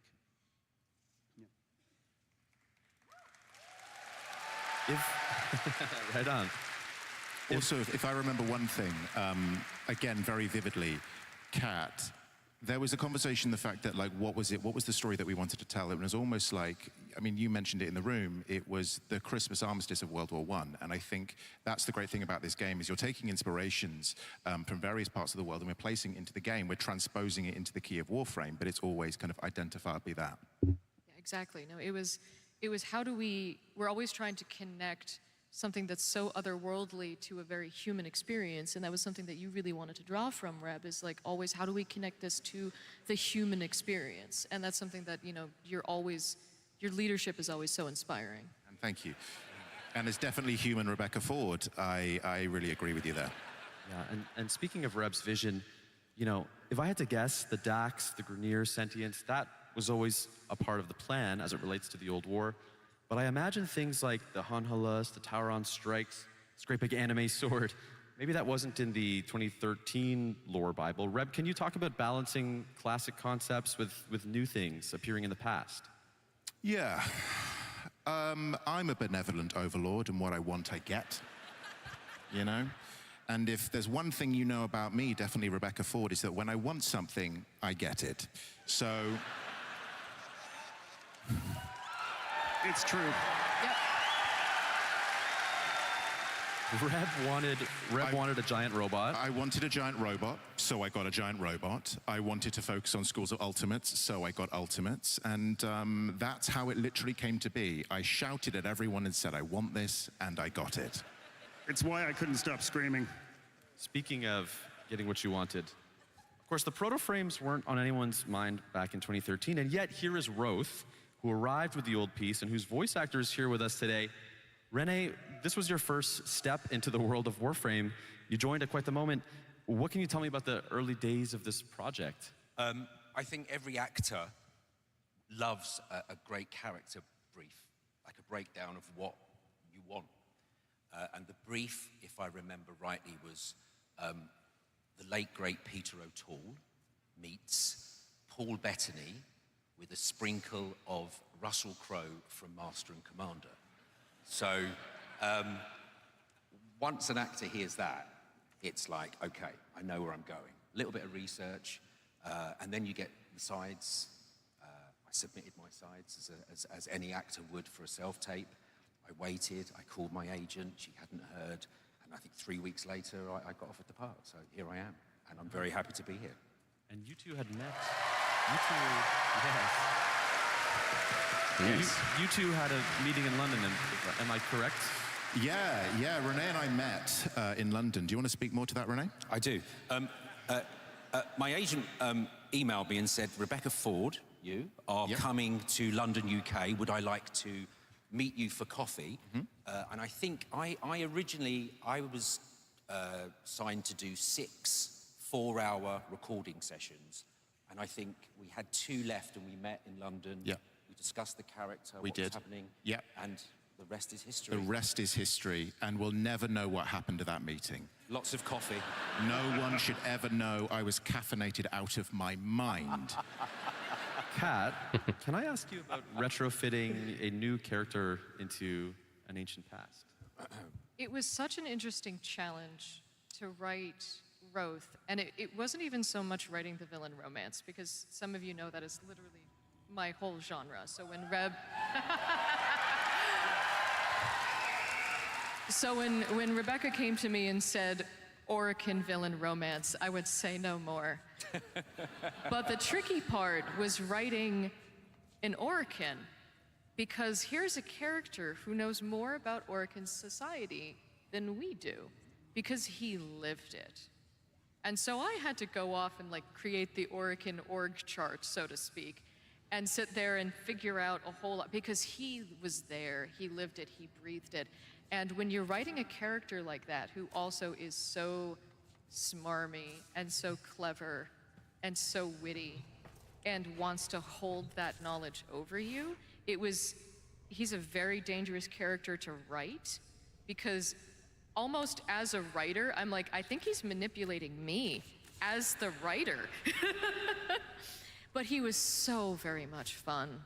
He was like the ice cream sundae of the Devil's Triad. I literally had to save him last, because I'm like, I'm gonna write too much of him if I do it first. Add another branch, Kat. No more branches. No, no. The localization team will kill me. If you checked out our panel last year, you'll know we showed you what was called a casting sheet for Eleanor. This year, it's a little different. We didn't actually have a casting sheet for Roth. Reb, why was that the case? Well, as we know, I'm collecting actors like Infinity Stones.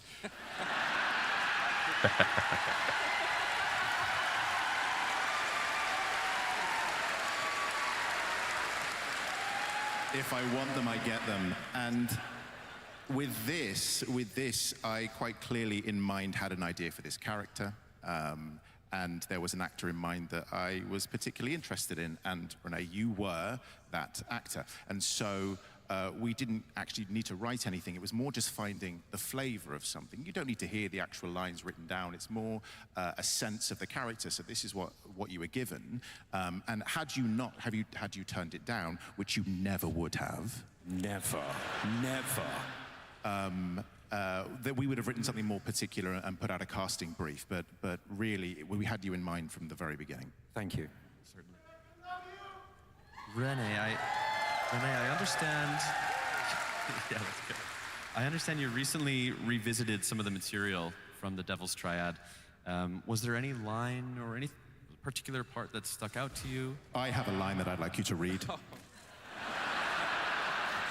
In the style of Rove? Yes, please. Okay.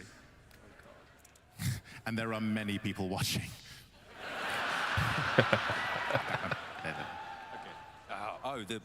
Okay. Okay. So this is the bloodbath proposal.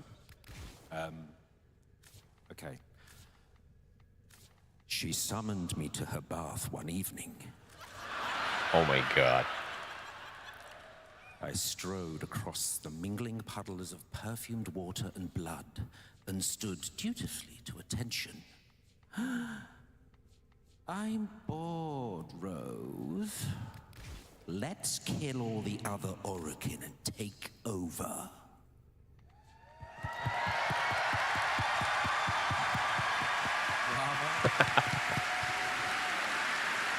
Clap, clap, yeah.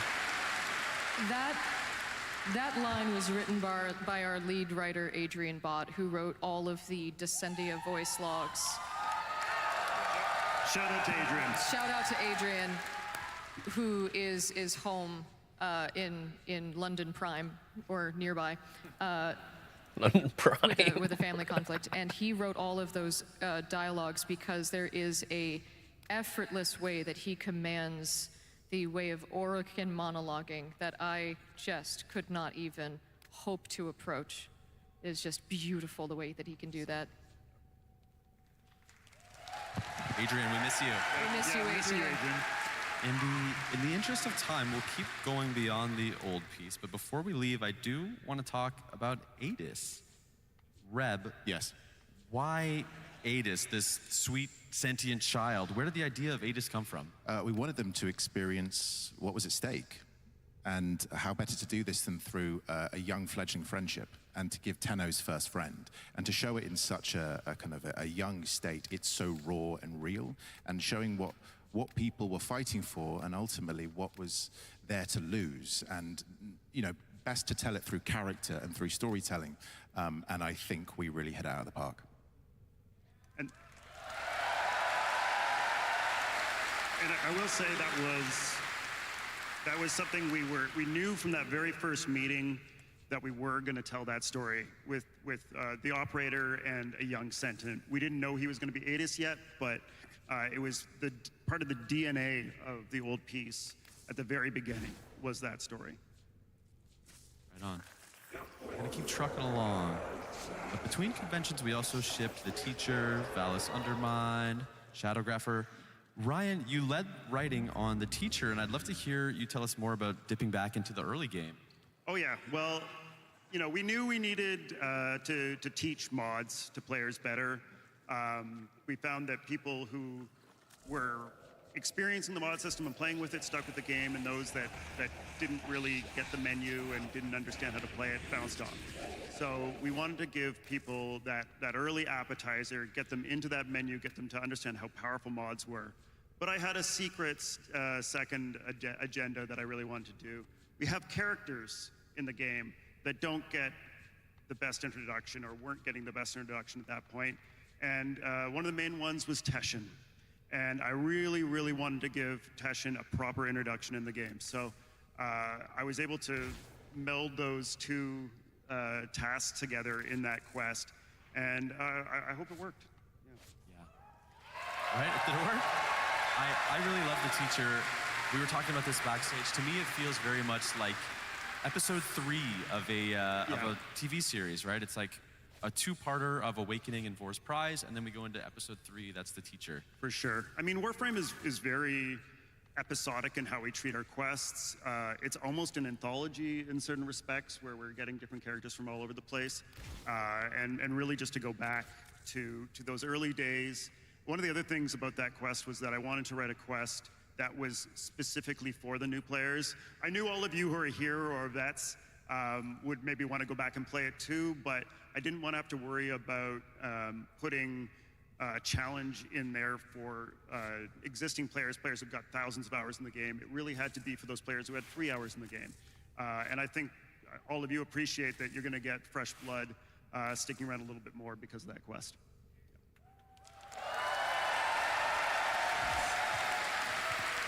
By now, our players understand the premise of the update for Jade Shadow's Constellations. Kat, what can you tell us about developing a direct sequel to a quest? It's somewhat rare for us.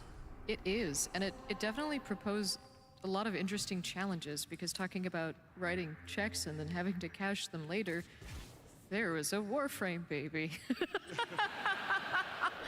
And so, Rebecca, you had sort of like gone off and then come back and had a very clear plan of like, okay, there's this. And also another check was, what happens to Orb 3? And all of that. And so it was a very, very interesting a world of like what to do with this and how to embrace it and how to take that forward in an interesting and yet also unexpected way. Because one of the things we really love to do with Warframe is what to do, but how to do it in the most unexpected way possible.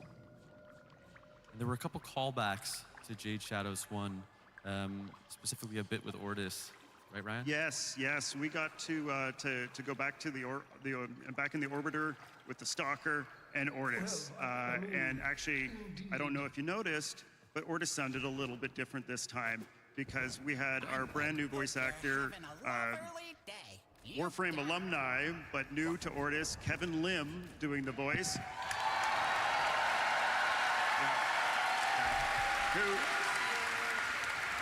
Kevin, I really think you nailed the spirit of Ortis without trying to do a sound-alike or anything like that. You really took the mantle that Mike Leatham, our retired Ortis, developed and ran with it, and I'm so happy with where we are. Yeah, thank you. Can we give it up for Mike Leatham? Oh yeah, and one for Mike Leatham. OG Ortis. So that is everything we wrote and shipped between the last TENNOCON and this one. Before we move out of the past and start contemplating the future, there's one member of the writing staff who could not be here today, and Adrian Bott, the lead writer on Warframe, insisted on sharing a short message with all of the Tenno here today and watching all over the globe. This one is for the lorehead, so grab your notebooks, class is in session. Hi, Tenno. So I really just wanted to follow up on last year's narrative panel, where Corey asked if there was anything the players should have brushed up on prior to the big Tenno Live reveal, which of course back then was the old piece.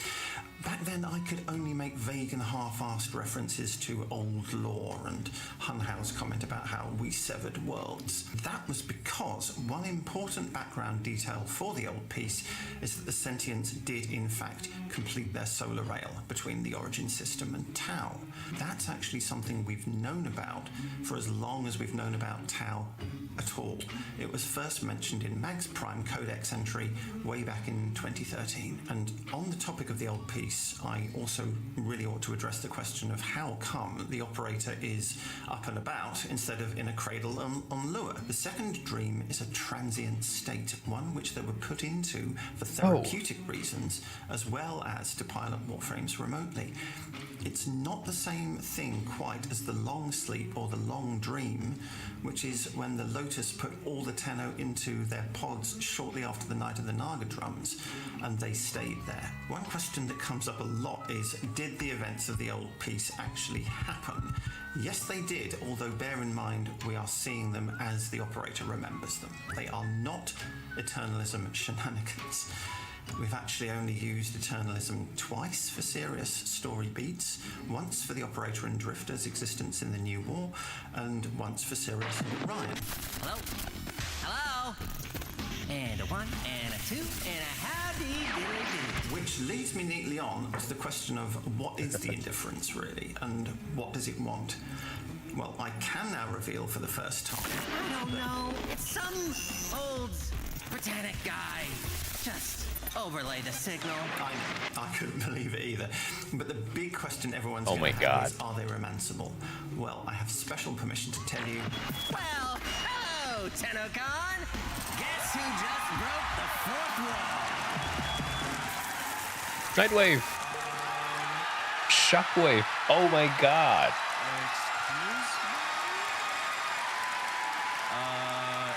Was that a mirror? Oh. That sounded like a mirror. That did sound like a mirror. Dude, that is so Where's cool. up to? Kat, do you have any idea what we just saw? He is back. Oh my God. Coming to an Origin system near you. Amir from the Hex is taking over Nora Knight's broadcast temporarily. He is. So coming in August, Amir is giving Nora a bit of a vacation and taking over for a very special Nightwave. And also, he's also taken over one of the rooms upstairs in the Holvania Mall and turned it into a Fables and Frontiers. That is so cool. Oh, D&D.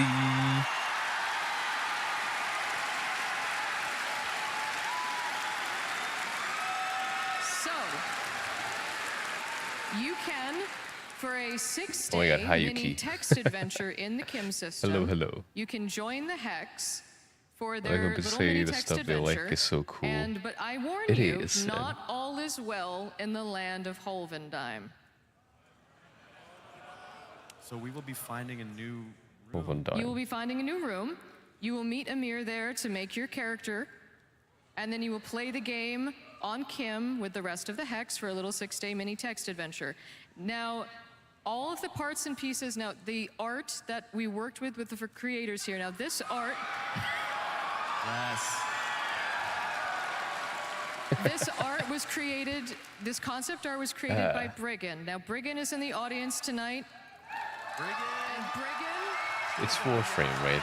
They have a bunch of materials. And Briggan is my co-author of this Look at Fables that. and Frontiers Actually, text when's the adventure. Nightwave? I haven't even Because finished all mine yet. All I said was, yeah, Eleanor's gonna be the warlock, and of course Arthur has to be the paladin. He's just gonna be the basic paladin. He's Arthur. What do you mean, basic? Is something Ben Starr would say. Exactly. And Briggan was off to the races, and I barely even scratched the surface of It's the so art cool. that Briggan created. And so what we've created here is the parts and pieces to then give back to the community for all of you to be able to take these and play campaigns of your own and run off and be free. We have a little time lapse. Can we show? We'll keep talking, but we'll show a little time lapse here of Briggan's work in process. Because this is our love letter to you, the community, because you fell in love with these characters, and then I've fallen back in love with what you've created. And it's like, this wouldn't have happened. This Fables and Frontiers campaign wouldn't exist without all the love that you've given to these characters. And so we wanted to do this as almost a thank you to all of you. And like to be able to see what, and yes, Monk Arthur. Monk Arthur confirmed. Monk Arthur is real. It haunts my dreams. Oh,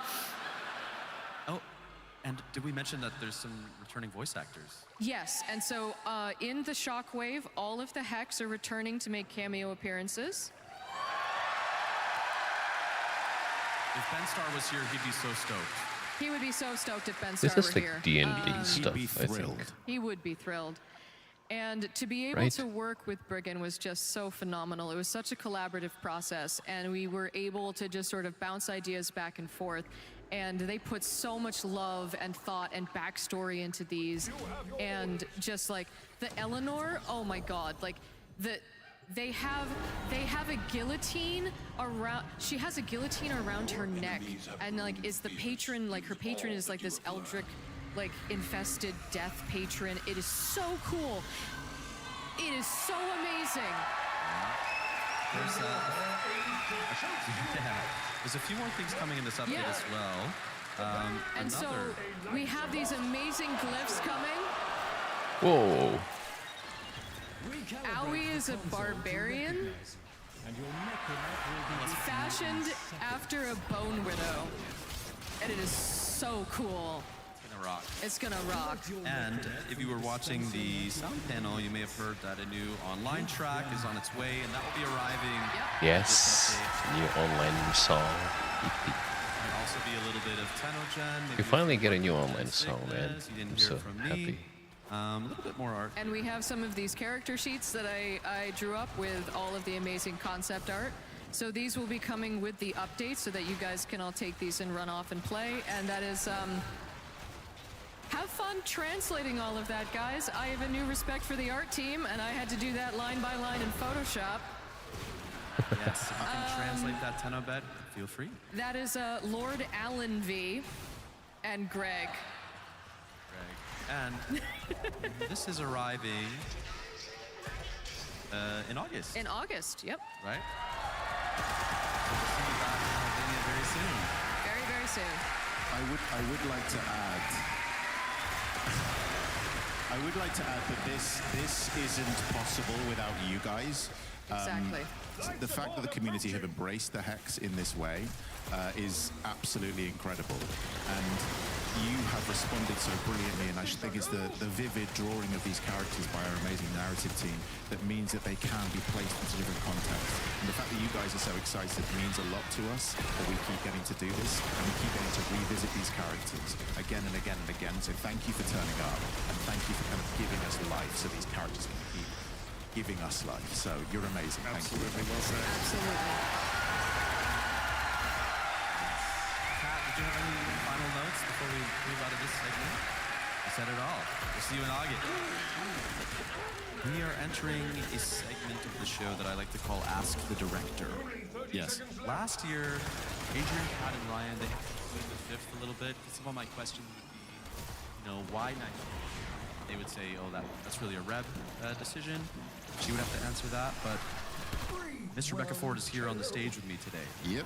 And now I get to ask you. Ask me anything. I will ask whatever I please. So I know we said no JS Constellations spoilers, but we agreed to make one exception. There was just one particular line that I want to dig into. Hunhao tells the stalker, quote, "Nata can never know. She must always believe in a future." I know this line caught a few people's ears, and it certainly caught mine. Why is it that Nata can never know happens in Jade Shadow's Constellations? Hunhao can burden it. He can deal with the burden of the knowledge that the future is fundamentally doomed in some capacity. He can shoulder that burden, but in order for Nata to keep going, he is giving her the one thing that enables her to keep going, and that is hope, the belief that there is a better world after today. And I think that is a gift and a beautiful thing that a father can give a child.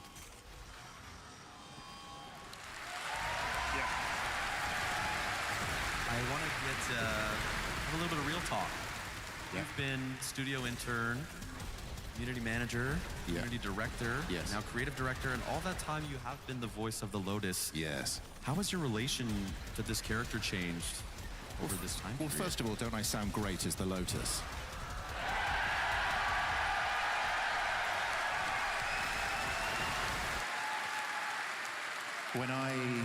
When I definitely, Rebecca Ford, think of my relationship with the Lotus, I feel like she is both a part of me and not a part of me. I feel like she haunts me like a Dickensian ghost. If I respect her, she respects me. It's an amazing relationship, and I'm incredibly proud to kind of keep going with it. How do you plan and write for yourself now when Lotus is part of the quest? Are you... Well, every time I'm telling Adrian to kill her, and he won't let me kill her, because I, in good faith, can't continue on being a Nepo Lotus and writing all the stuff for her. So, no, Adrian wants to keep letting her live, but every single time we go into a new meeting, I want a death for her. But you guys keep wanting her, so she's just going to keep coming back.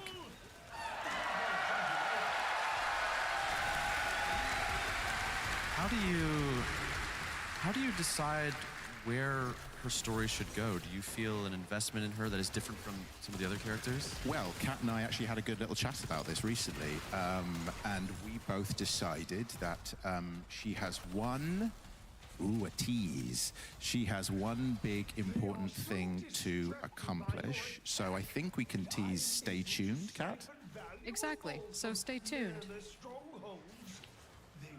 This is a question for Reb, but I suppose the whole team can jump in as well. How important is story to the gameplay of each update? I'll say arguably probably the most important thing about this game. It's something to hang the grind on and make people keep coming back. We have this ethos which is at least one character per update, because this isn't just a series of systems or mechanics. It's a living, breathing world, and the story keeps you coming back. And the fact that like this game is thriving more than ever is testament to the strength of the stories, testament to the strength of the writing team, working in tandem with all of the amazing artists and designers and developers at this company. But yeah, I would say people want to come back because they are invested in these characters and they're invested in this world. And if I may add,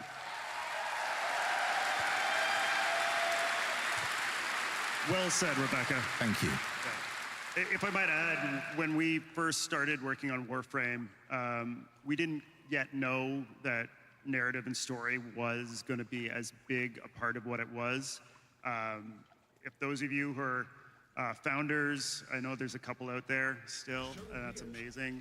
You'll remember the stories in the early part of the game were much more simple. They were much more humble. Our character presentation was much more simple and humble. This is why, you know, we were using our UI artist, Mike Leatham, as Ortis, and our marketing manager, Rebecca, as the Lotus.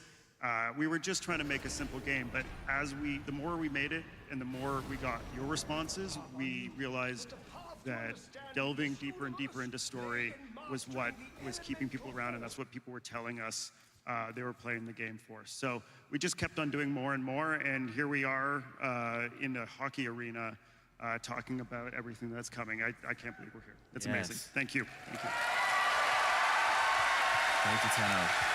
Reb, I have one more question for you.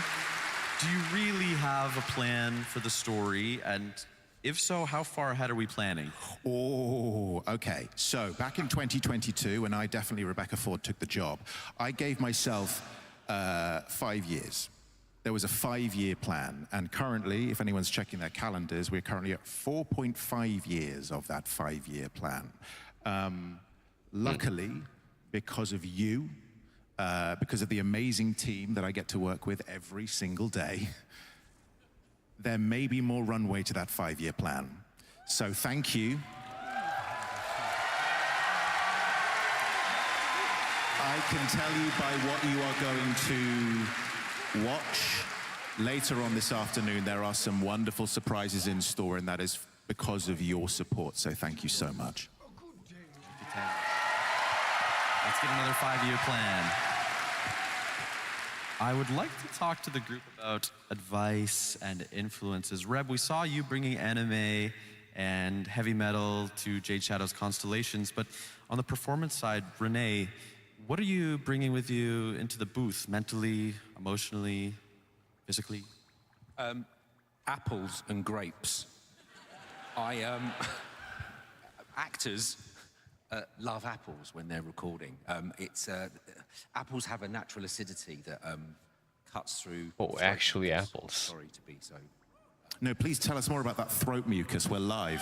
Yeah, and it can sort of aid in the production of saliva in your mouth. So anyone that's ever had to speak in public and has dry mouth or clicking lips, an apple can sort that out. Any type of apple? Granny Smith. Always a Granny Smith. Ironically. Any Granny Smith fans out there? Granny Smith fan. Shout out to Granny Smith Give it up apples. for Granny Smith I was apples. just going to say, ironically, I could really do with the Granny Smith right now. And grapes, because I just love grapes. But yeah, constantly drinking. But also, if I could say, having the team, because, you know, we're in London, UK, having you guys on Zoom, having a great engineer, a great director like JC, and Rebecca directing. You're welcome. Thank you. It's, you know, we're set. Great scripts. As an actor, you couldn't ask for more. Shout out to all the great engineers and sound recorders and studios that we work with. Syndicate Sound, Side, Liquid Violet, so many places.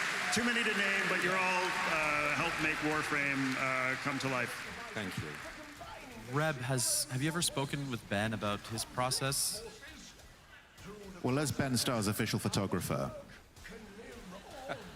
I feel like I can speak on behalf of him. I feel if Ben were here, he would say that other than apples, which is great, but also there are other types of apples available. Pink ladies also are excellent. But really, it's collaboration. I think one of the great things that Digital Extremes does incredibly well, and I'm incredibly proud to be the creative director of Warframe as a result of it, is the fact that a performance of a character is not one singular person. It is not a voice.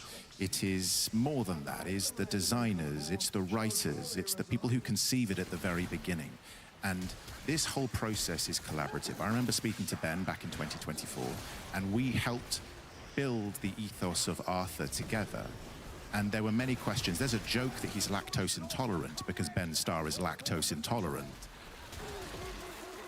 We are so collaborative. And it is a joy to get to work with performers. And there's a reason why I, Rebecca Ford, am collecting actors like Infinity Stones, because actors want to work in a free and creative environment. And it really is an absolute joy for all actors to come into this space, to be welcomed and to be appreciated and to feel like we are part of a collaboration, but understanding that actors are not just, they are one part of a much wider piece, and everyone has a say in it.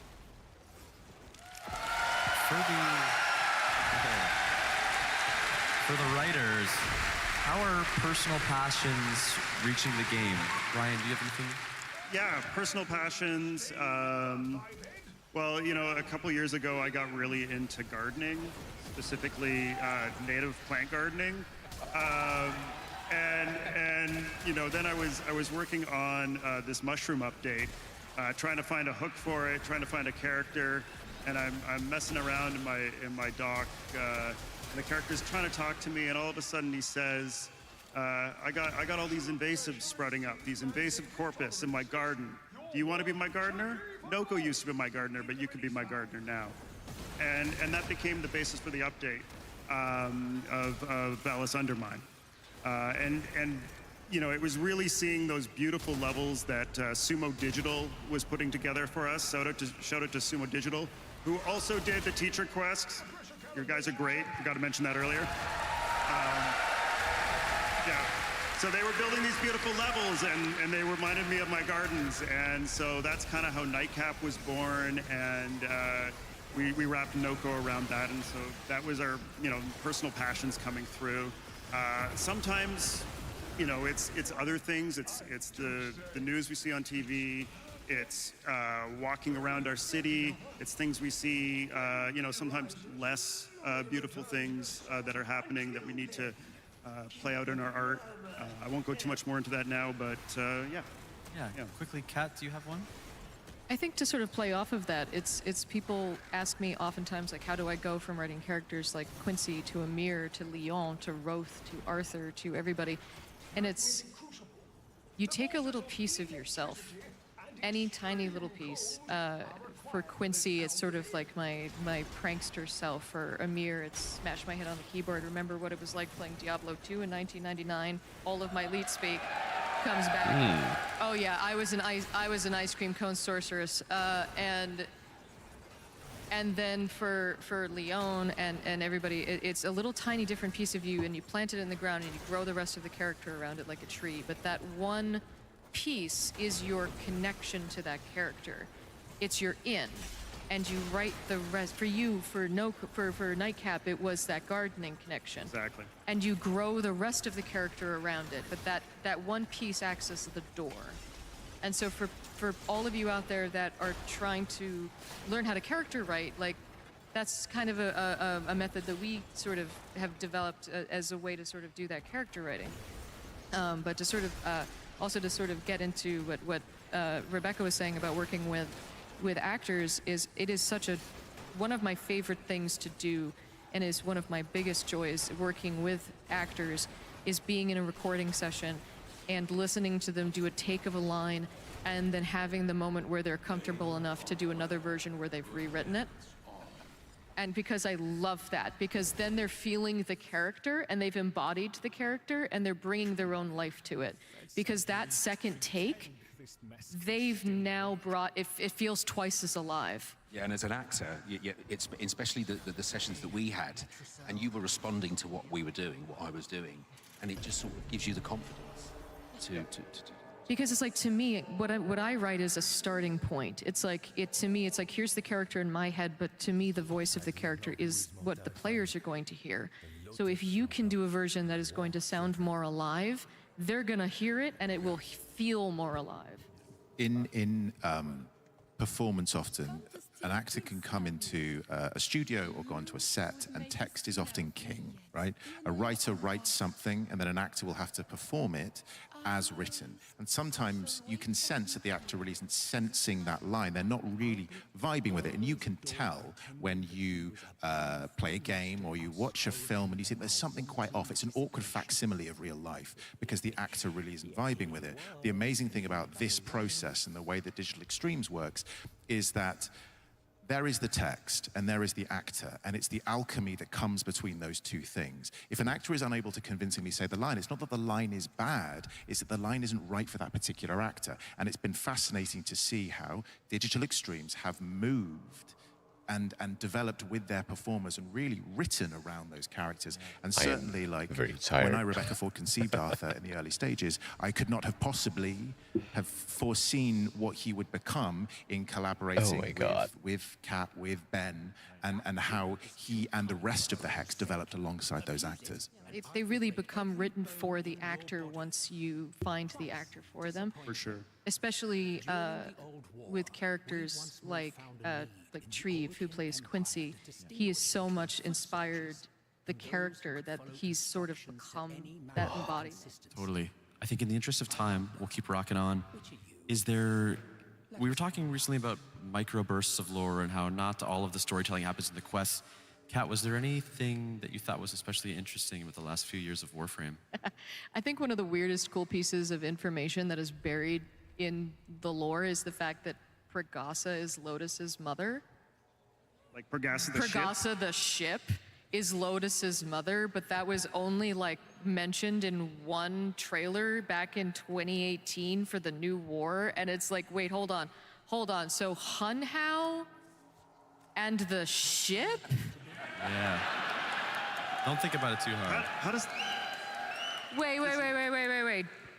Do the math, everybody. Yeah, I don't... And it's like, and then if you listen to Hunhow, wait, so the ship in Hunhow... It's beyond our comprehension. Yep. I'd love to see art of that, actually, if that's possible. I do want to talk about the proto-frames.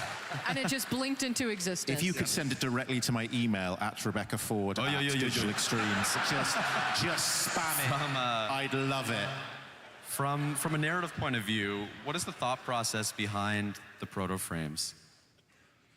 To me, the proto-frames are a different way of being able to tell the Warframe story. They are a new voice to be able to explore the narrative, and to me, that's a very, very exciting thing. Yeah, you know, before proto-frames, Warframes were kind of a blank slate that players could project their own personalities onto. But whenever we were telling stories about Warframes, we had to have another character come in and speak for them, which, you know, works, but the proto-frames let Warframes have a point of view. And I think that's really special because, you know, Volt is Volt, but Amir is his own character. So that's really what we love doing with proto-frames. Yeah, I understand Ryoku and Vina just arrived quite recently, but can you give us any crumbs of what's next? Any world premieres? Any one more things? Well, I can say that there aren't going to be any more proto-frames coming this year, but There will be a Warframe with a point of view. They had to give me something to do. Yes, we needed something weird for Kat to. With a little bit of time left here, I would just like to kind of ask the panelists for some closing thoughts or closing remarks. If I could be so bold as to start, I just want to say to the audience here and online, start making things, keep making things. In the words of David Lynch, I hope you are all having a lot of fun working on your favorite projects. Yes, make stuff. Kat, you got something? For me, I hope it's so clear to all of you how much I love and appreciate all of you. So last year I almost cried telling you all how I will write for you to the heat death of the universe, so I won't repeat myself. So instead this year I will say that I have met so many of you this week who have told me and shown me your amazing artwork, and I tell you how beautiful it is, and you say, oh, it's nothing. And I want you all to know that I feel the same way. I suffer from imposter syndrome like you would not believe, and I never considered myself a writer, and to this day I still don't really believe that I'm a writer. I know I'm sitting here and I walked out and I get to cross off my bucket list that I get to walk out to a stadium like a WWE wrestler. And I still will go home after this and think to myself, I'm crap, they'll figure it out next week and fire me.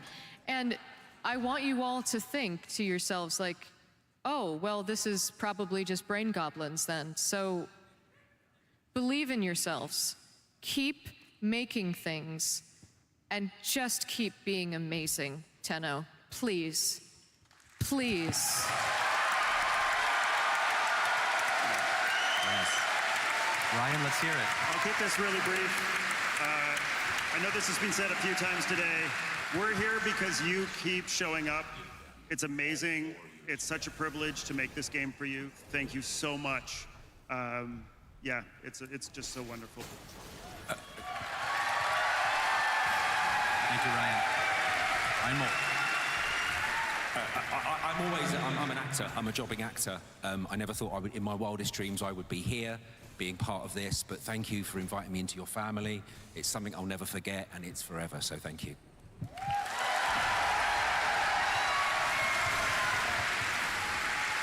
If I may speak about myself, Rebecca Ford, in the third person,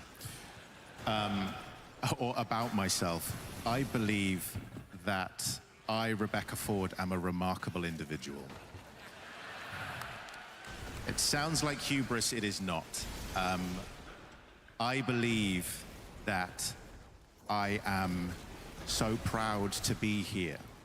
I am devastated in ways that I couldn't be here. I'm devastated that I couldn't share this with you right now and instead had to get the actor Ben Starr to dress up as me. Wait, what? Guys, I'm not really Rebecca Ford. Oh my God. You idiots! It was me, Ben, all along. What? But what I would like to say is you are an amazing community, and I know Reb would have loved to have been here. And she, from a personal view, is one of the most remarkable people I've ever had the pleasure to be in the vicinity of, let alone work with in a professional capacity. And I know that she loves every single one of you. I've seen the way that she is at work, whether she's with you as a community, and I'm so proud to call her not just a colleague, but a friend. And it would do me a great honor if we could all together say, we love you, Space Mom. Is that okay? Yeah. Okay. On three. You ready? One, two, three. We love you, Space Mom! Thank you. Thank you, amazing. Tenno. That is our narrative panel. Tenno Live 2026 is coming up. Bye-bye.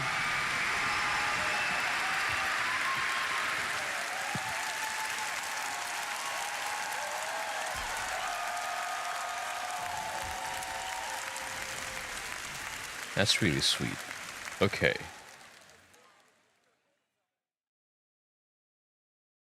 Oh my god. Up next is the Tenno Live. It is 30 minutes. Not that bad. Oh my god. I'm starting to get sleepy actually. Should I check in some coffee? I have some. I also have some. Oh my god.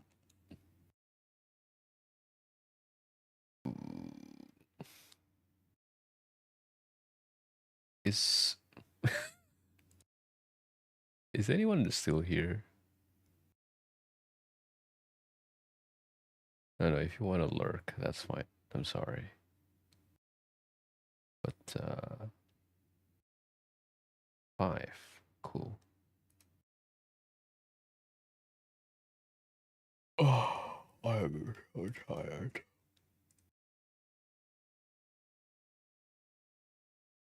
Come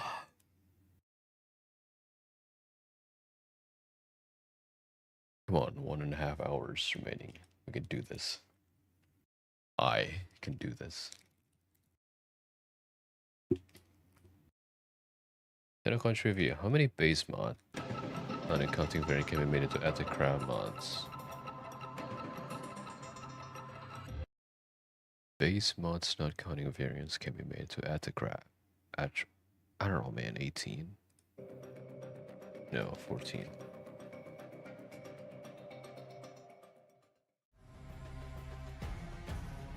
Oh, that's it. Thank you, Infinite Collector. Hello, hello. Thank you for the head pad. You know what? Is that Ultraman? Oh my god.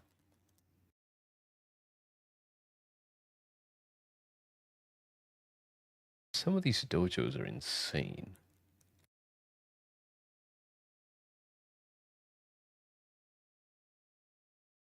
Damn. Okay, I'm gonna get some coffee and wash my face real quick. I will be right back. Oh,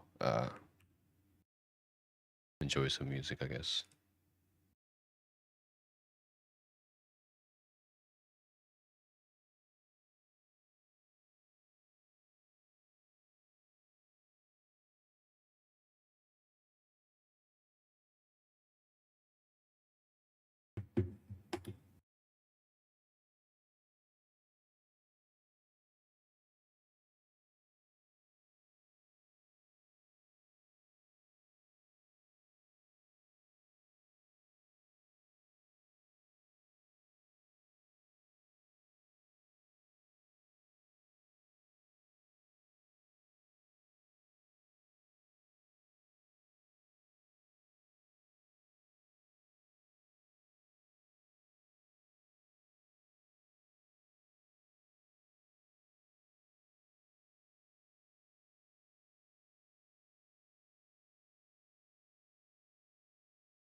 Hello. Oh.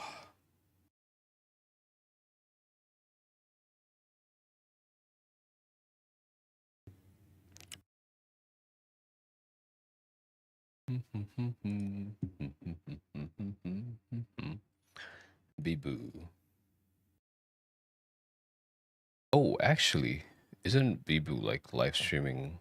Live streaming. I mean, co-stream this TENNOCON.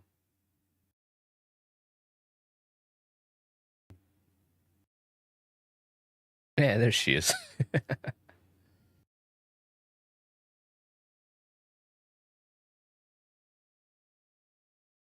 Bee-boo.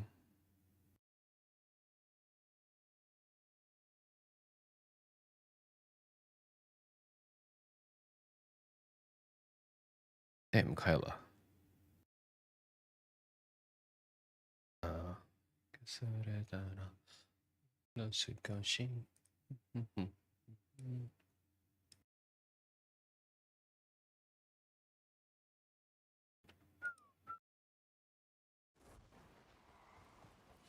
Tenno life relay. Ah! I have to finish this. I forgot about relay. Oh my god. Oh, Kyama.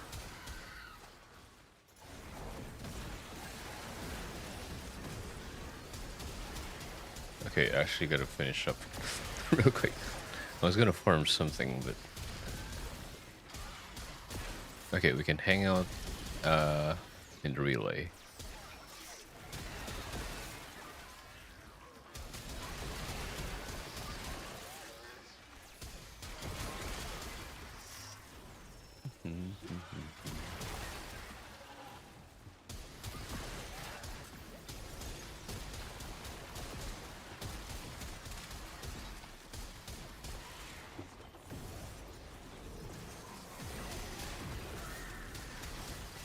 Oh, you know what? I'm just gonna board it. I'm not gonna bother on that. You have to be fast for this. Otherwise, the server will clog it up and you can't enter. I am bold. Gyre, sure. No, let's do Ash.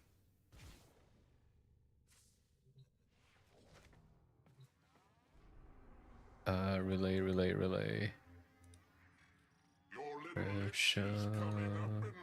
Where? Relay. Saturn.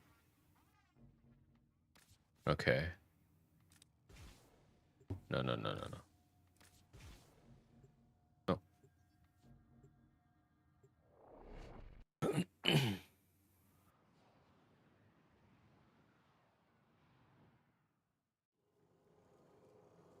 Ooh. That's my railjack.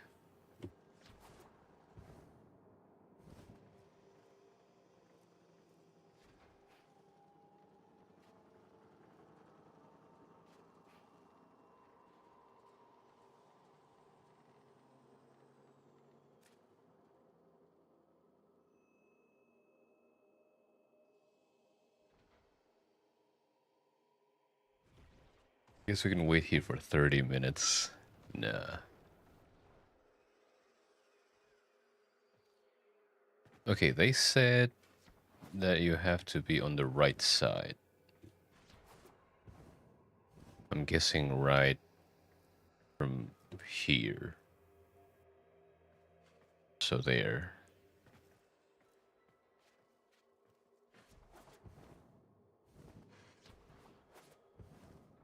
New railjack relay design.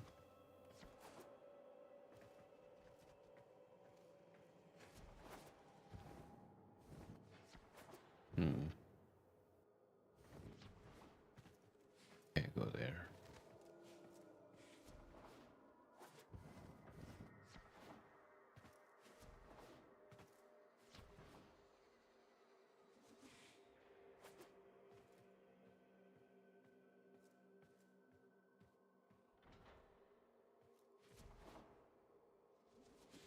know what? I'm gonna go back later. Hopefully, hopefully, it's not too clogged later.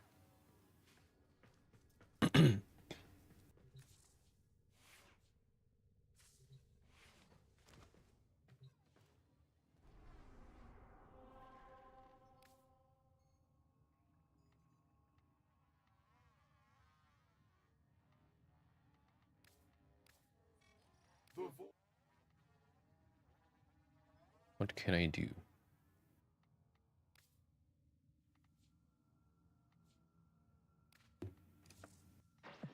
Yo. Can do this, I guess. Sabotage, exterminate. Yeah.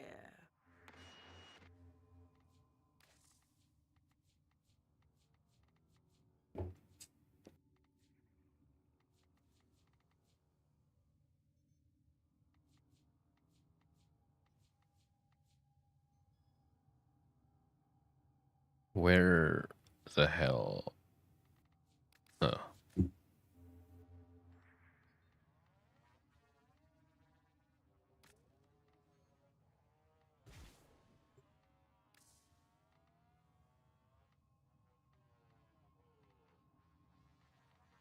Okay, Ma.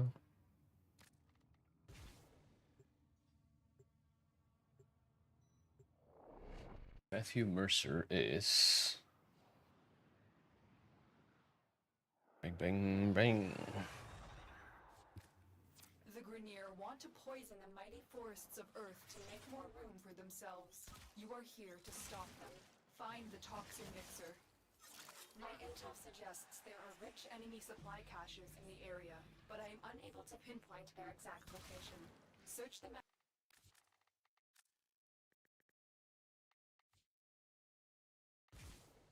out if you are willing to shoulder the added risk.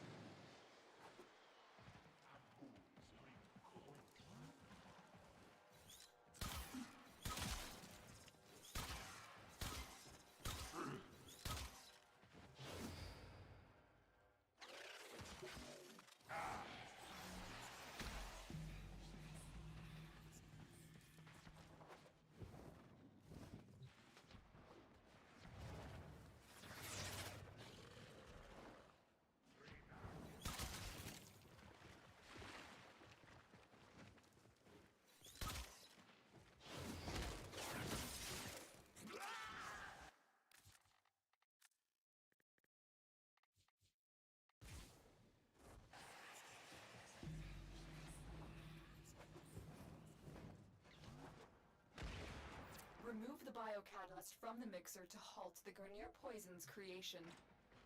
Take care when destroying the biocatalyst cartridge. It is highly explosive. Head to the poison injector now.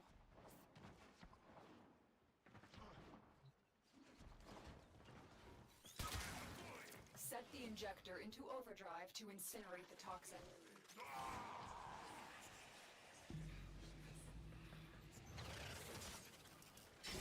We are going to destroy the injector by operating it at a dangerously high velocity. Keep the Grineer at bay until it melts down.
just destroyed a massive batch of Grenier toxin.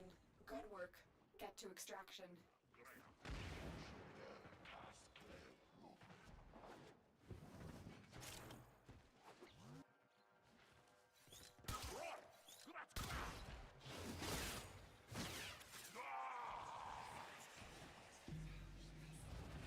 I'm gonna go until 10 minutes or 5 minutes before the live, I guess.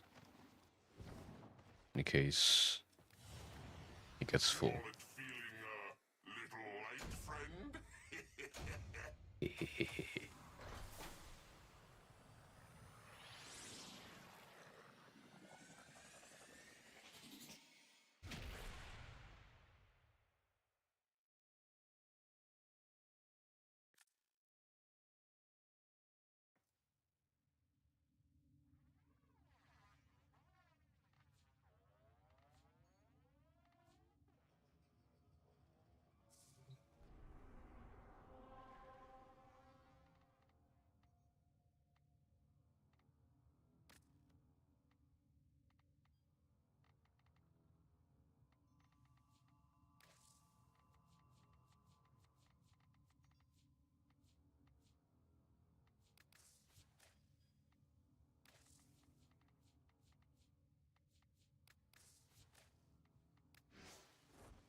Roar backwards out of heaven. Oh.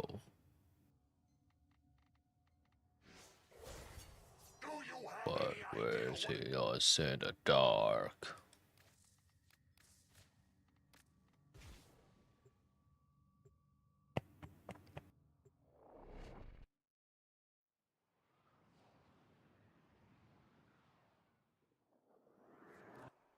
Tenno, you are here to infiltrate data vaults and retrieve highly sensitive enemy information.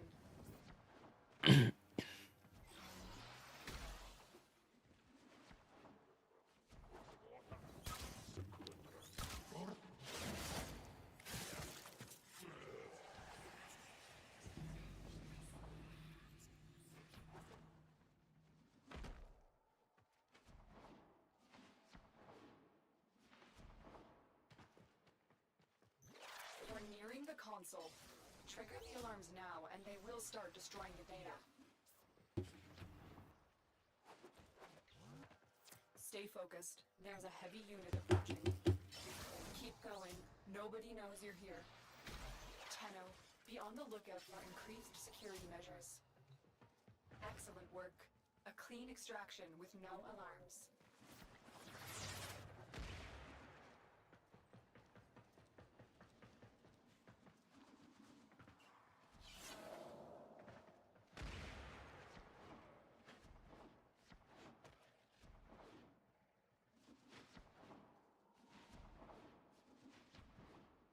And why does it have to be inside? What the fuck?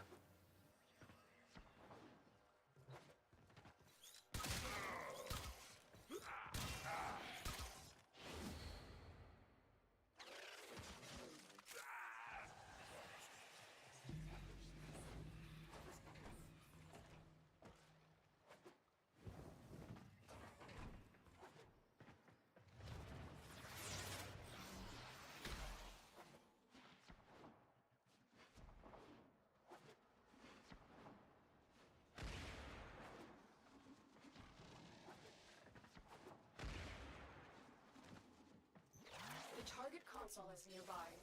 If you trigger the alarms now, the enemy will start No. destroying data.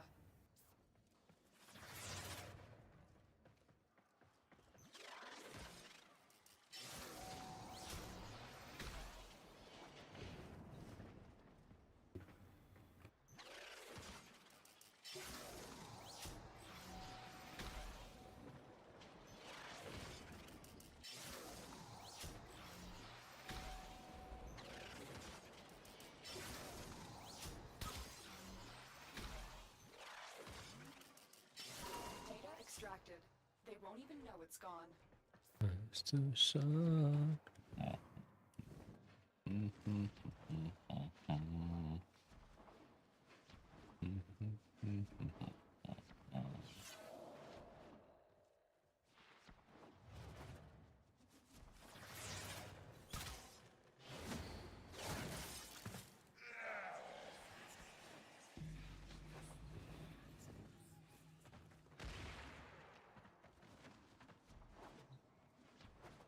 You little fucking bitch.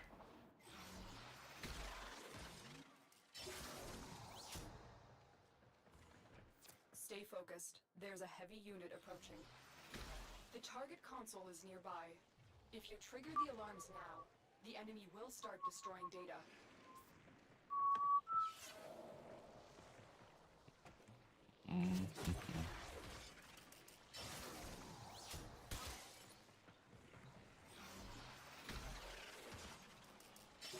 Data extracted. They won't even know it's gone. We have everything we came for. Get to extraction.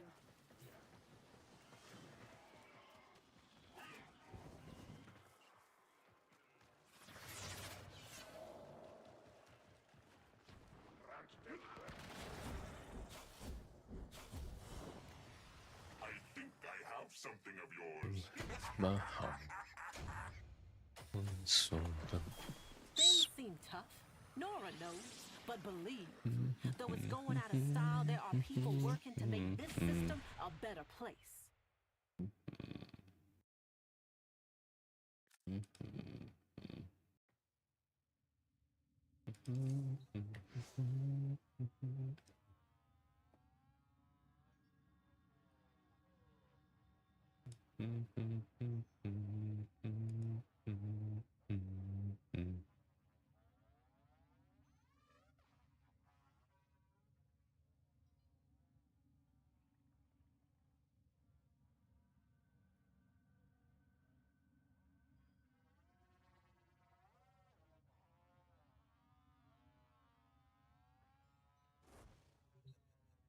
From ear to ear.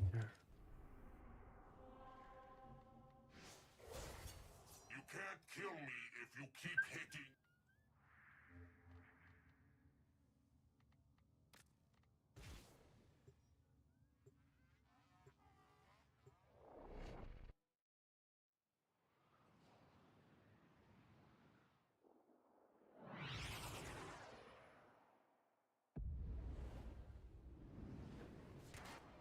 Our intel suggests that our person of interest is in the vicinity. Search for the hostage and bring them home.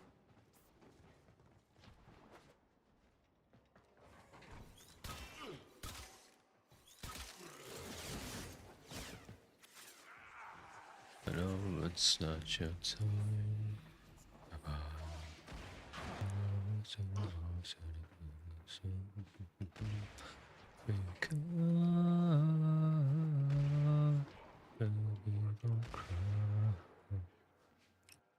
We can't leave without rescuing the prisoner. Keep searching.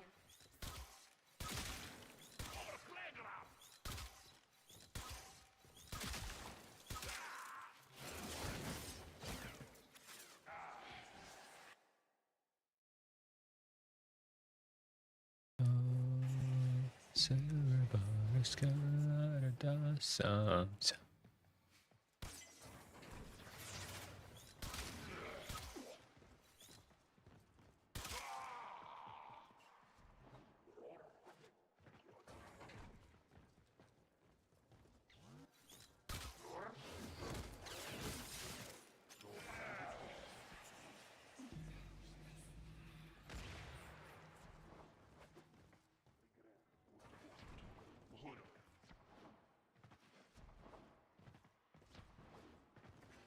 You are approaching the holding area. Careful. If the wardens detect you, they will surely initiate the execution sequence.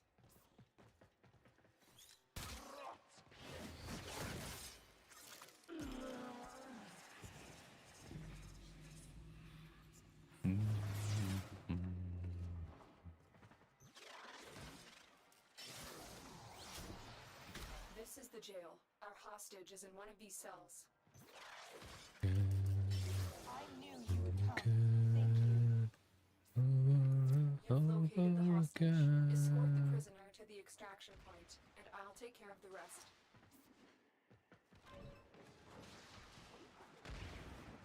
Got a weapon for me?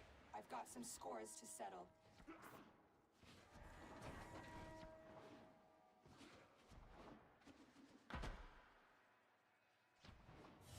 Ooh. Wallet feeling a little light, friend?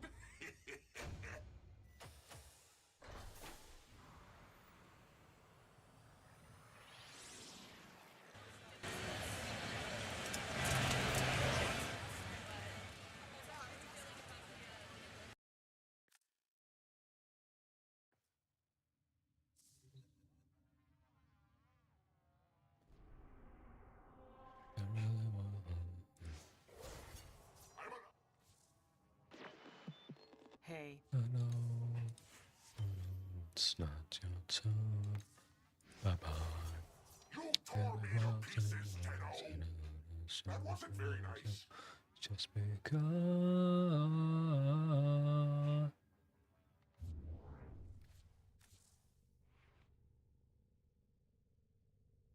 This for the most part. Everybody's gotta have some time. It's like a new start. So everybody's gotta die sometime. Yeah. Cry.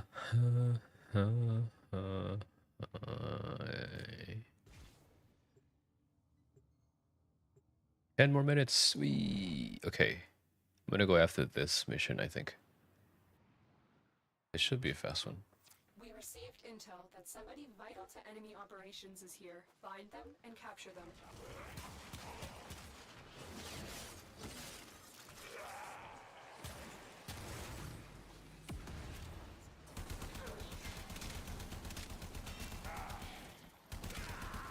Target located. Bring them in.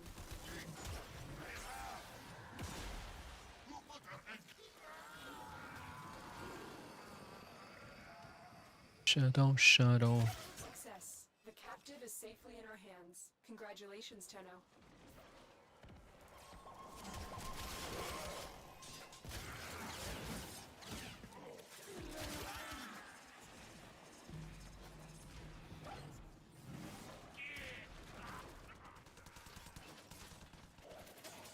Watch yourself.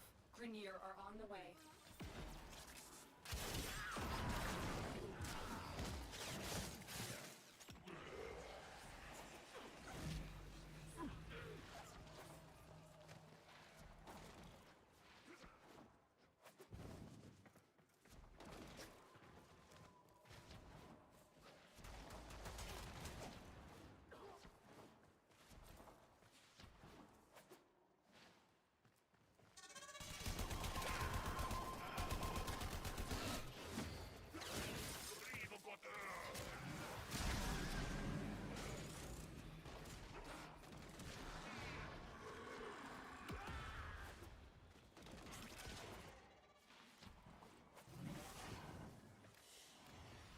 Wallet feeling a little light, friend?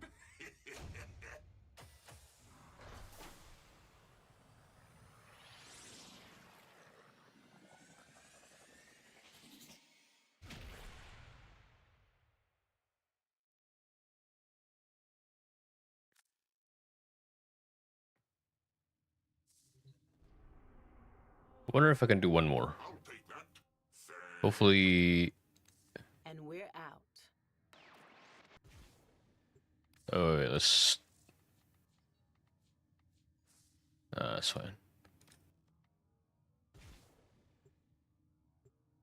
Shadow.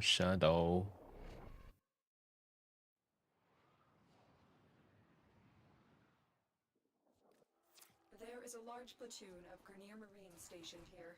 Leave no one standing.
Ah, 4 minutes.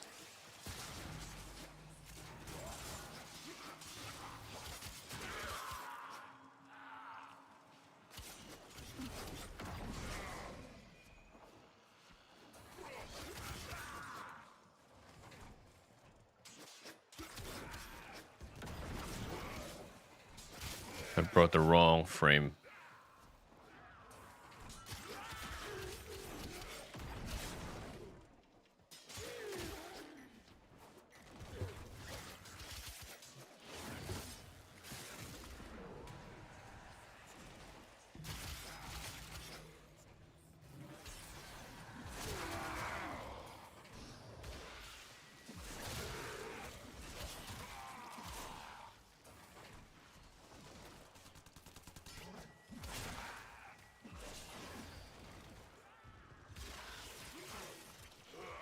Okay.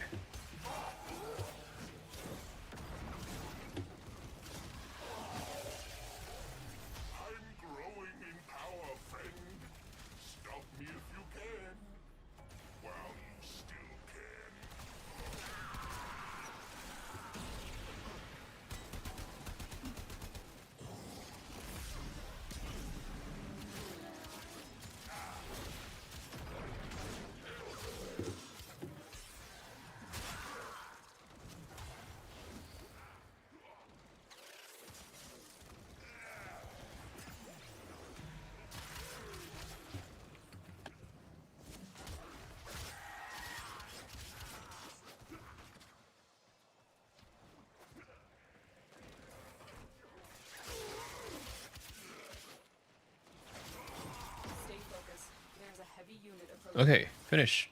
Ah, 2 minutes. Another successful mission. Find extraction. Another job well executed. I'm gonna go to relay.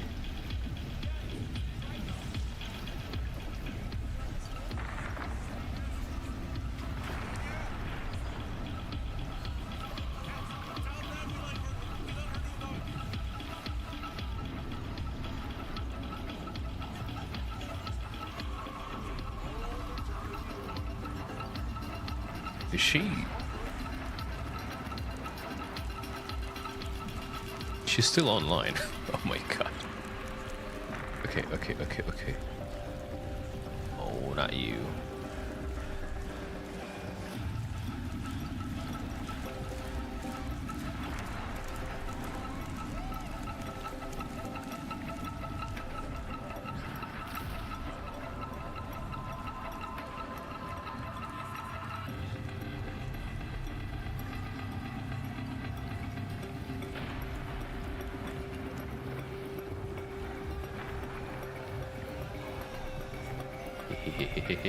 Oh my god, that's a lot of people.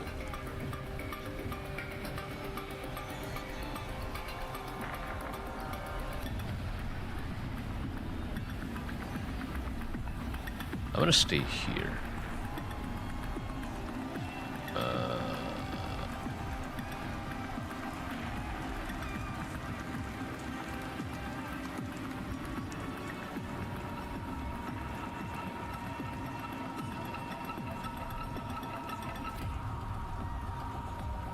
Ah, fuck it, man.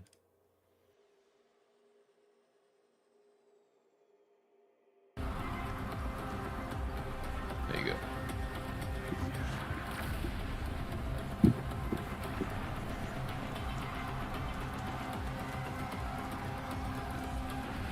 There you go.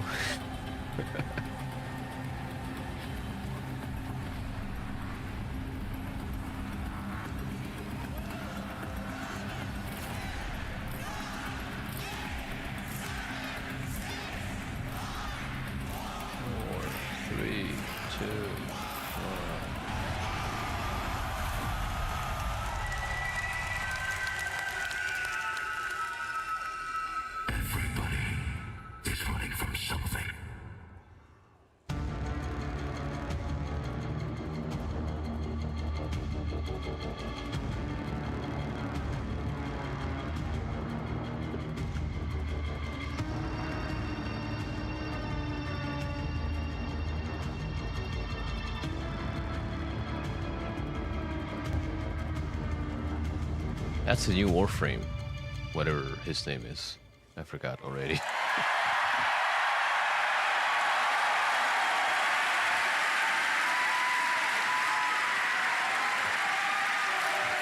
Ladies and gentlemen, Tenno and Envoy, welcome to Tenno Live!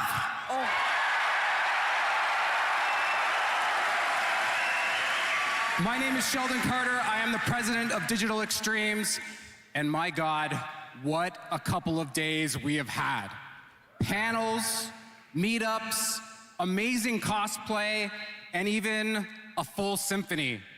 Are you guys having a good time?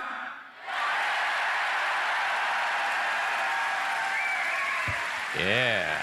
I've had a chance to talk to many of you, and I wanted to say thanks to all of you who have come so far to be with us today, and for the hundreds of thousands of you watching around the world. We want to welcome all of you here to TENNOCON.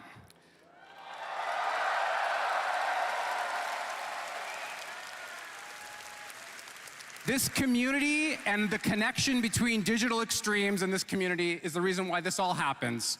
And so tonight, we are very proud to show you all of our efforts, the blood, sweat, and tears that we have done over the last year to get ready for this event and to show you what you're about to see on the stage. Before we do that, I want to acknowledge all of the amazing staff at Digital Extremes. They're all in here amongst you. We all want to be with you while you experience this. If I could get a big round of applause for everyone at DE.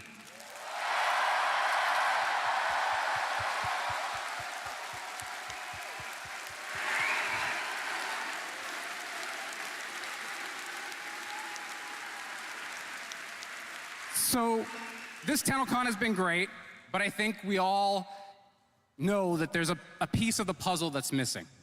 As some of you might know, our amazing, talented creative director, Rebecca Ford, is not here because she had a serious medical procedure yesterday. But I can tell you that the surgery was successful.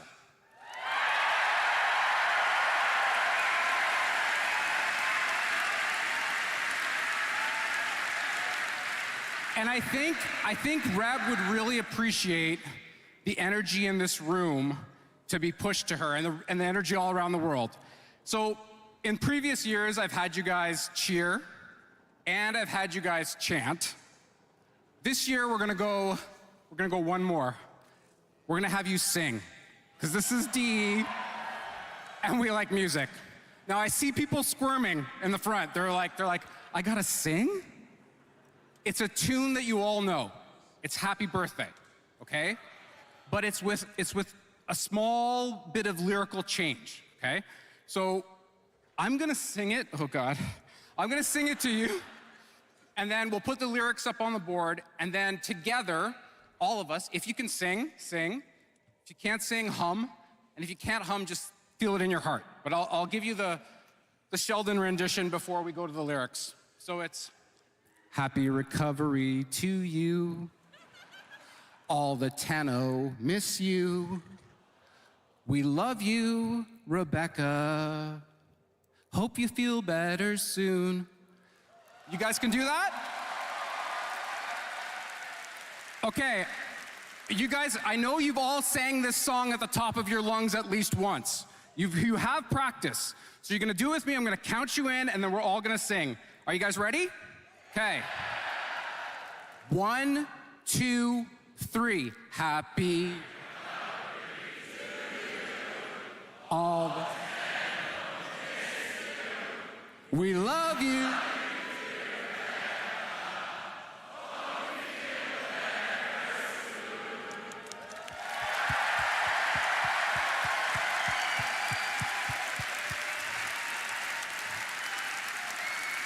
Way to go, guys. That was amazing.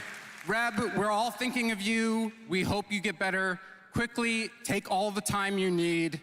Tonight, we're going to make you proud.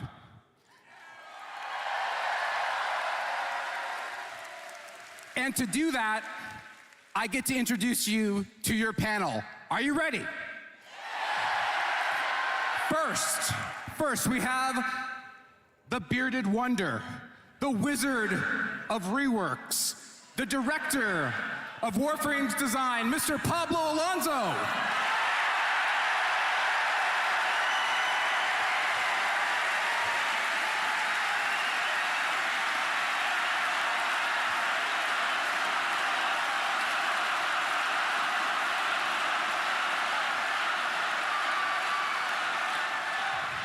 Next, we have DE's tastemaker and story breaker, the creative director of Soulframe, Mr. Jeff Crooks. Yay.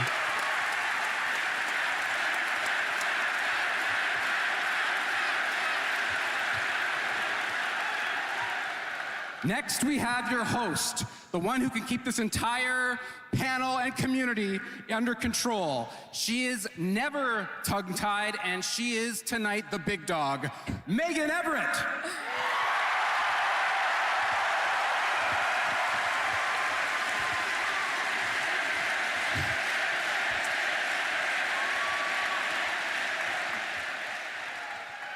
And last, I have DE's fearless leader and creative visionary, the man who always changes the demo last minute, Mr. Steve Sinclair.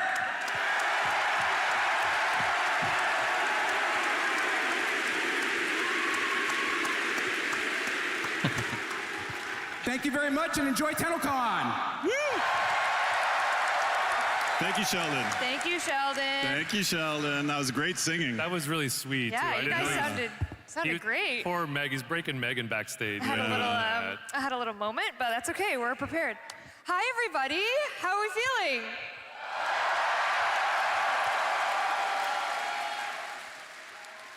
Welcome to our 11th TENNOCON. Can you believe that? That is crazy. Crazy times. And just looking out, this is like, we're beyond fortunate and grateful that this is even happening. This is incredible. 11 years of making memories, 11 years of your support, loving us. This year we have a record-breaking attendance. We have unlocked a new location. That's so many people, it's crazy. It's so many people. You all look great. I looked it up, and next month, Brian Adams is going to be in the stage. Oh my God. Is that a Canadian reference? Is he Canadian? He sure is Canadian. Is he Canadian? Oh, yeah. Come on, of course. I'm Brian sorry. Adams. I'm Okay. sorry. I'm I uncultured. knew you were too old. Very Exactly. All right. As we typically like to do, shall we get some housekeeping out of the way before we start the party? Yeah, we love it. I know. Housekeeping. I know. I'm sorry. First, though, Twitch chat. Oh, I should have told this. You're supposed to be watching Twitch? My bad. Pablo's locked in on the Twitch chat. What are they saying? Oh, you're not going to believe what they're saying. What? Clem. No way. I know, surprising. Oh, wait. They're saying bring Balco to Warframe. Oh. Okay, maybe that's Rebecca's alt. That's Rebecca's alternate. Okay, so we'll do Also asking for Valko. We'll get on it. We'll get on that right away. Okay. Let's start with housekeeping. Is my clicker working? Excellent. Again, just a very heartfelt, genuine thank you to everyone who has ever supported TENNOCON, supported Warframe, supported Soulframe. We literally cannot put this event on without you, and we cannot support these charity beneficiaries without you. You met Sistema last night and London Cares today. So again, from the bottom of our hearts, thank you so much for allowing us to give back to these charities. It means the world, so thank you so much. Thank you all to make it possible.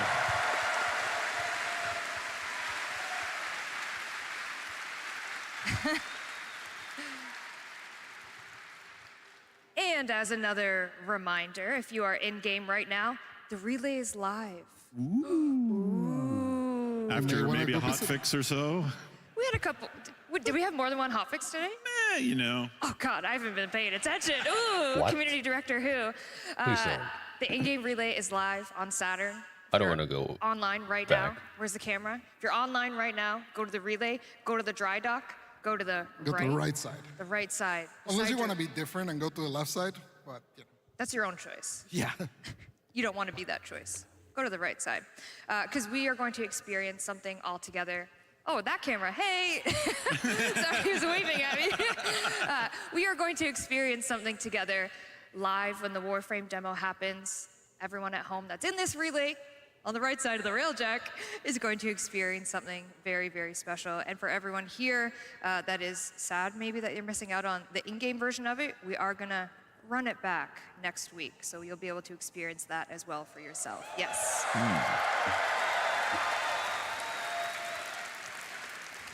And right now, if you're watching, you're linked. If you watch Zach's video over and over about Twitch linking, you'll be earning yourself a Mesa Prime. Obviously, everyone in the audience is getting one as well from via email. You probably already got your email. Redeem it, get it. Yes, there you go. Mesa Prime, everybody. Yippee. And we also have a whole week of Gift of the Lotus Alert, so you can look forward to that when you get home very safely to your many different countries and regions. Did you guys meet people from all over the world these 2 past days? My Uber driver was shocked that there were 4 people from Germany on this car going along. I was explaining, he was like, what is this about? And I was like, it's like a gaming commission. And he's like, like GTA 6. And I was like, well. Except we actually release. Just like, Megan. I'm going to hear from the lawyers on that one. I'm joking. Okay. As we said at the beginning of the day, Steven and I, Soulframe, you guys had your dev stream. You talked about many different exciting things. A couple things. You guys are actually going to be up first during this Tenno Live experience. Yep. But talk to me a little bit about what you guys talked about on the dev stream. That people wanted fishing, and that was kind of the end of it, actually. You guys are getting fish. We're going to get fishing. You guys are going to get, vegan fishing. Vegan fishing. Vegan fishing. And I think, one of our employees was in the crowd and heard from behind them, finally, it's a real game now. So there's that, I guess. We made it. But yeah, we showed a lot of stuff, and we're going to hopefully contextualize that. And hopefully not without taking too much time, because there's a very amazing and very big Warframe demo reveal today as well. Jam-packed. Very serious. Yes. With this, the music's always incredible, but this one is the Warframe music. Oh my God. We'll get Sheldon back out and he'll sing to it or something. And you also said mounts. You gave some mount information. That's right. And I also met a player who said, well, if you had mounts, I'll come back. And I said, we are. We got one. We are. And so I'm like, there we go. We got one. But yeah, we've been kind of showing this in cinematics and things like that, and then finally it's going to be launching this fall with co-op support and all sorts of great things. I did get a request from a player if you could do a split where it's like. I got the pin. You got the pin as well. Okay, I've got it in my pocket as good luck. Where's that player? Where's that player? They're in here somewhere. Yep. Yeah, they are. Oh, they're here. Noted. Found See, them. we take notes here. Found them. As well, there's something happening in game. Am I correct? There is a Mendicant Rider that you can now, a sub-boss that you can go fight. Love. That launched to the game live today. I don't know if my clicker's working. There it is. There it is. Mendicant Rainbreaker. Yep. Very fun, and you're going to see more of Rainbreaker as well shortly. Beautiful. And you said Preludes access. It's a free weekend? That's right. It's all open.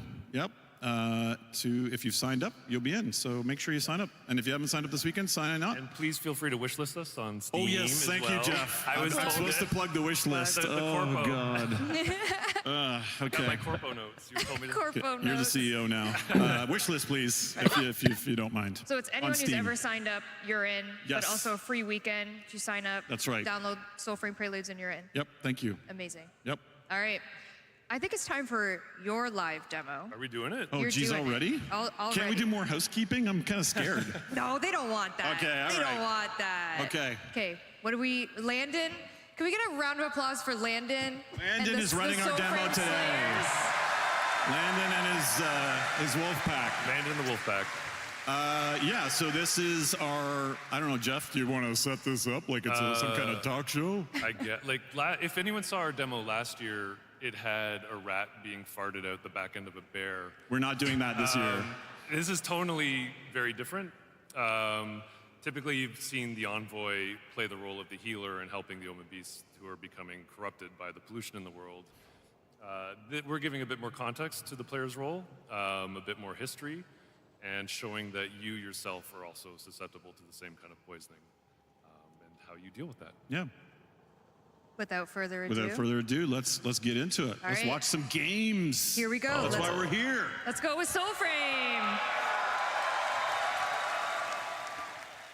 Okay, just straight to it, I guess. A splinter in the heart sings in the tree.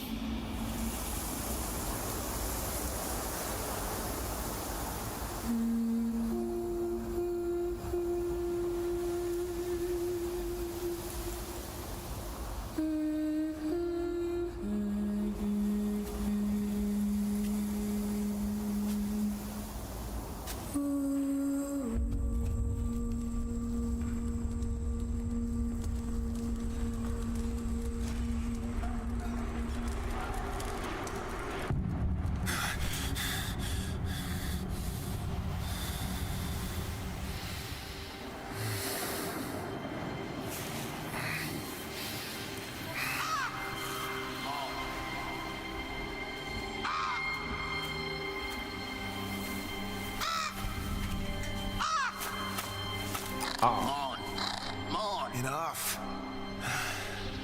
I'm up. Ooh. We have voice, actually.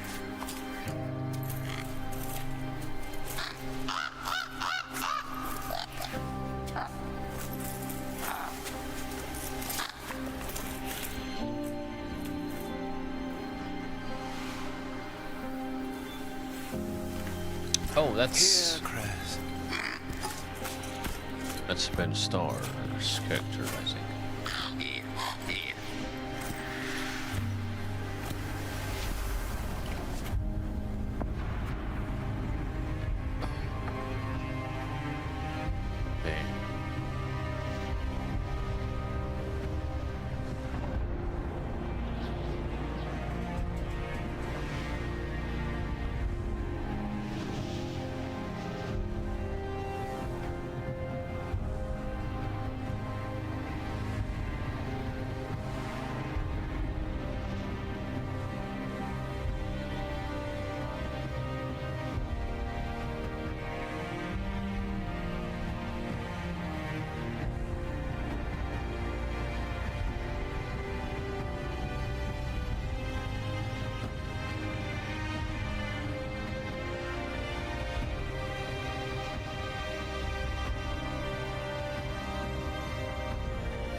Oh, wow.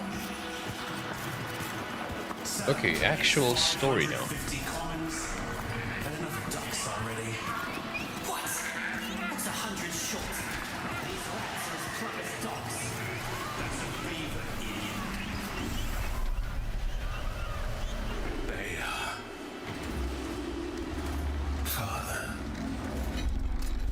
They demand more, always more.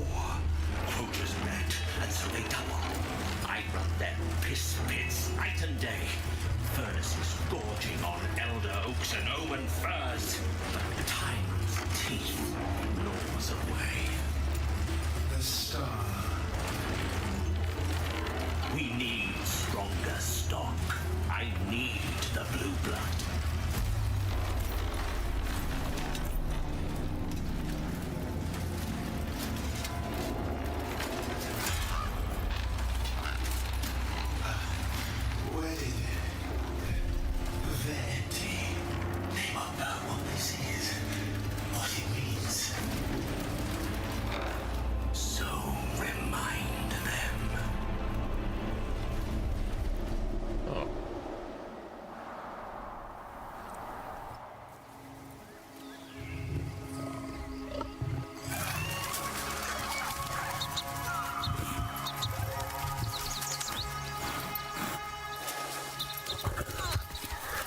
Oh.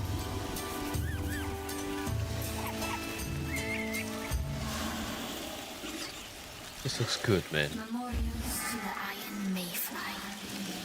Herald to your shallow heart. Oh, shallow heart. Plus it says shadow heart.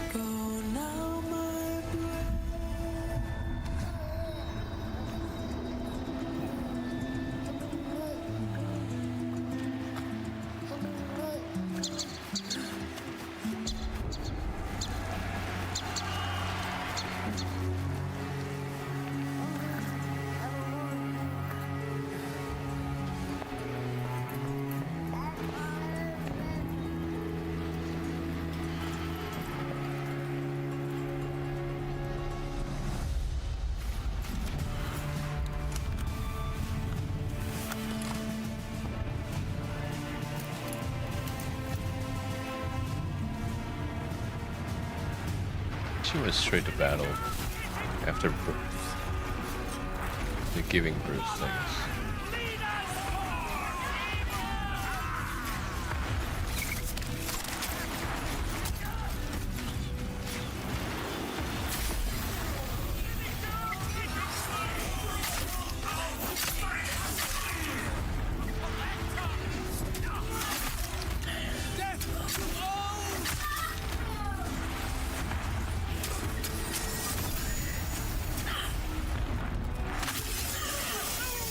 Holy shit.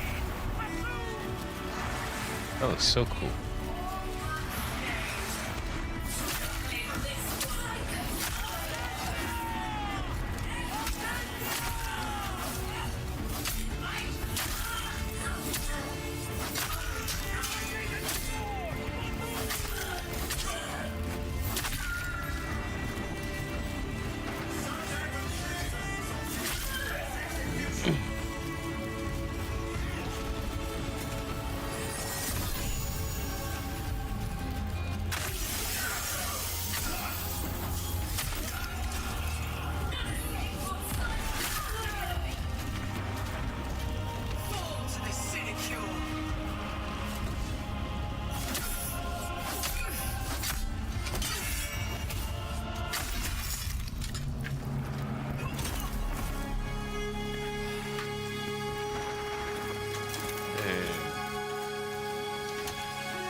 It's a cruel pain, they say. A searing spider in the ear, a seething slug in the throat. But trust me, it only hurts until you sing. So sing with them.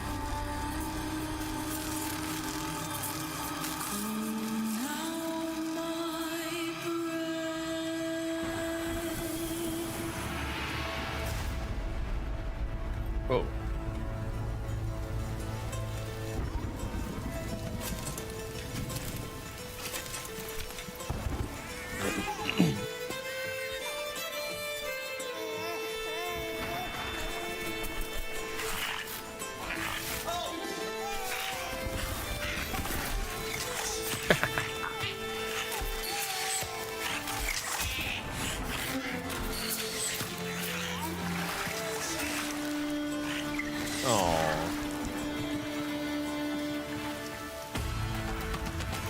Oh, you play as a beaver.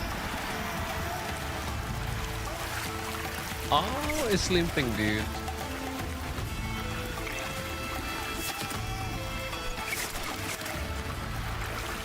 Oh my god.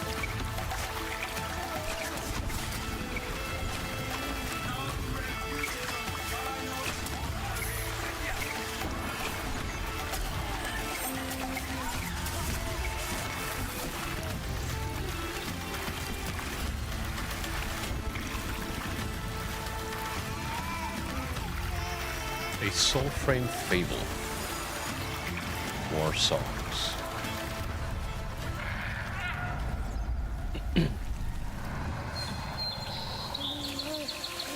Okay, it's actually a lot more cinematic than I thought. This reveal. Master Beaver? Oh no. What's this you pulled from the clear? A wee minnow, I see. Oh.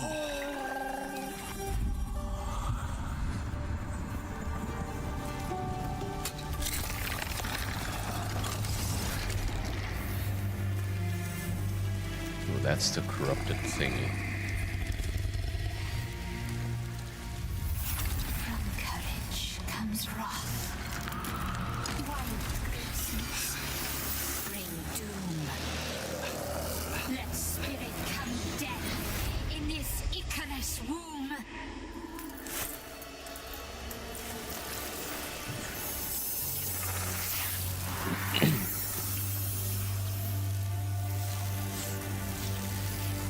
There, see it? The little blue one there, with the tail. Ossaraxi, they call it.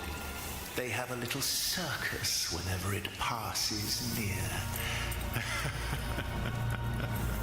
And you're the star.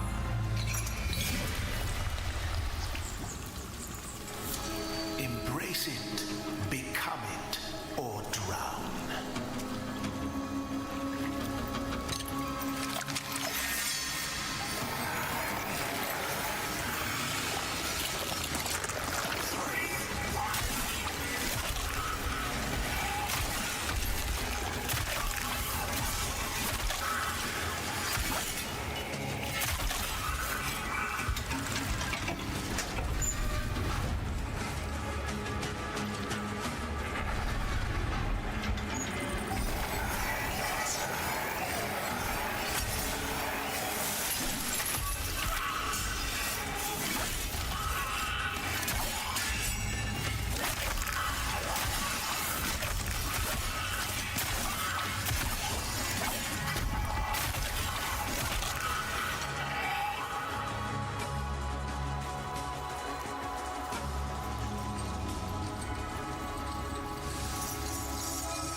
Aye, that's ripe enough for cake. Now, where's your wee gift of socks? Doesn't he feel like sockish? Oh, a bent waggy. Who'd want such a thing? Oh, happy birthday, Minnow. Now then, off you go for more bangle nuts. You've a cake to bake.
Shimony Cream.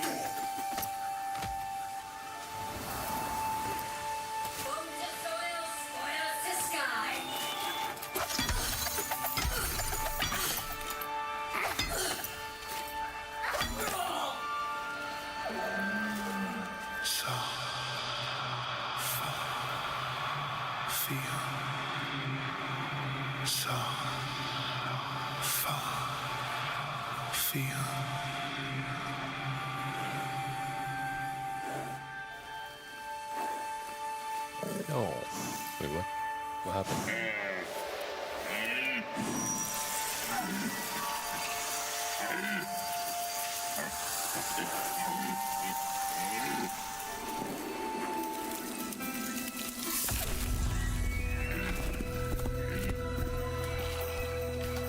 Gods.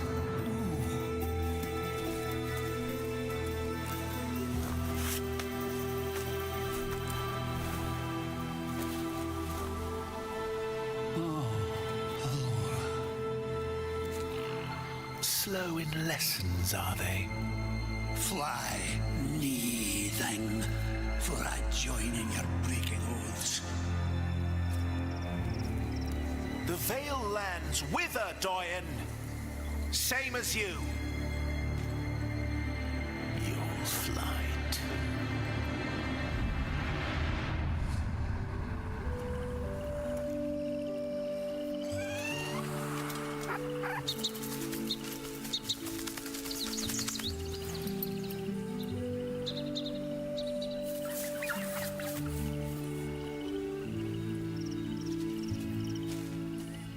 We're born as shimmer, fishes, flies, or folk. Then back again as finners to seek the ponding yoke. Now, get your spool, Minnow, and your wisp hooks too.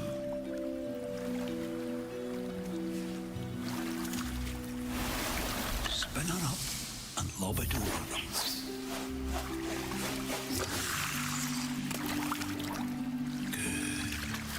Really gentle, a wee dip. Right now, mind the line while it's fighting. Let it tire, then draw it.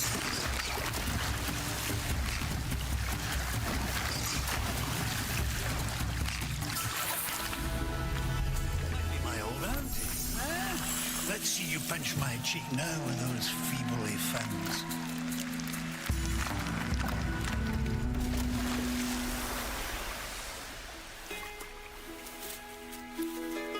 Well, the other day, what came over you, I should have told you sooner, but now you know. We blue have the touch of life unnatural. We can grasp the fleeing soul and set it back. There is a story, of course, a reason. We will read the Solon of Talisker come night, but for now it is enough to say, be wary, Minnow, for we pay the cost with our own soul lost. And who would want to forget all this?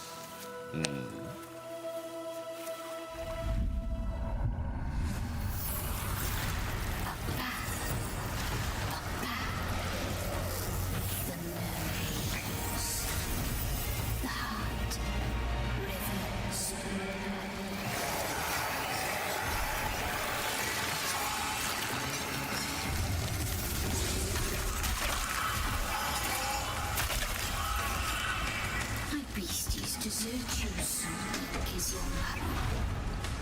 Are you even trying to hold this back?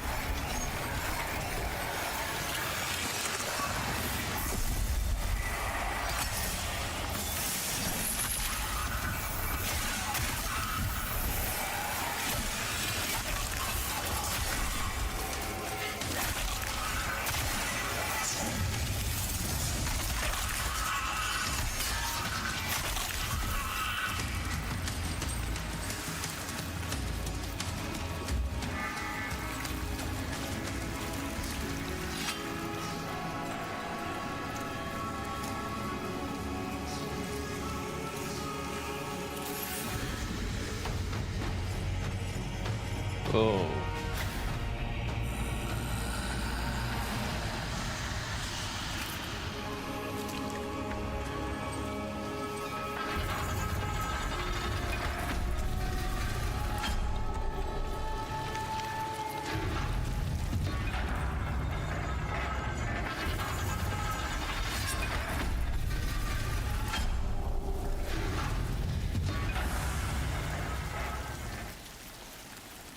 Something wicked comes, Gordon.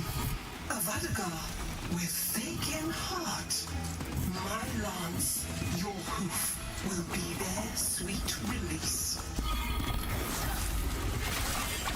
Write it down now. Let its Icarus blood seed our festering field.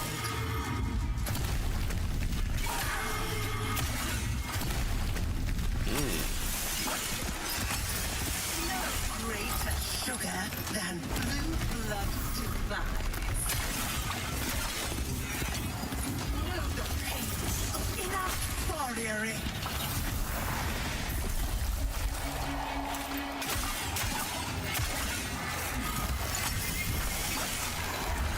A carrot to find.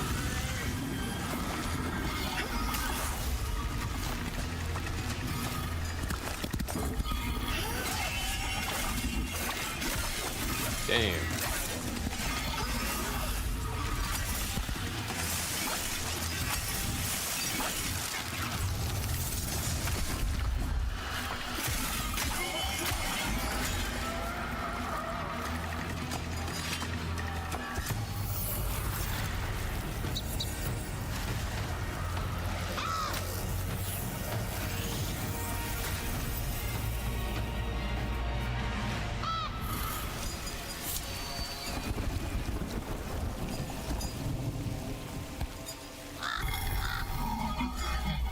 Another mount.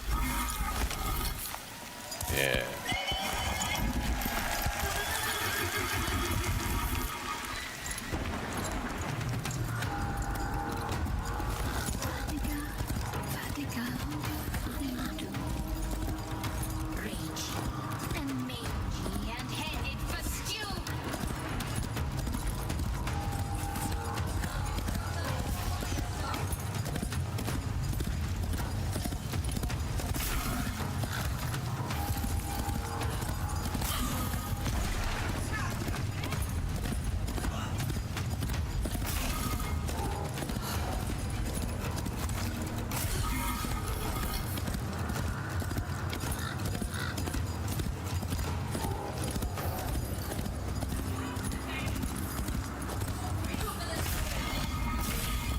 Whoa.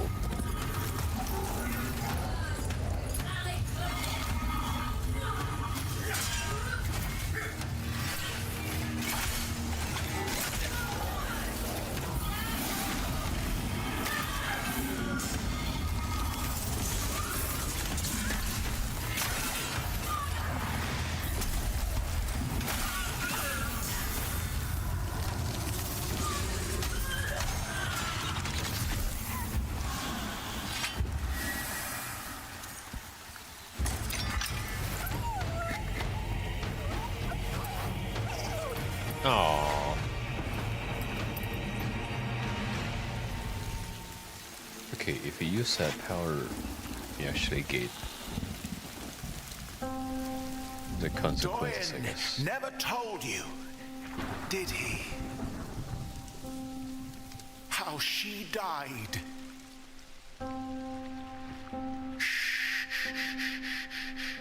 Listen.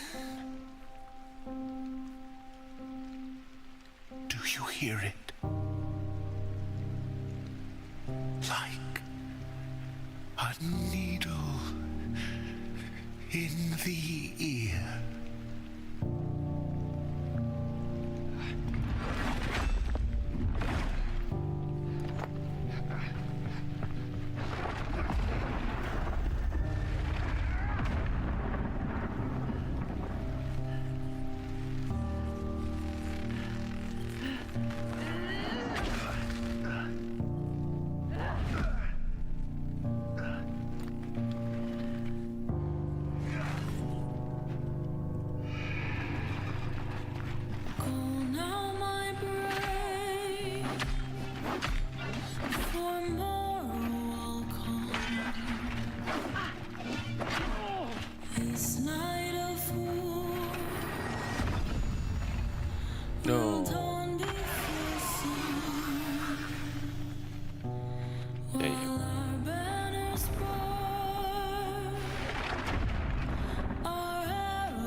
Is that Ben Starr singing?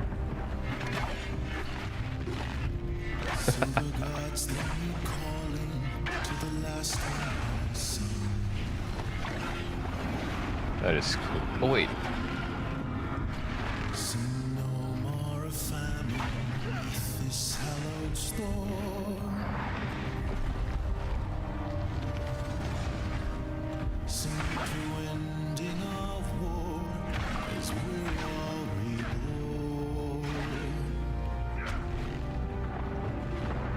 Yeah, that is definitely Ben Starr singing.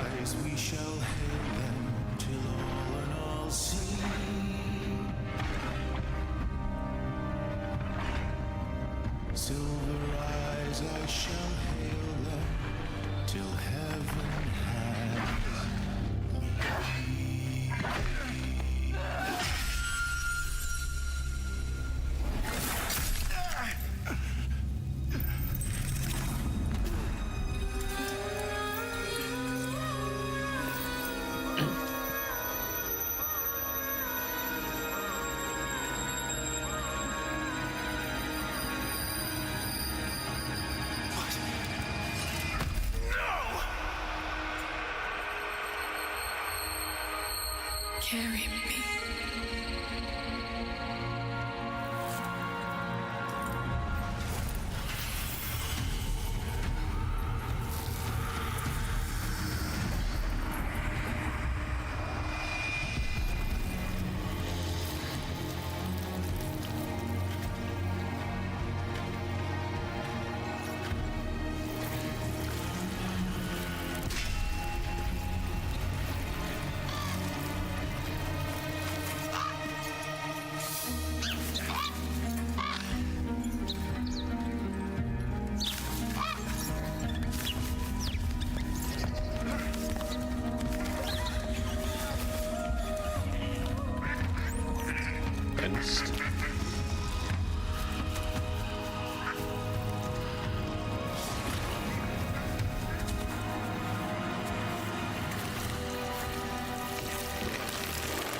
Oh my god.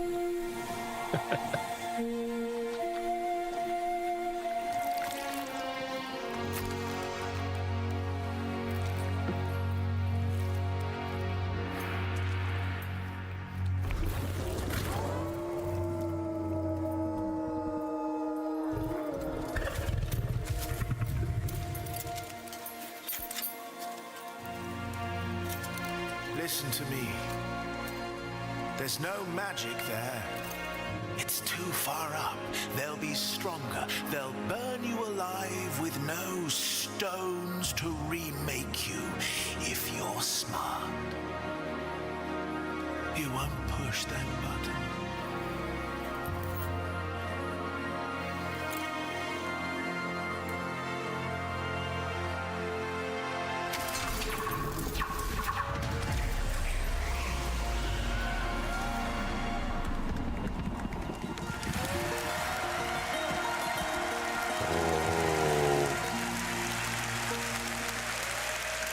Fall-ish. Coming fall-ish. Little brat. And look at that. You're still true blue, and you. Am I being rescued? I'm not dressed for that. Stay out of this fucking shit. Oh. That's enough. The vegan fishing edgelord envoy full packs.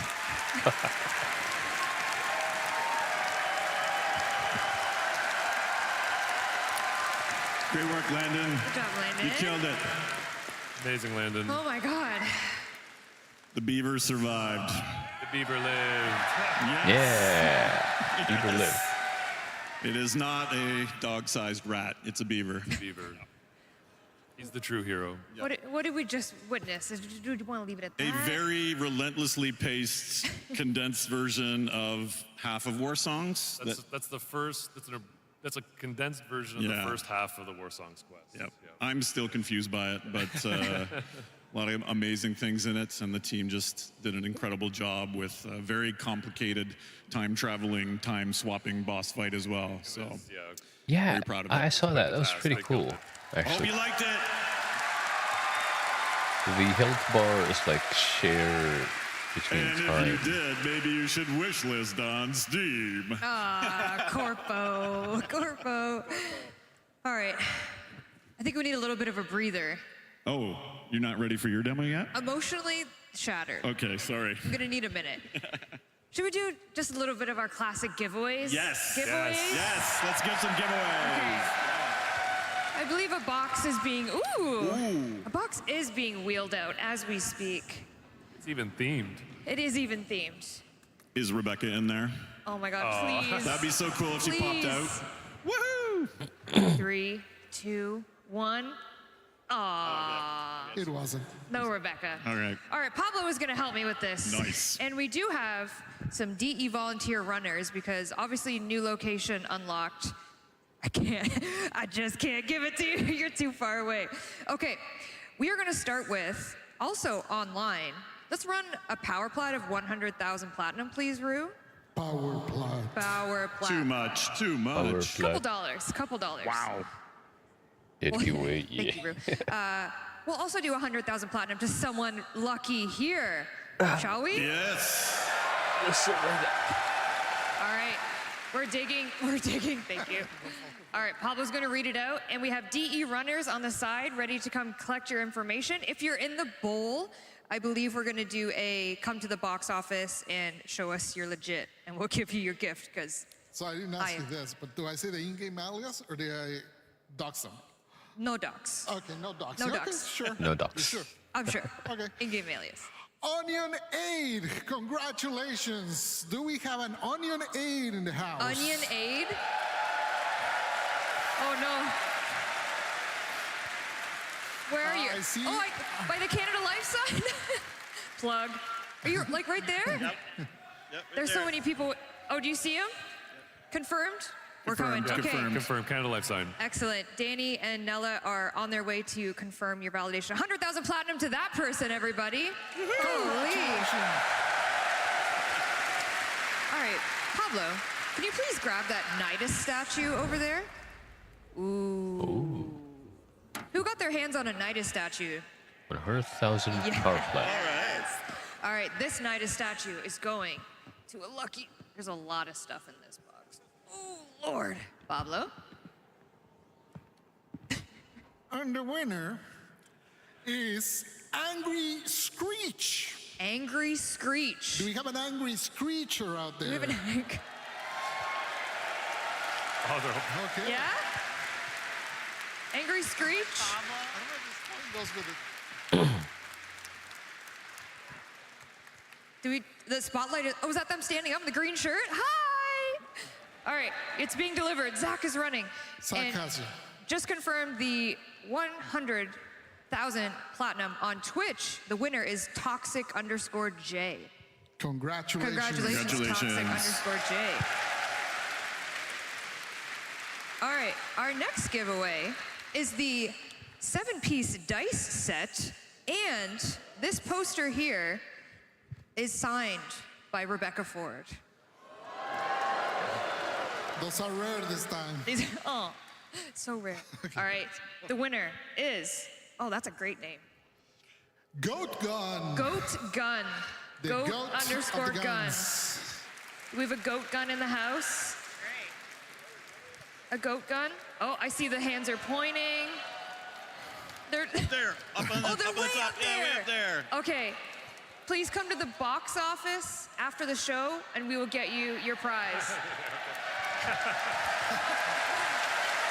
you. All right, our last prize is the one, the only Letty and Amir floof. Anybody get these this weekend? There's my mom over there. Wait, is your mom actually here? Hi. Oh, hola. All right, the winner of Amir and Letty floof is, I'm going to the bottom of the barrel, guys. Ooh, she's folded. There we go, Letty and Amir. Oh, good luck. Thank you. And the name is Talilolo. Talilolo? Congratulations to Talilolo. Talilolo in the house? I see arms, I see lights. Lights. It's searching. Talilolo? Are you walking down? Hi! Amazing! All right, those are all our giveaways. Zach is getting some cardio there. Zach is getting his cardio in. Run, Zach! All right. Goodbye, Box. Woo.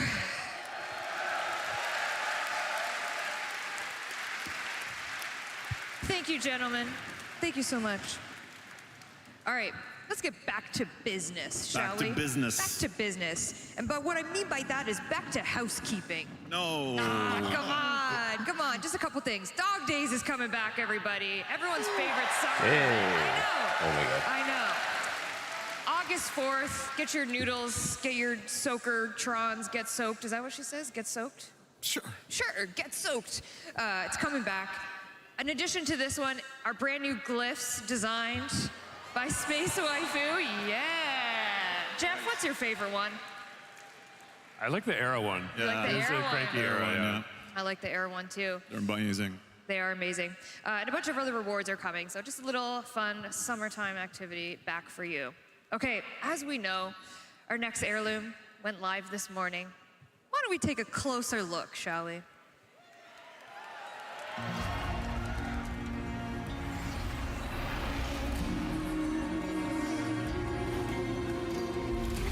Mesa heirloom.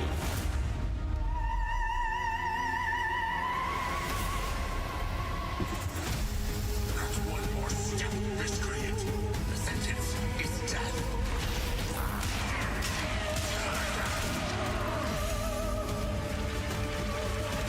Okay.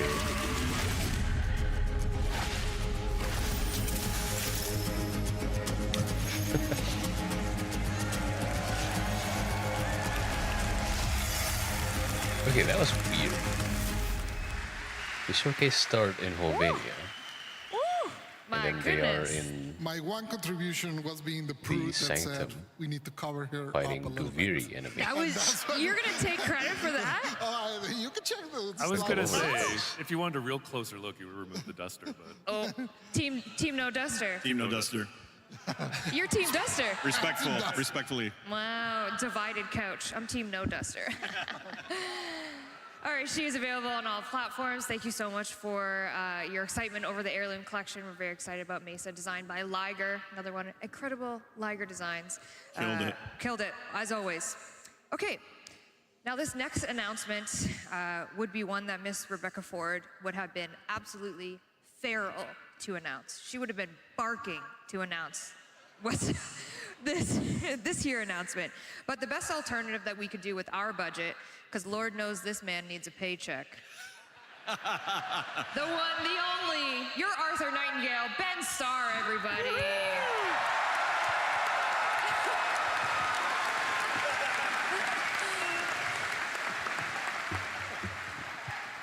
Ben Starr. Hello. Ben.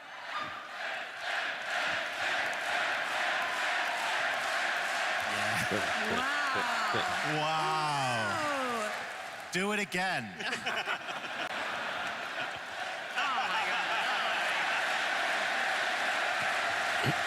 All of you get 100,000 platinum. That's not legally binding.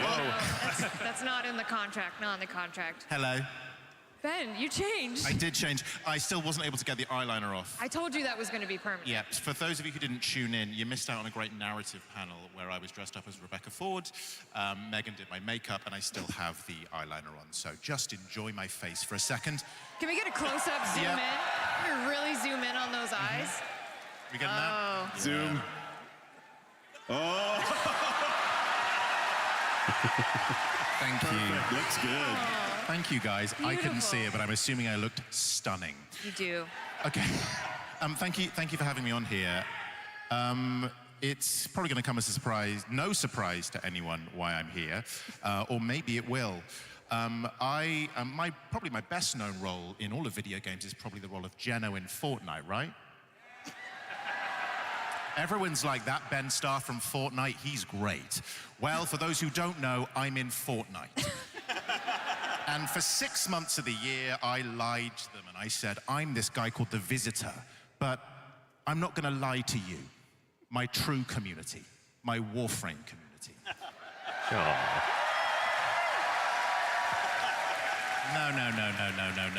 I wouldn't come here and lie to you like I'd gleefully lie to the Fortnite community for an extended period of time. So here I am, paycheck in hand, finally getting that DE money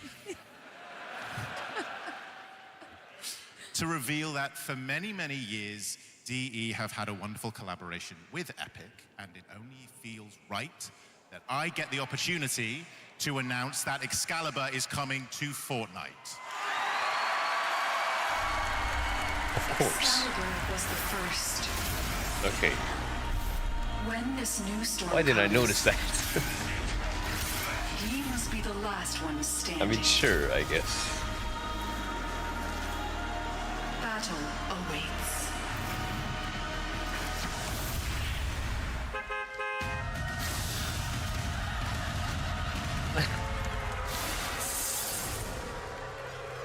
Yep.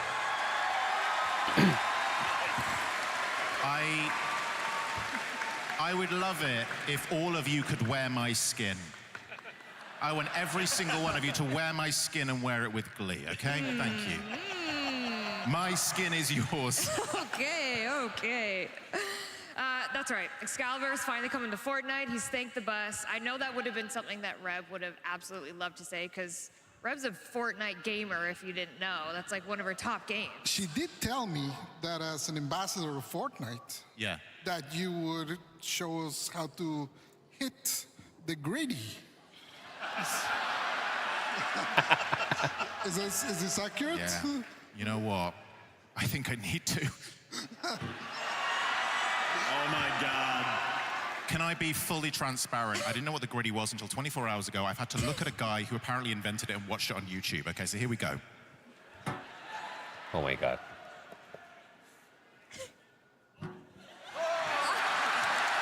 Hey, that's not bad.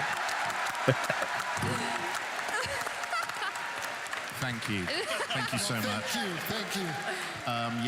Thank you so much. Am I done? Do you need anything else of me? That was beautiful. Thank you. That was absolutely beautiful. So yes, Excalibur is coming to Fortnite, and there is a way in the Epic Game Store if you want to purchase Warframe packs. You can get Excalibur for free in Fortnite. Just a little way of our longest partners with Epic. That's right, yes. It's like a legacy thing. We've been working with them All the for... way back to Unreal, that's yeah, right. Yep. we made Warframe, they made Fortnite, and now we're coming back together. Yep. Is the Visitor and Excalibur gonna hit the gritty? Yeah, they'll kiss or something. I don't know. I don't know, that'll probably... someone draw some artwork of that or something for me. That would be great. As a serious note, before you leave, Ben. Yeah? Loved your song in the trailer. Oh, yeah. The first time I heard it. That was him right. with the Soul Literally Frame. chills the Yeah. first time Yes. I heard it. So that was him. Is our bear. So I played Bayer in Soulframe, and I did that little song at the end where the guy was singing during the fight. You know? Yeah. I hit the gritty when I was singing it, you know? Do you have anything else you want to plug while you're up here? You know what? I think I don't know if you guys have heard of a game called Warframe. Oh, okay. You should really play it. It's really good. All right, everybody, thank you, Ben. Thank you, Ben. Thank you.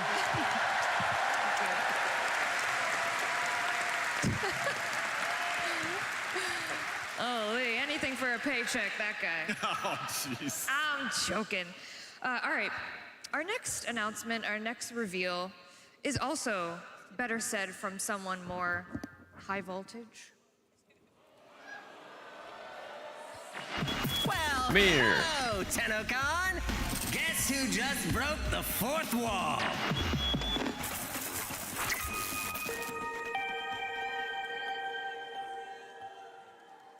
Yeah, that's right. For those of you that don't know, Amir has hacked the highwaves. What am I trying to say? Airwaves, thank you.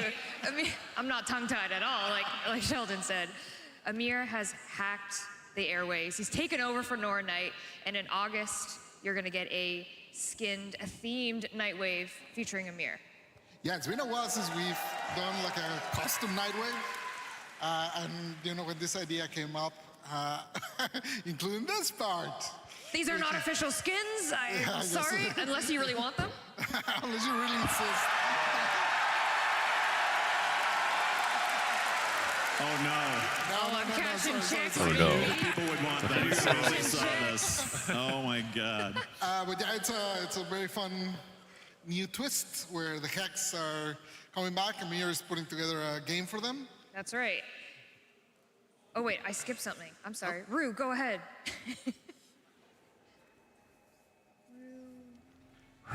Rue, my video. Thanks, bestie. So as you know, this Helvania, it's actually going to be turned into a tabletop game upstairs in the mall. Oh.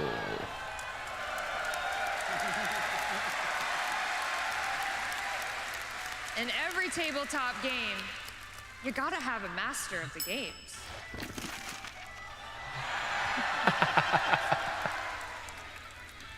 So Fables and Frontiers is finally coming to fruition, Emir's absolute dream and goal in life.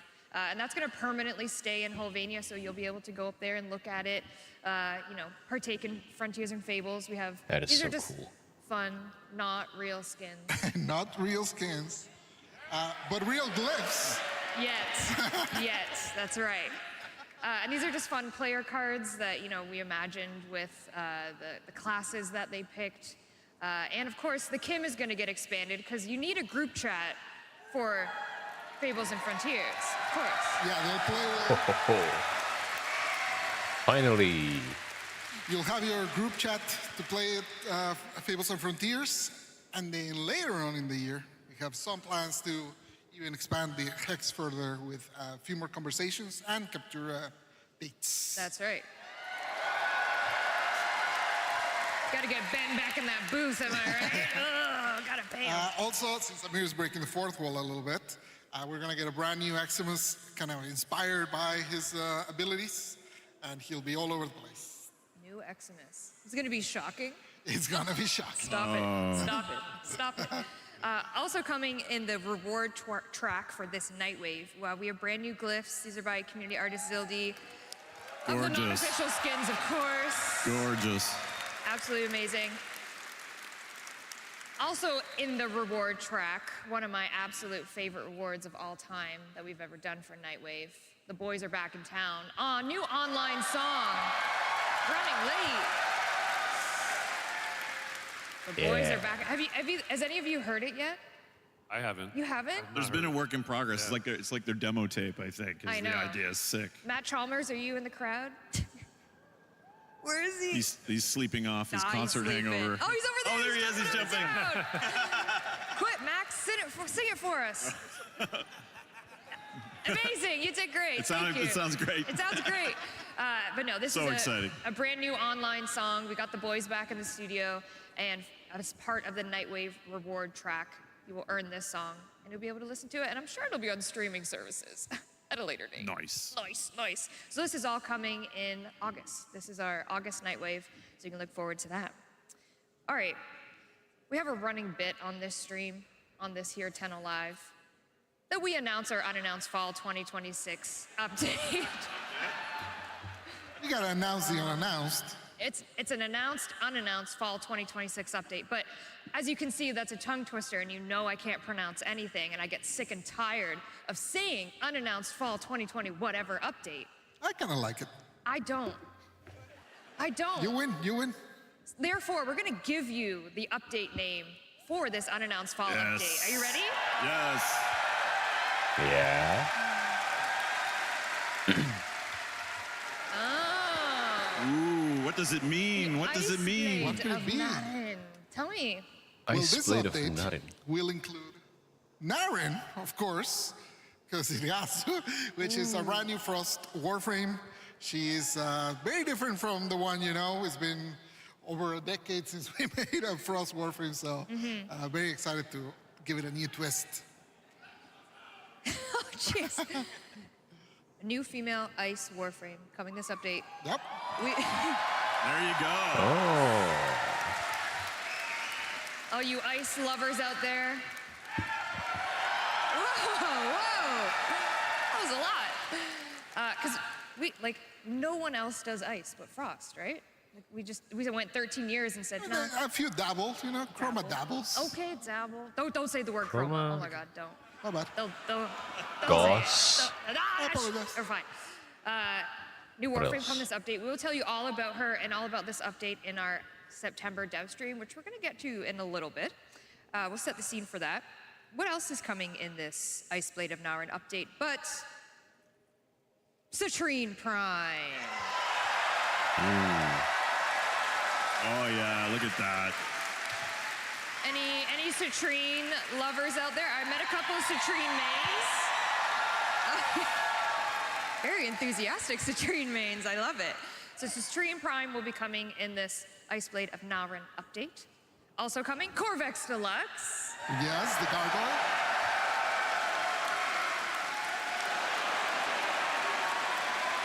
He's a gargoyle-themed Warframe Deluxe. Very cool. Very cool. From the mind of Rebecca likes gargoyles. We know this, okay? This is her thing. Also, his abilities will be gargoyleified, if you will. Also coming in the Ice Blade of Naren update, another deluxe, Banshee Deluxe. On the way. Banshee Deluxe. Oh yeah. Wow. This beautiful concept is by community creator and artist Mishka. So very talented. Thank you for working with us. This one's incredible. It's so gorgeous. I can't wait to see it in game, rigged, everything. So she will be coming with the Ice Blade of Naren update. But why would we do a Banshee Deluxe? What do you mean? Why? Could it be? Is it time? Why indeed? There you go. And we're doing a rework. Finally. Banshee rework, ladies and gentlemen. Pablo.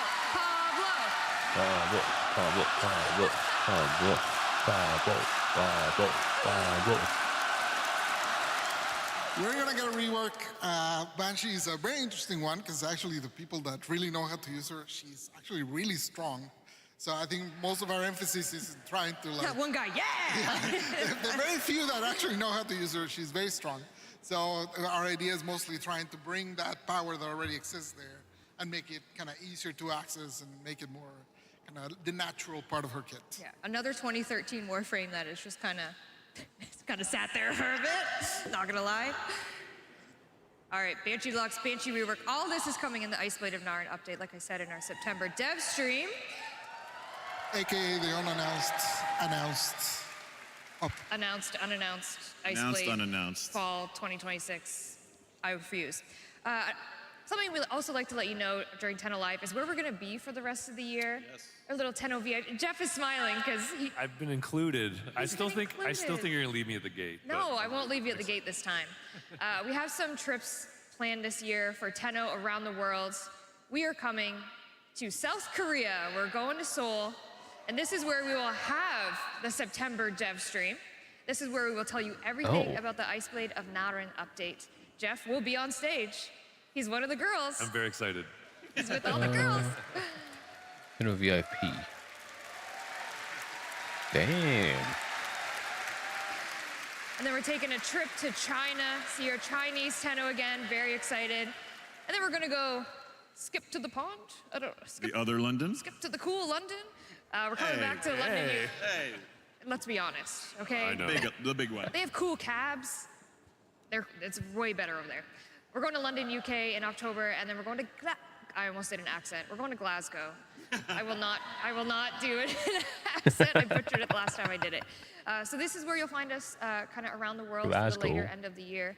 But we love dates. We love to give people a heads up as to where we are.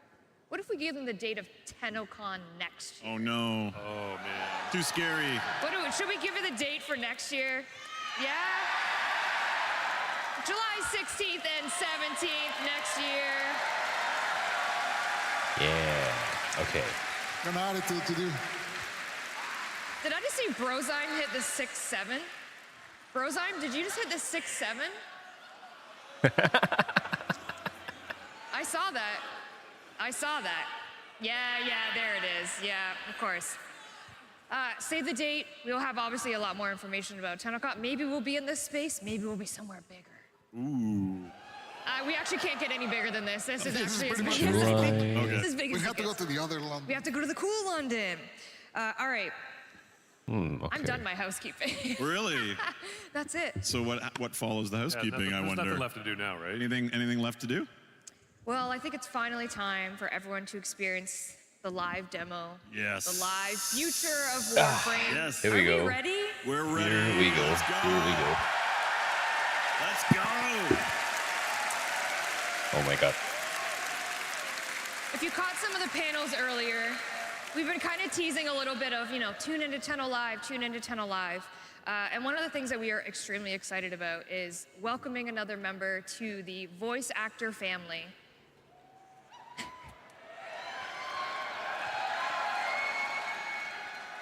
And I'm excited to confirm that Matt Mercer is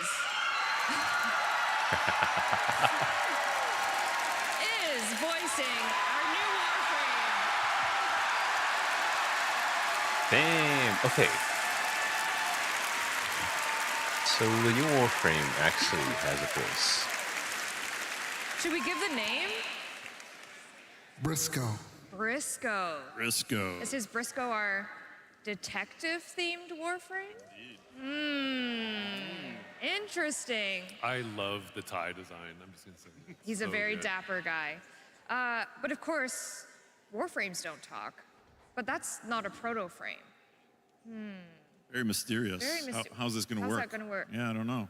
Well, you're about to find Maybe out we should watch the demo. in our live demo. Oh. Ah. Before we start, I obviously just want to say that, again, thank you for being here. A lot of hard work has gone into, obviously, the Soulframe demo, the Warframe demo. What if DE, in general, has just been working really hard to make this for you. frame This is like for a you, for our sentient community, made for our frame Tenno, for our envoys. on Tau. But of course, we're missing, I know Ben sat it's there, not- but we're missing, obviously, Rebecca Ford. It's not like an and- old frame, it's like a new frame. Who worked her ass off before Sorry. this demo. That haven't been made. That worked right up to the last day before she went in. So, and she's watching now on Twitch. Yeah, so she's with you, Megan. She's with you. Everyone else, not just me. Nah, but she's with you too. Yep.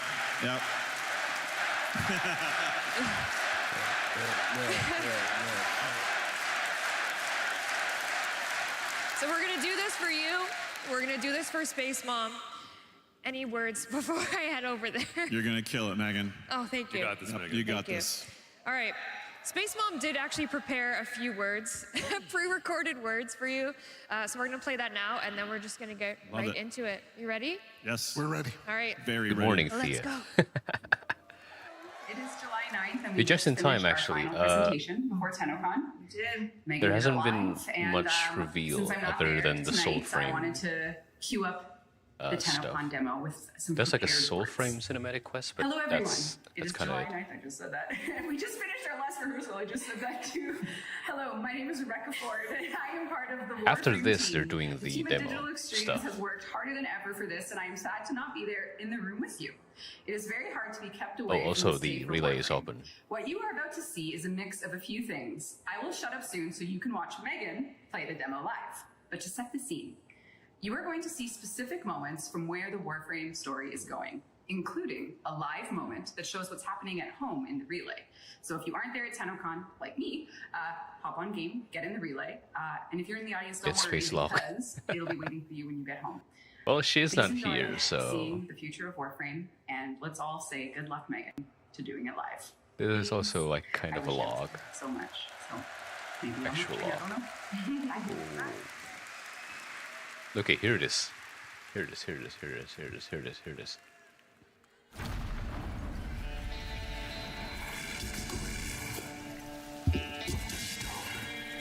Which one am I in? I don't know. I entered like 30 minutes ago. Like before it was empty. I mean before it was full. I guess I can. Can I invite you from here? I don't know. Ooh. You promised the Tenno would be protected.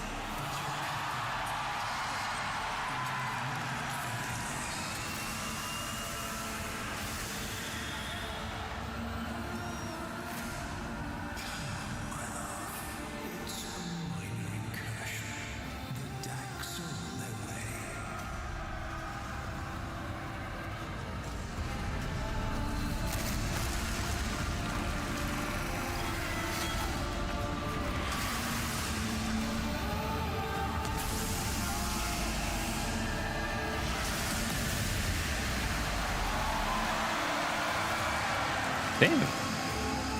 What is her power?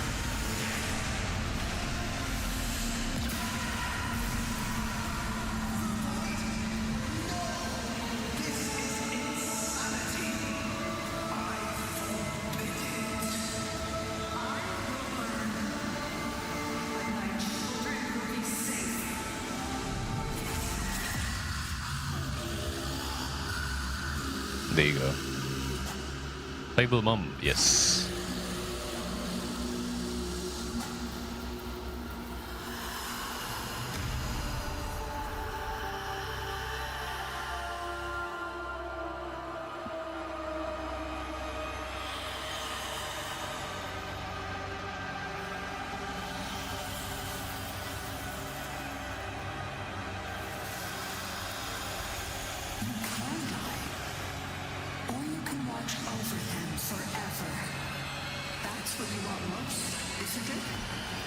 Yes, there you go.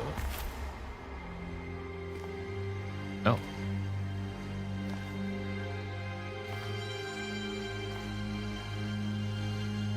Let her go.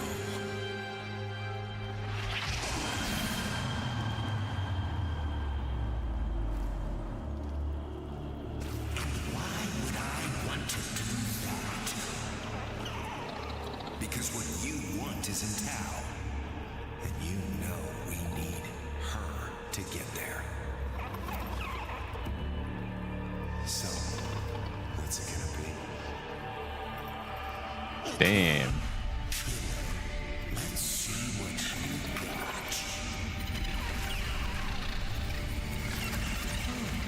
What the hell is it?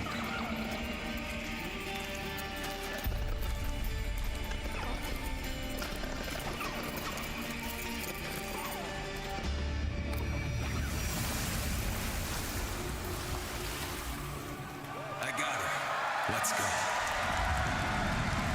Ah!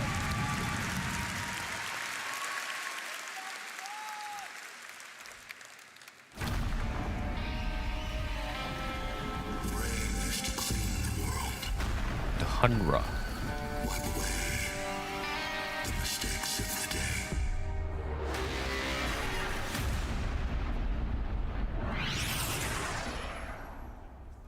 Chronia Relay. I wonder how we'll go to Tau. If you're at home Relay right check. now, in the relay, Of course. we're all about to experience the same thing.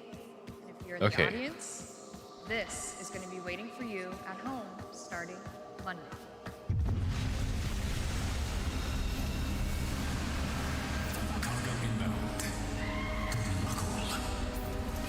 What?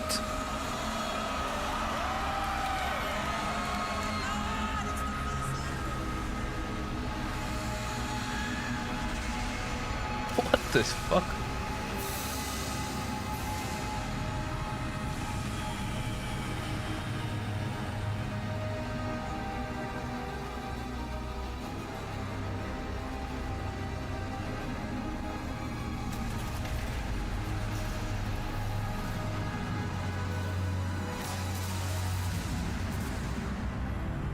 Oh, those are necromechs.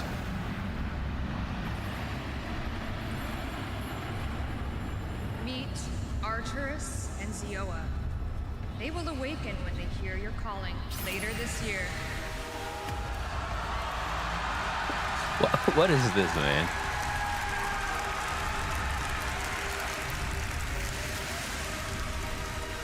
Navigation updated. New system unlocked. Oh, we can do it in game. Oh my god. New system? Where could we be going? I wonder why. Tap, tap, tap, tap, tap. Should we go?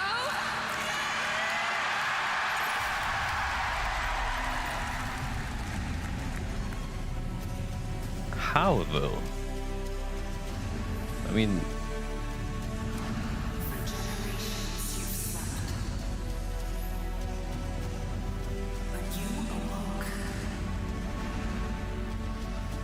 With a purpose.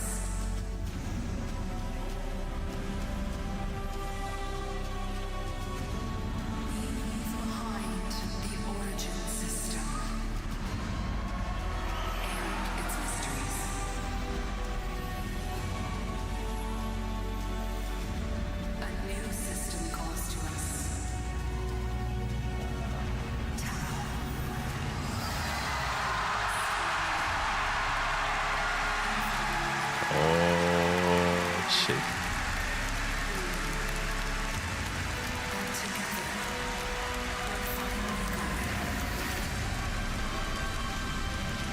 There it is.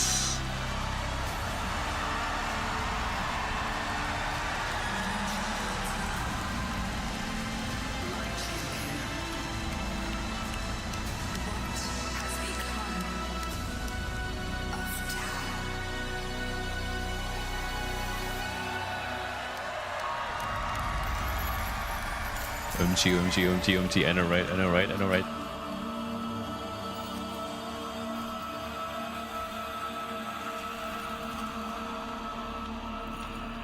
It's a whole new system, man. That's a new Warframe. There. Done. Entrati. Oh, shit. I'm alive again. You must take better care of yourself. None of your kin remain functional. You are the last. Same goes for you, doesn't it, my maker? I know you want a voice of your own. Have patience.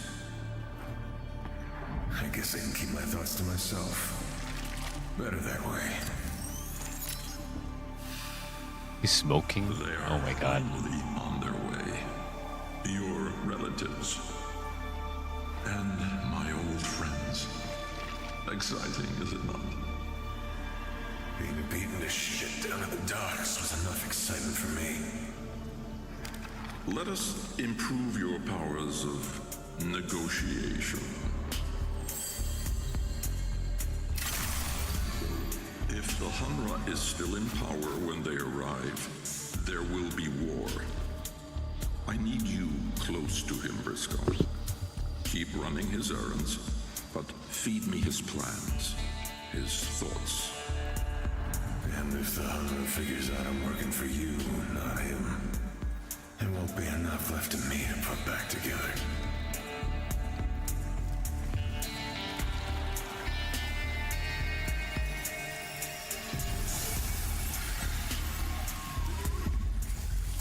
The Fornax Slum Lacorda. So this is Briscoe, our new detective-themed Warframe. Not Okay, a proto frame, but a chimera frame. The Sentient Society.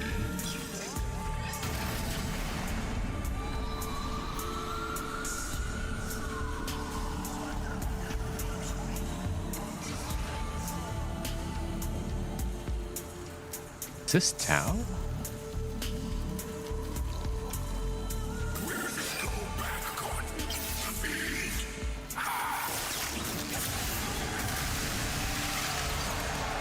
Oh.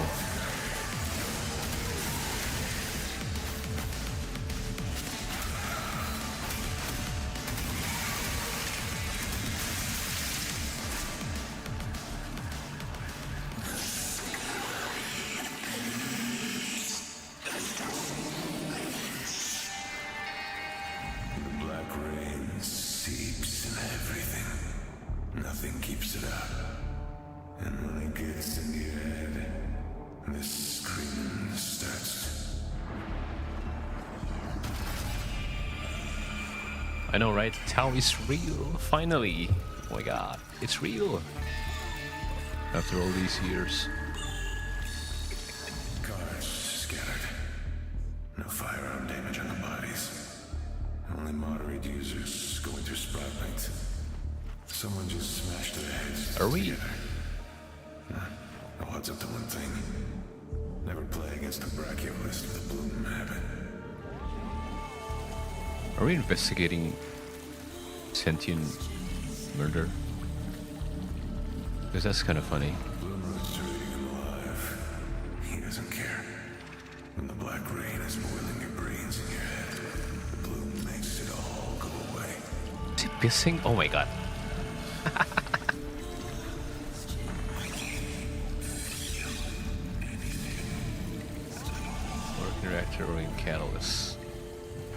There's an alert going on. All dreaming dead until the rains come. The Black Rain? What is that?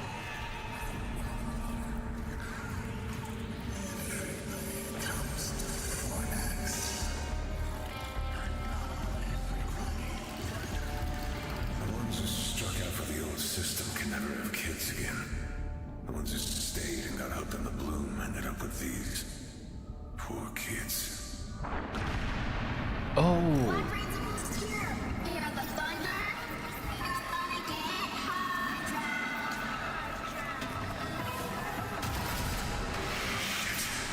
Raining hard.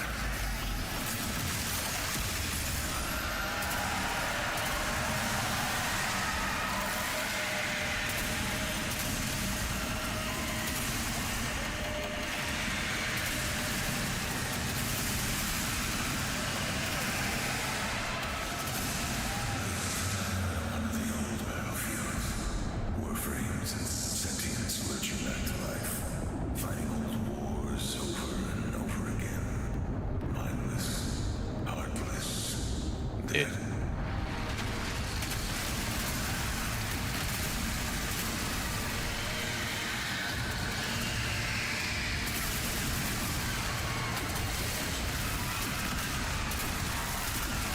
I can't see shit. Nail this.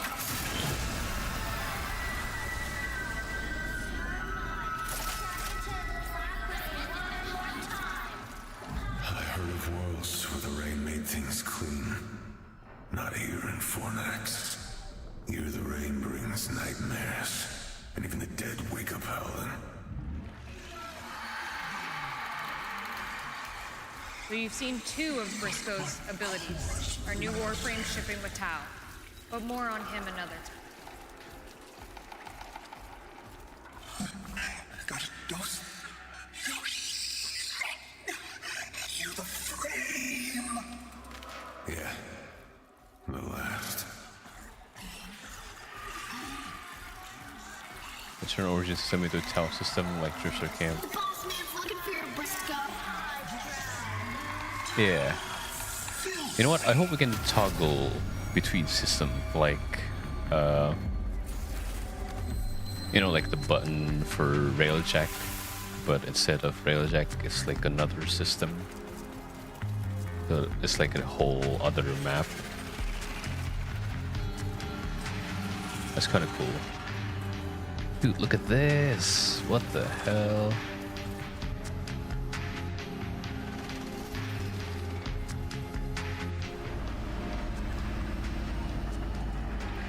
This is all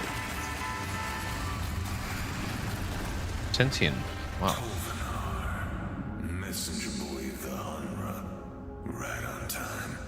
And his driver, my best buddy, Rasmus. You're looking well, Briscoe. Real well. I told Goldeneye you're beating up real bad, but I guess you made a liar out of me. As you suspected, Sheldon and Zoff have the missing shipment. Your assignment has been upgraded to termination. The twins.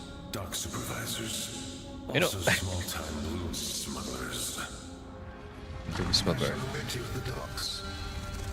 Give my love to the twins, Briscoe. This is kind of, I don't know, 1950s, like noir style. I guess kind of noir style. Going somewhere, Briscoe.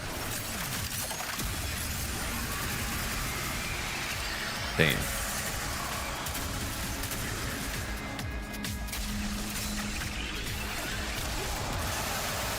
Oh, that's one of his abilities, I guess.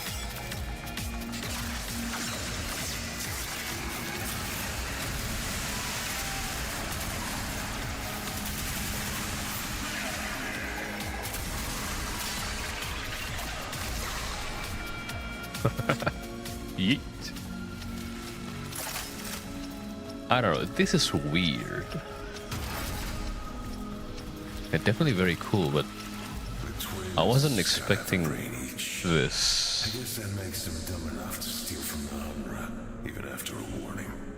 Nobody gets warned twice.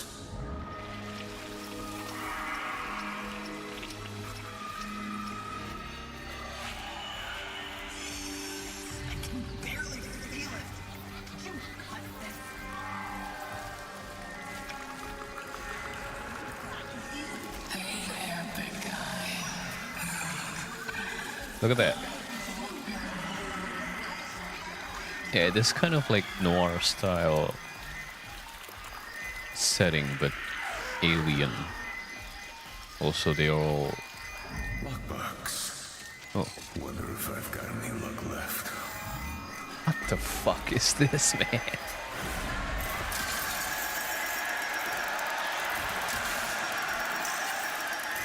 What do you mean there's a sentient that's a slot machine?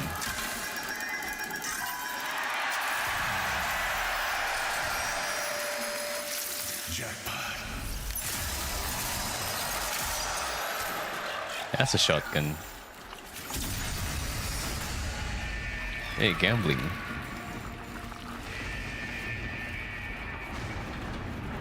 Let's go gambling.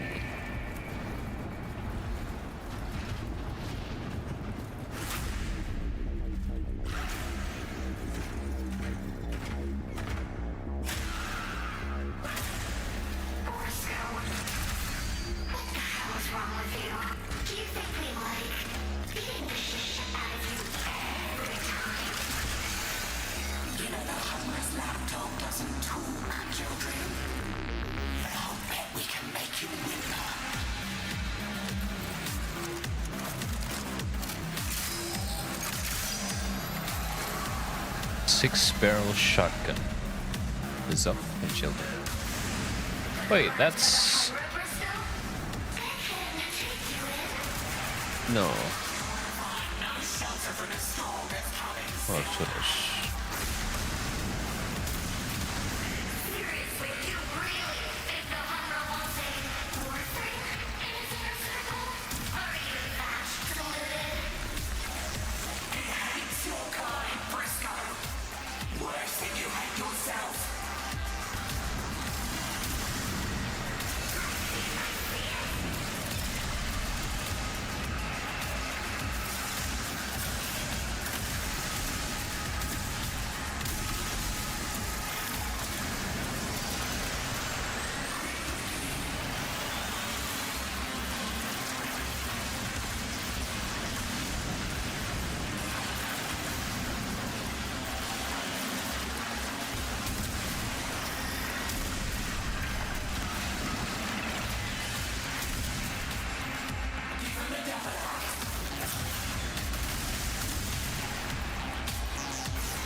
Wow.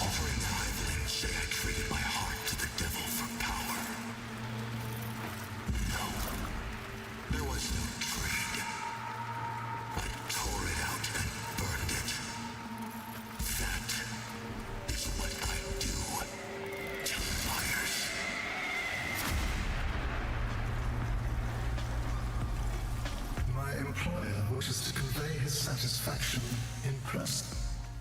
Attend the nest promptly. Transport has been provided. This is it. This is what Albrecht wanted. A place at the Humbra's table.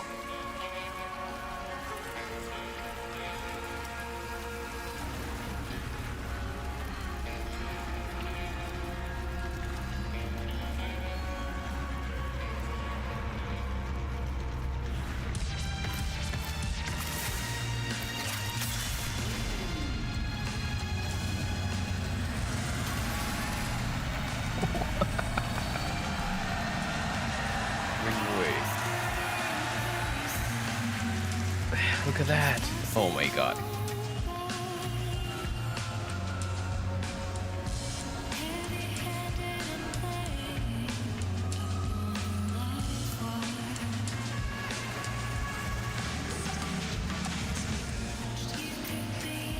What?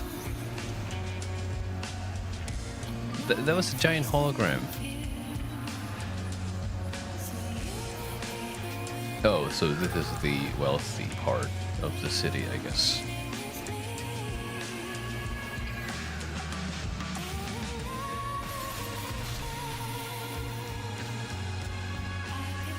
Yeah, I know, right? This feels like we're in New York. Like, I don't know how to describe it actually. I watched Spider Noir recently. It's kind of that. It's like New York in the 50s.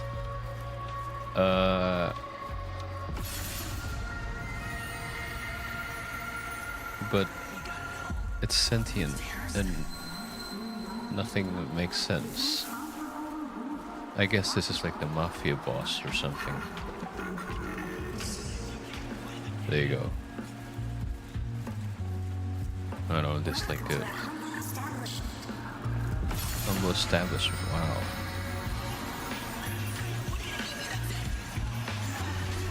Okay, yeah, this is literally it. This is literally that. Oh my god, what the hell is this? How did they evolve to this?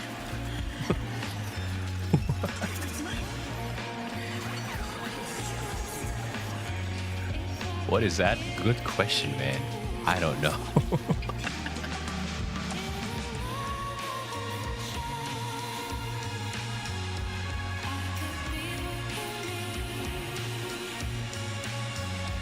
Yeah, all roads lead to capitalism.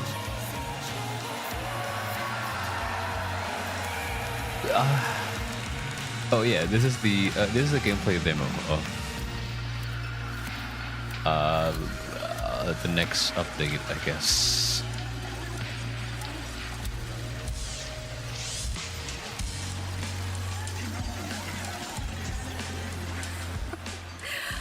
You finally made it up here, B. Take a spin to celebrate? Hey, Alien Chicks Casino. Saving up your luck for later, huh? Stay safe, okay? I miss you. Oh. It's not personal. I can only afford one gamble tonight.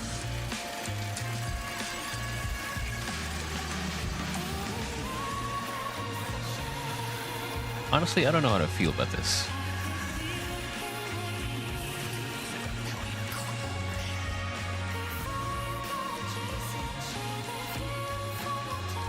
Oh, that's huge. One gamble, yeah, bro's broke.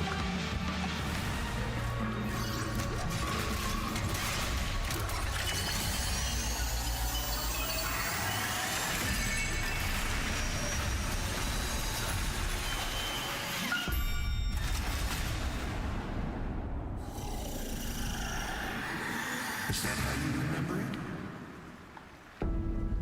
Oh, the difference. Sunlight?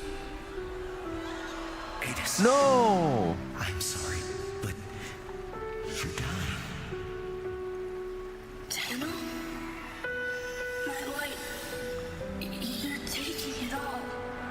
Adis. You're right.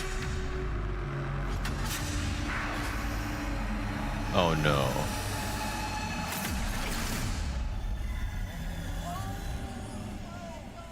Gotta stay cool. No, that's Adis.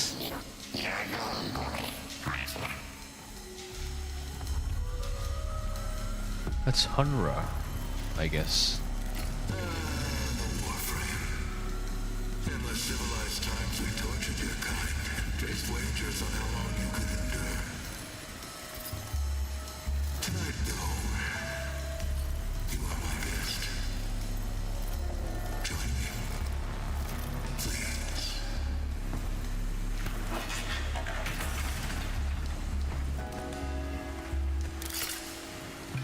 Again, winner takes all. Let's raise the stakes. Oh my god. That card game. Let's get enough to get how many. Well, Hanhao is, you know, Warframe's first official card game, or Tau. Let the games begin. the Jade Shadows.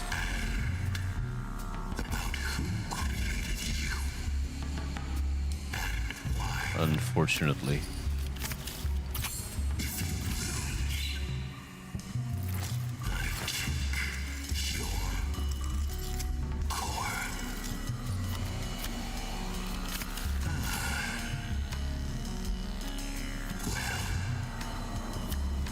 If he has an 8, he wins.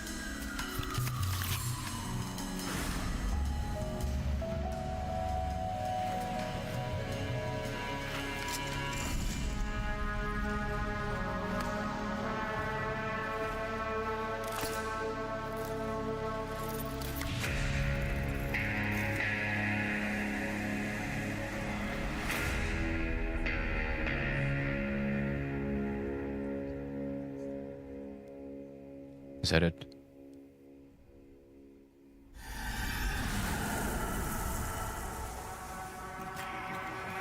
Albrecht, what the fuck are you?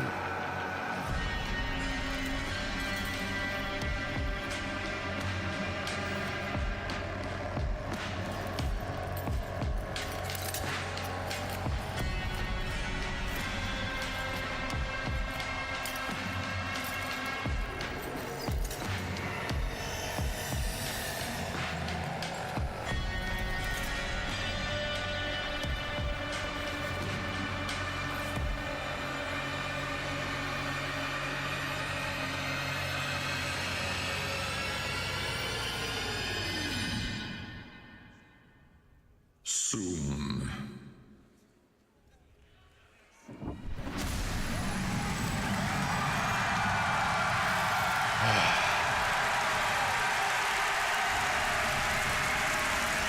The Victor League of Legends.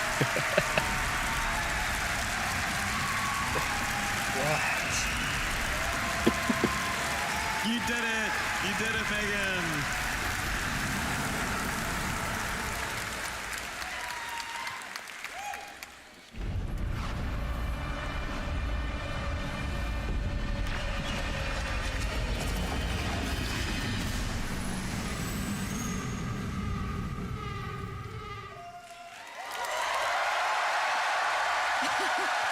How about that? Guys, we're It actually going to tops Tau. Zariman. Yeah. We're going to Tau, finally. 13 years later, we're going to Tau. How does it feel? I'm ready. Are you ready? It's awesome. This week, Rebecca sent me a message from 2024 when we chose the name of Briscoe. And we've been thinking about how this was going to work and how this was going to be part of the story since then. And it's just amazing. The team did amazing in helping us bring this to life. And I hope you're as excited as we are. Yeah. It's hype. Well. And what you saw there was just one region of Tau. That was Fornax. Our goal is to launch with 2 regions. Is that correct?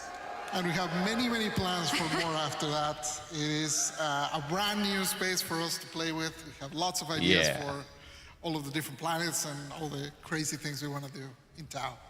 Because Steel Path can't exist there. You know that, okay. Maybe something called Tau Path?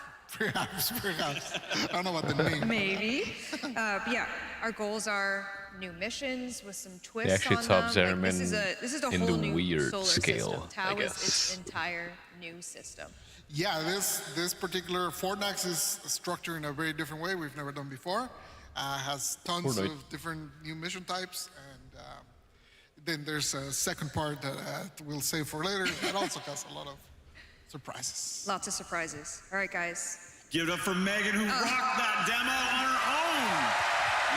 Yeah. Yeah, man. Whole planets, whole system, whole new tile set, whole new vibes. Play and do it all. I'm the simple bus driver over here. I just drive the bus. Simple bus And we driver. thank the bus driver. We thank the bus driver. All right, that's it for us. We're finally going to Tau 2026. Any parting words for our TENNOCON envoys? Just They run to always buffer once. Yeah. unending gratitude for this. We're so You know, grateful. We don't take I it think for granted. for The whole this team demo, at DE there's like not just lifts them up much for the whole year. So you guys just give combat, us so much energy. I guess, and we really appreciate it. We can't do it without you. So from what we've seen. Thank you for making this possible. It's a lot To all of you. showcase. It's a lot of just showcasing stuff. Very little combat. Maybe that's why. It's an amazing thing to have you all here. Generally, when we're working towards the demo, it's always like, it's so hard, it's so much work. But then we get here and you guys re-energize us to go back and continue building. And I want to thank you for that. And I want to thank the team for the amazing work they did. We're here presenting their work, but it takes a village to make. So thank you, everyone. Thank you, DE team. And thank you, Tenno. We love you. Have a good night. Thank you. Thank you.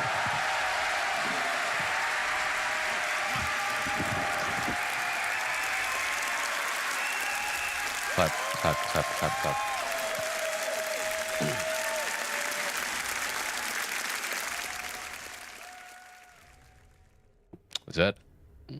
Is that it? Okay, thanks for watching. No. I want to watch that.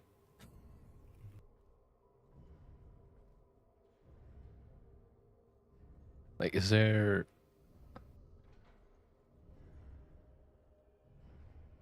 They're probably not gonna release the... Oh, just straight to offline, I guess, okay.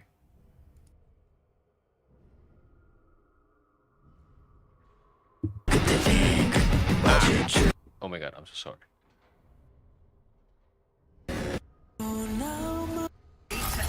Studio and I want to watch that again. Same goes for you, doesn't it?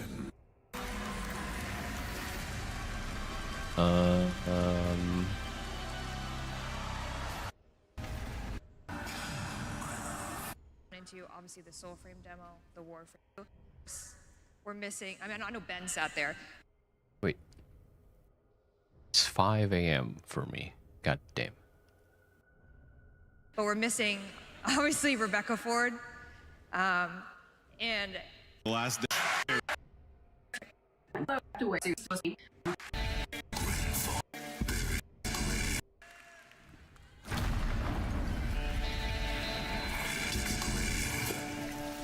Ticket grave, find a stone. Bear to pass.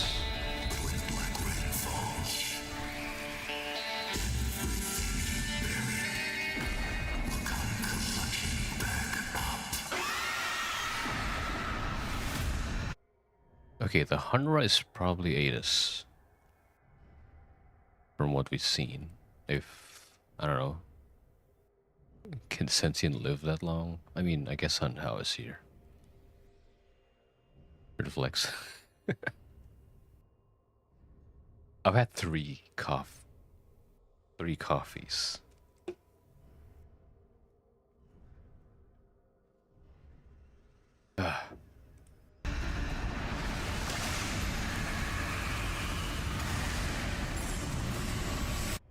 Blue Origin Orkin era. Okay, so this is from the war, I guess.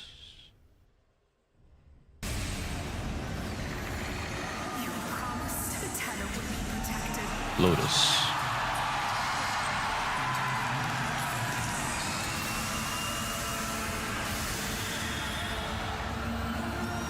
Playable mom.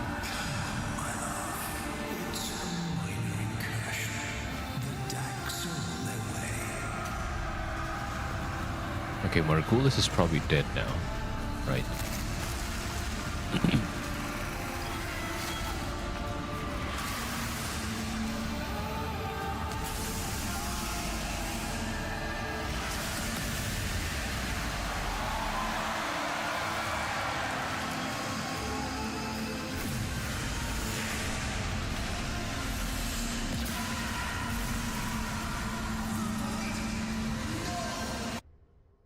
The void? No, this is insanity.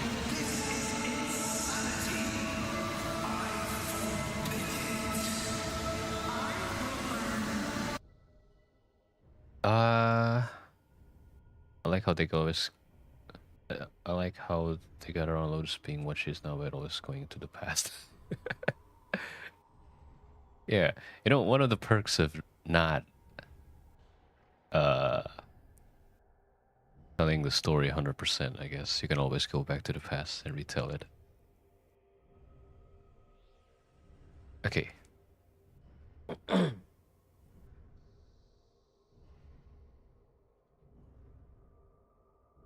The Tenno is put to sleep by Lotus.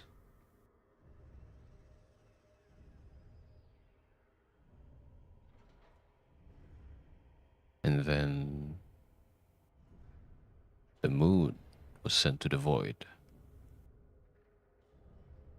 Oh, okay. And then she should die here.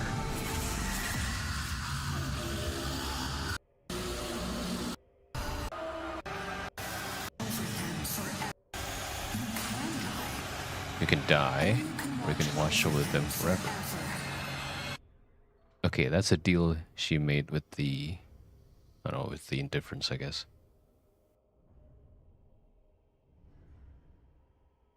She sent the moon to Void, but it kills her. But before she died, she made a deal with whatever this is. That's what you want. Isn't it? I don't know what this... Actually, where's Lotus now? I don't know. This is where she became Lotus.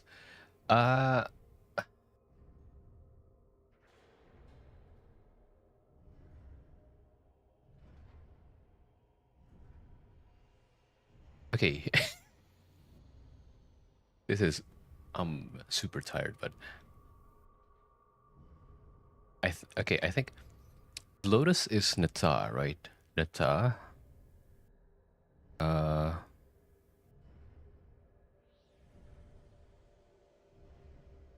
Nata was sent by Hanhao. By Hanhao and Ballas. Ballas and Hanhao like work together and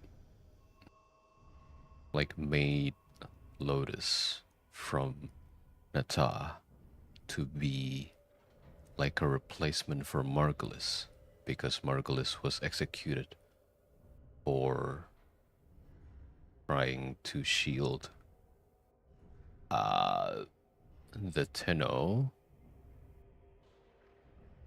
I think, because she didn't want the Tenno to be a weapon. After they came back from the void.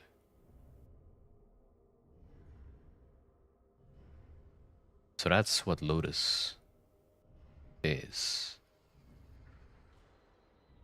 But then she became an actual motherly figure for the Tenno and ended up betraying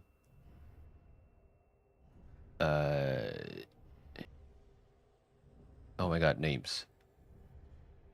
Hanhao and Ballas, and she chose to protect the Tenno instead by putting them to sleep, and sending oh my god, sending the moon to the void.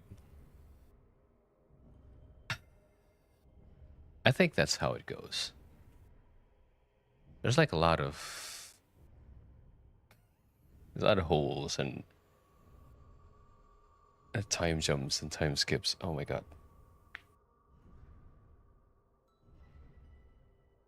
That's how she became Lotus.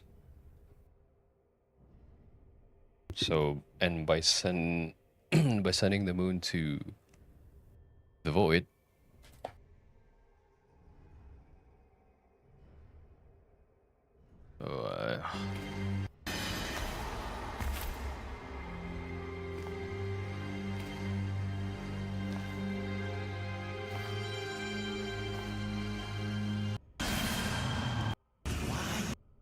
point is in She Tao, dies. and you know we need her to get there. So, what's it gonna be? What's it gonna be? Okay. Let's see what you got.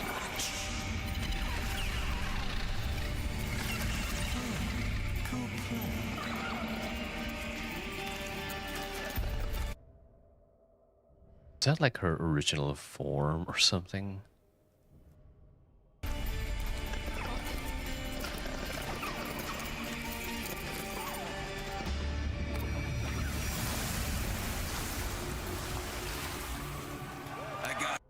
Also, this is Drifter. They came back from 1999.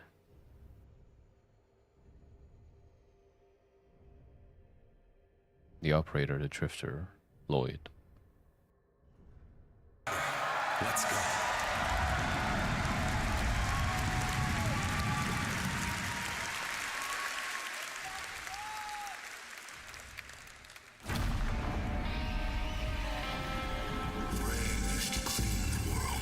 Rain used to clean the world. The mistakes of the day.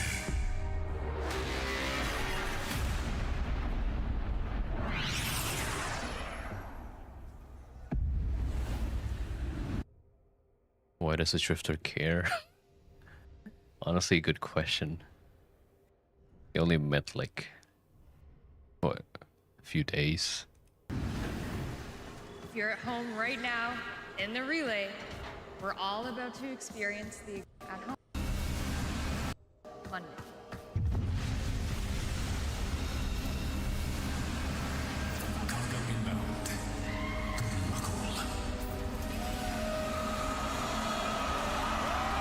This is so cool, honestly.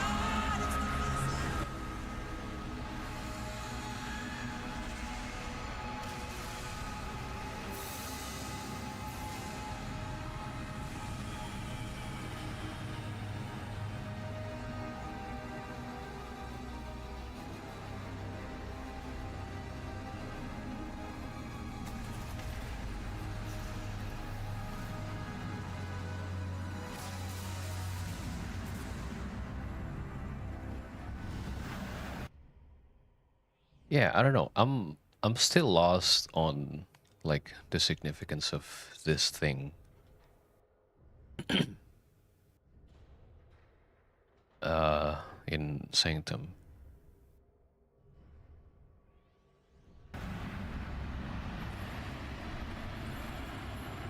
And somehow we can jump to Tau using this thing. Meet Arturus and Zioa. They will awaken when they hear your calling later this year. Yeah, you can customize them for some reason. I don't know. They're really necessary. Updated. New system unlocked.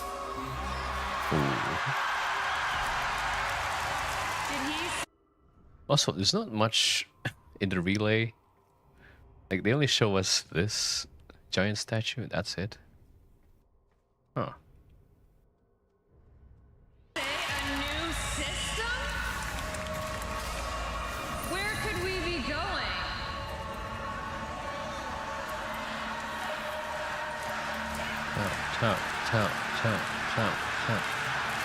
Should we go?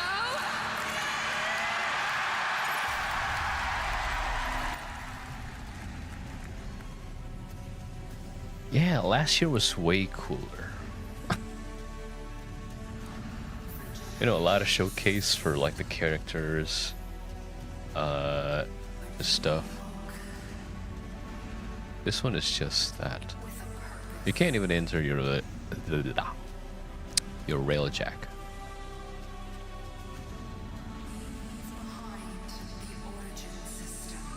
Behind the origin system and its mysteries.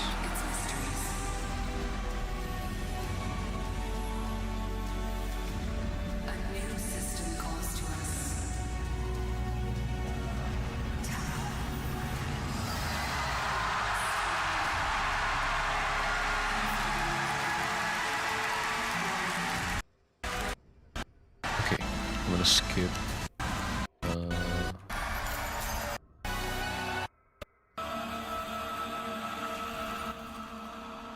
That's Albrecht. That's Briscoe, which apparently is a kind of like Zaku. It's like a Warframe, but also sentient. No, I guess a Caliban.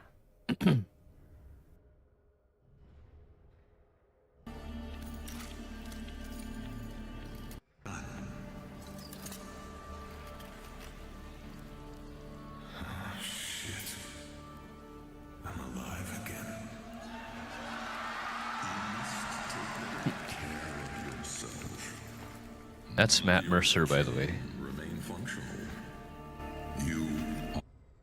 None of your kin remain functional. Warframes?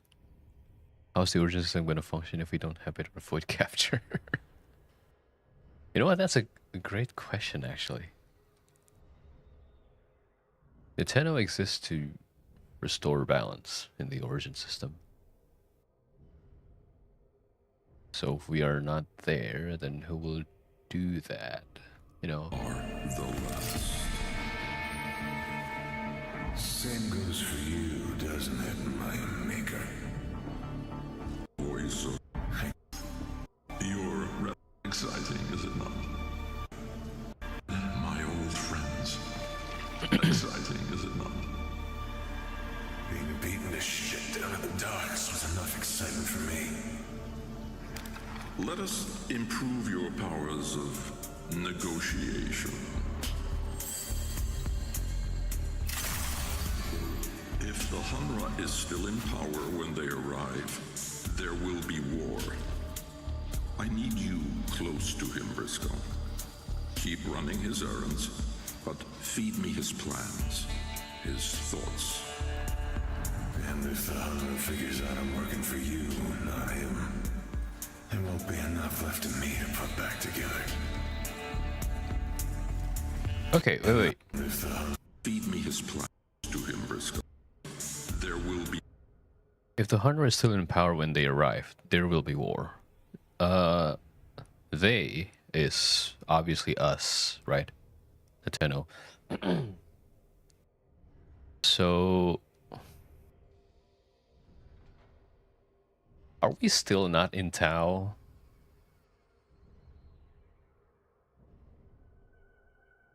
Okay, I'm thinking, right, that this might just be... how do you say this?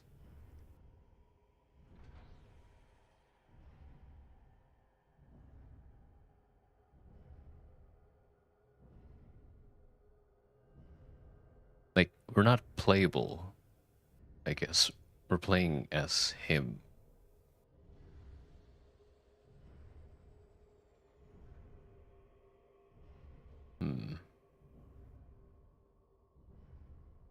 Didn't they say that we were in one of the regions of Tau? Yeah. Hopefully. Okay, hopefully we're actually in Tau, you know? Like, we're not just playing someone in Tau, like we're actually in Tau. War. I need you close to him, Briscoe.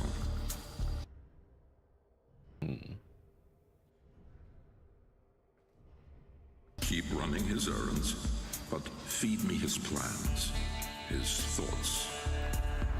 And if the Hunter figures out I'm working for you, not him, there won't be enough left of me to put back. I don't know, maybe this whole quest, like, is about, like, taking down Hunra, right? And maybe after that, we'll be in Tau. Together.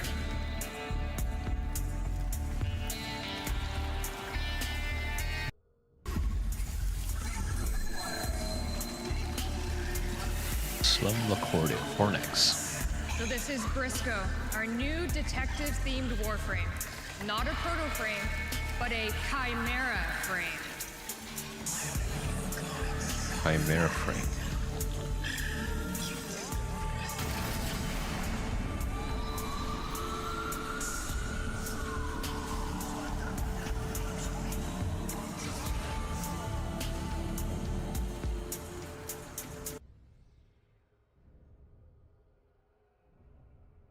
Oh.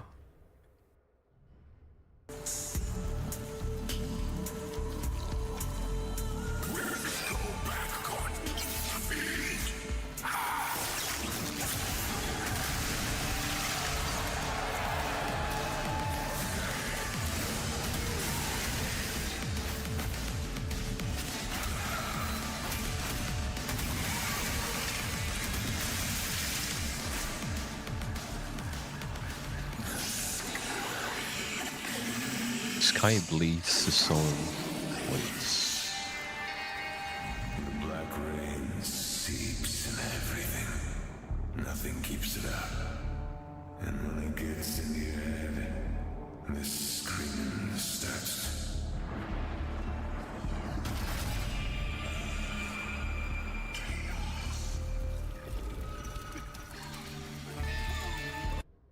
This, dude.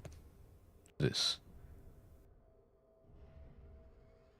Okay, you know, in the old piece, we learn that the sentient gain sentience. Kind of weird. Yeah, the sentient gains sentience by consuming this flower, right? No, not sentience, I guess. Independence? Oh, it's also sentience. They gain sentience and independence by consuming this flower. This is an alien flower. The only alien species in Warframe is this flower.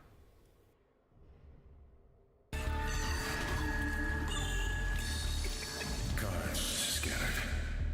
No firearm damage on the bodies.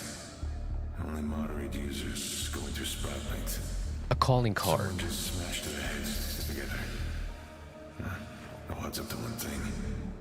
Never play against a brachiolist with a bloom habit. Bloom habit. The xenoflora? Bloomer is treating him alive. He doesn't care.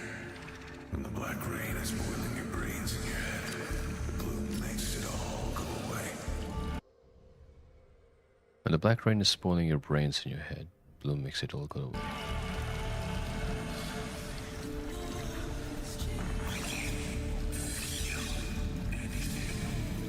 I can't feel anything.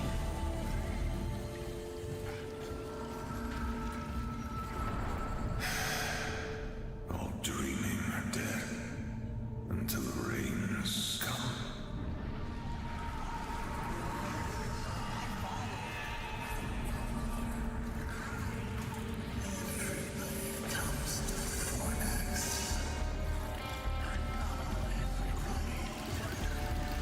The ones who struck out for the old system can never have kids again.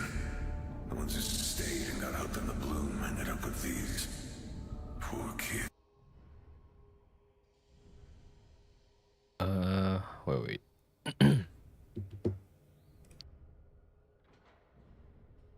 The ones who struck out for the old system could never have kids again.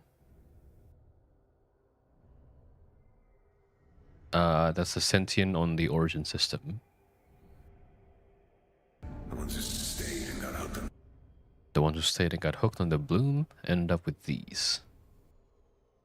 Okay, so the thing that is giving them sentience is also the thing that is somehow killing them now.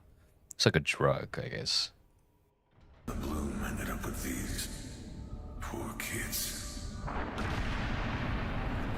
Wow.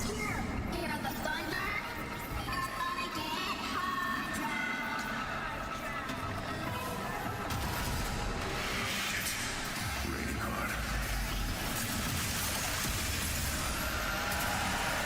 Man, that's actually pretty cool. Warframes and sentient. The old battlefields. Warframes and sentients lurching back to life. Fighting old wars over and over again. Mindless. Heartless. Dead.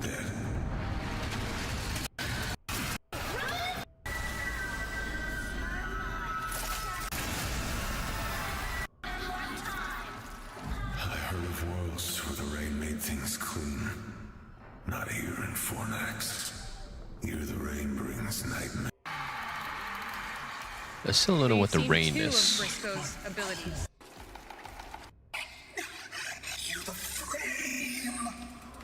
Look at that, dude. Oh my god, they got addicted to flour. Okay.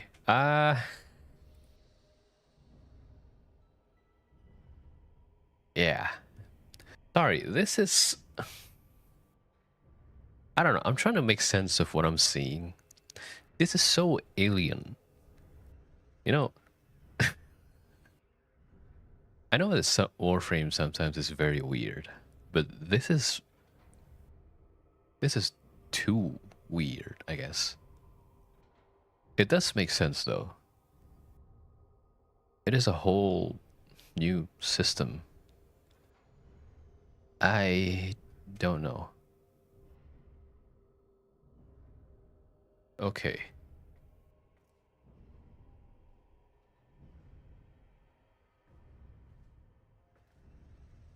I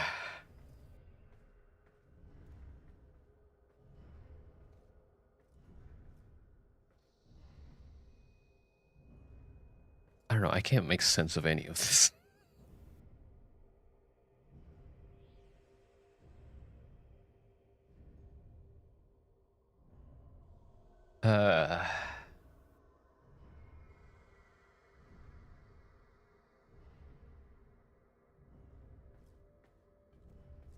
Oh yeah, Mesa is out. Very pretty.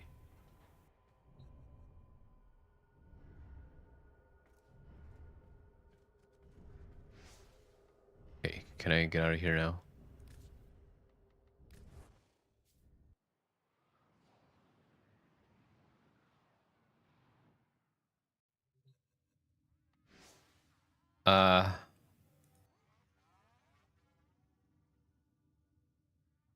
Should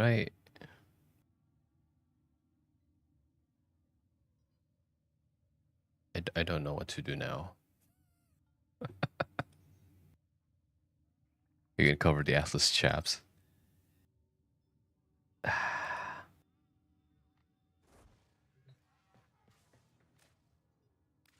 You can't really see that on the...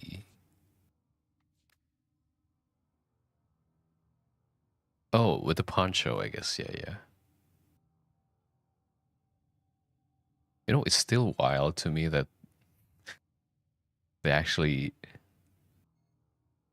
Their first decision is to make them, like, naked. I mean, the first iteration, I guess I should say it. And they get complaints, so yes, of course. Sleep? Maybe I should. Should I? Oh, wait. Disruption, interception. We want to do these two first.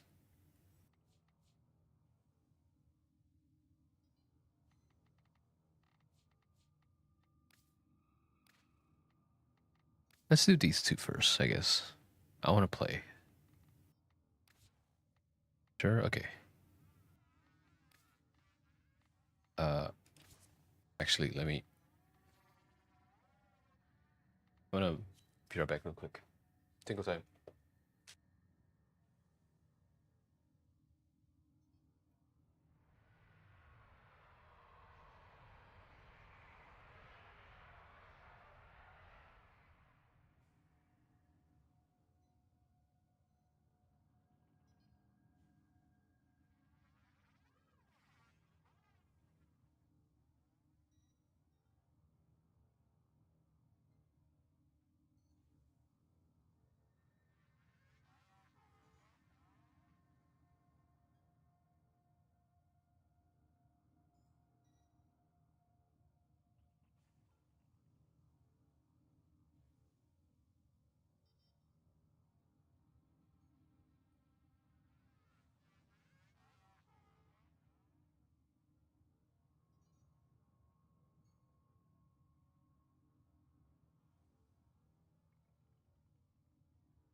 Okay, let's go disruption.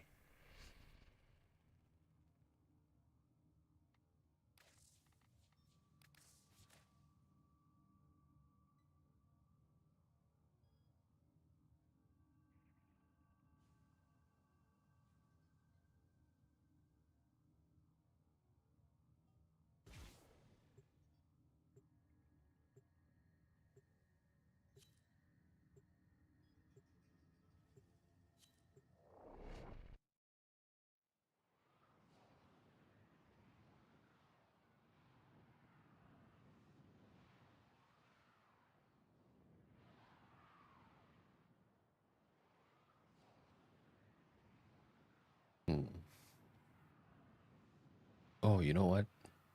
8 hours. I've been around the stream to like 8 hours. Allied Faye's selling the latest in asset security. Conduits. Put the key in and you can pull the shinies out. Trick is, you gotta wait to open. Something happens to the conduit before you can pull the goods. I want to build Cedo Prime. Cedo Prime... Oh. Cedo Prime is from... Lavos? Is it Lavos? This isn't your regular old job. Allied Faye sold the conduits with interference routines specifically designed... I don't have any Lavos Prime. I've got some workarounds. Conduit keys are carried by high-ranking muckety mucks. Lock them down. See what they've got.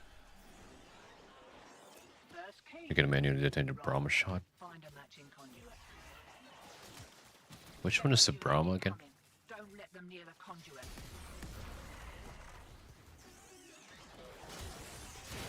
Oh, the Kuva... Is that Kuva Brahma? I don't know. Is that the bow? Sorry, I'm asking too much question.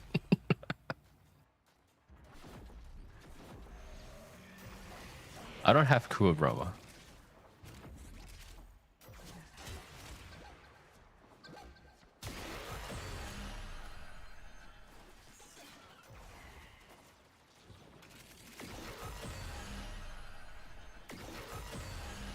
Oh, there you go. We just got here.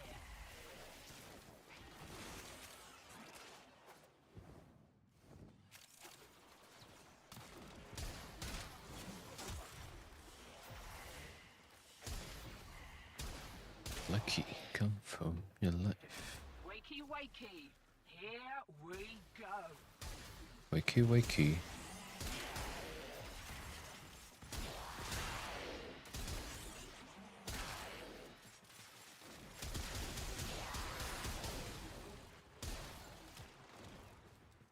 Can't do anything about that last interference routine. You'll just have to wear it. Maybe I can catch the next one.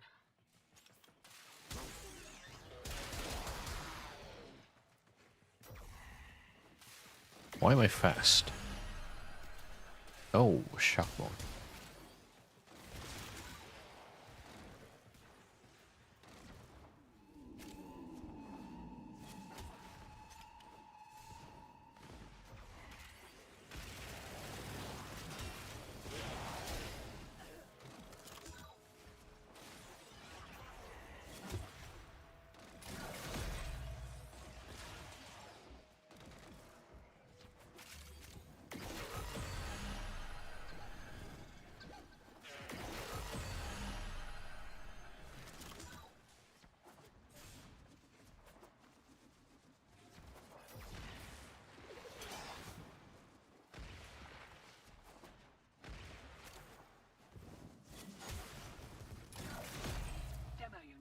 Depart this mortal coil and take you with it.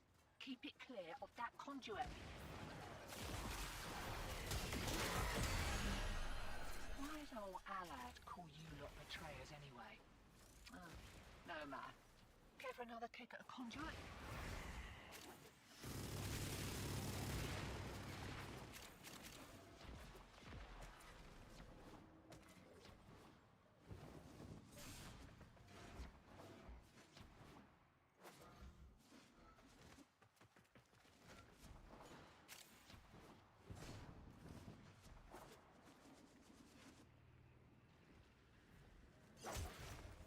shiny secured and we're in the Past and future. Don't change the past. Past the future. Wow, what?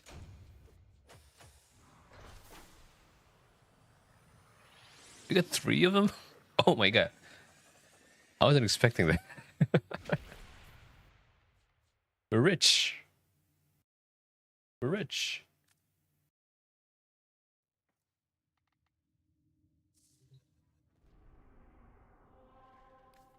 Okay, I think one more, yeah.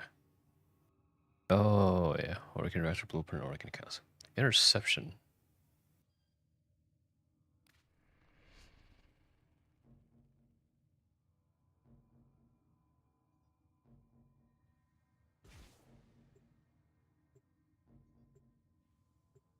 Oh. It's almost 6 a.m.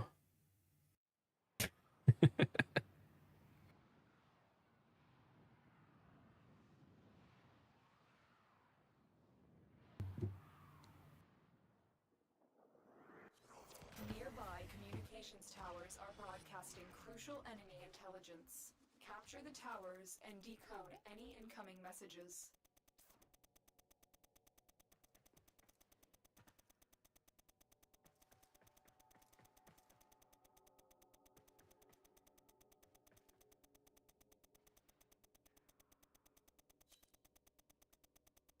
Tower online.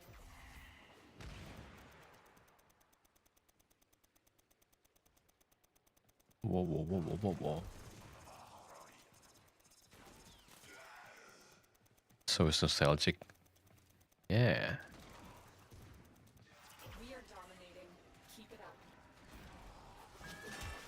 It's like one of the most iconic interception tile set.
There's another one.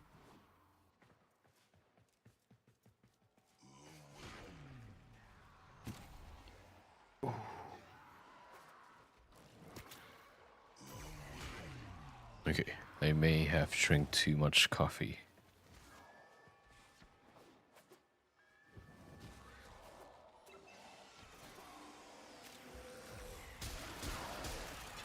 Ah! Oh my god!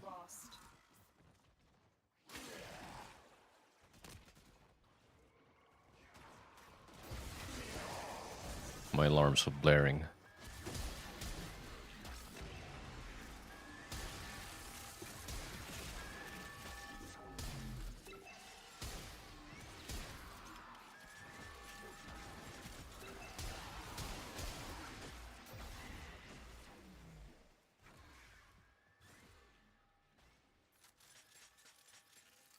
I'm just gonna stay here. All 4 towers.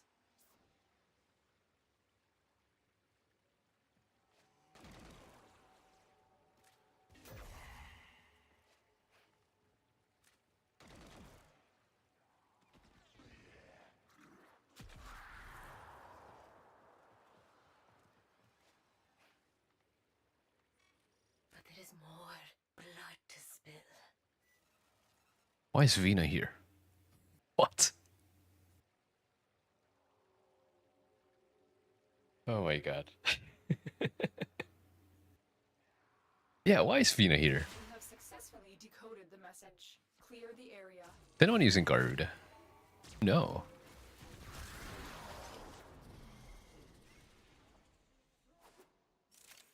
Huh. Oh, there she is. Oh, Railjack crew, I guess.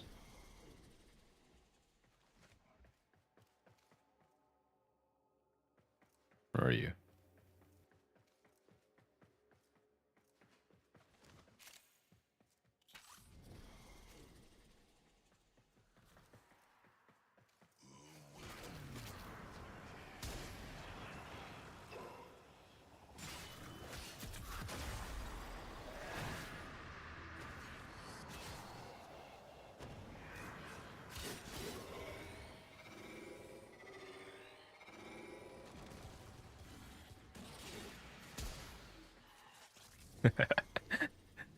Okay. They are broadcasting another message. Make sure the enemy never receives it.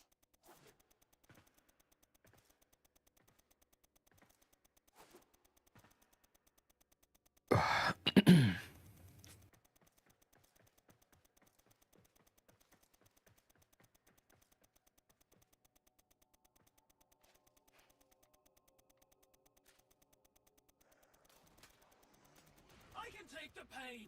Keep fighting. We are in total control. Keep fighting.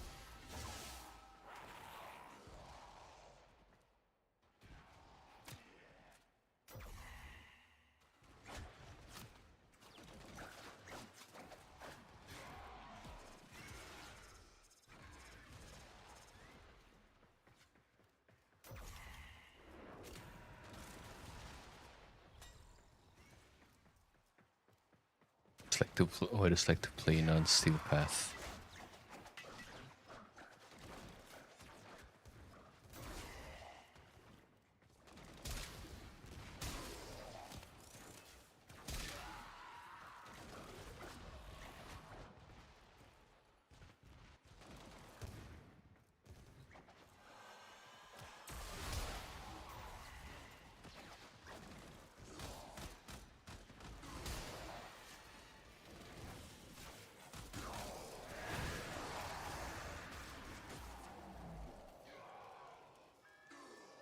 Good hit, Gagatora.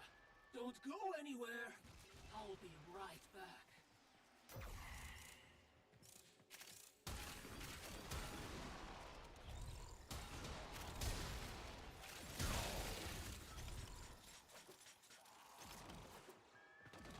I don't have Railjack on level 10 actually. I think that's how you do the on-call stuff. If I remember correctly.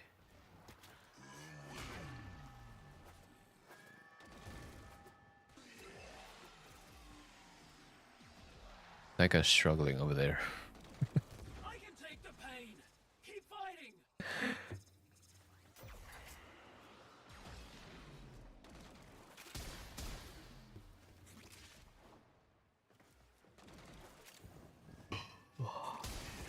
Good hit, Gagatora. Don't go anywhere. I'll be right back. The enemy have captured a tower. Dog, what the hell are you doing?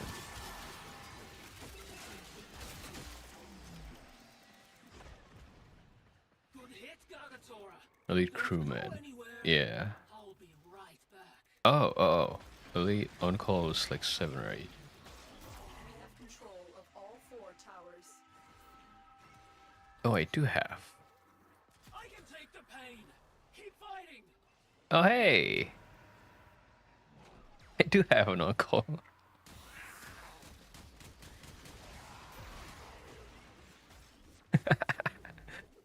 Everyone's summoning their Railjack crew. Oh my god. We have decoded the message. The remaining enemies must not report back. Well, I could have just Eliminate everyone. do nothing.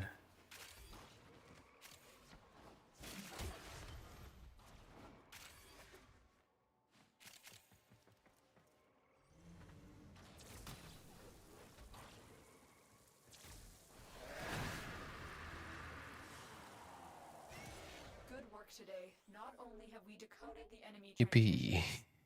And I got 4 Argon crystals. Very nice.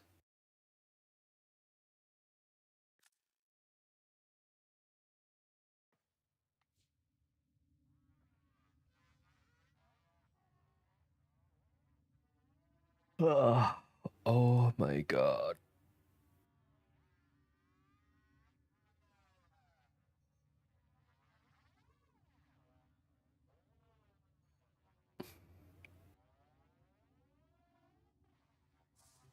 Well, that's it.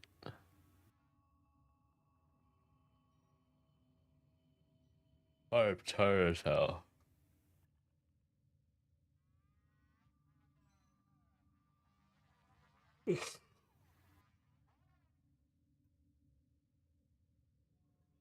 Okay.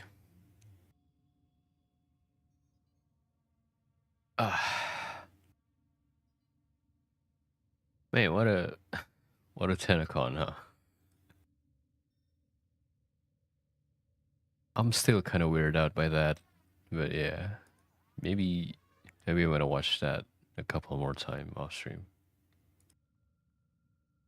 Yeah, thank you, thank you, thank you, thank you to everyone who stayed with me. There's like 5 people here, but yeah, thank you for watching. Thank you for hanging out with me. Thank you for the follows. Thank you for the subs. Thank you for chatting. Thank you for lurking.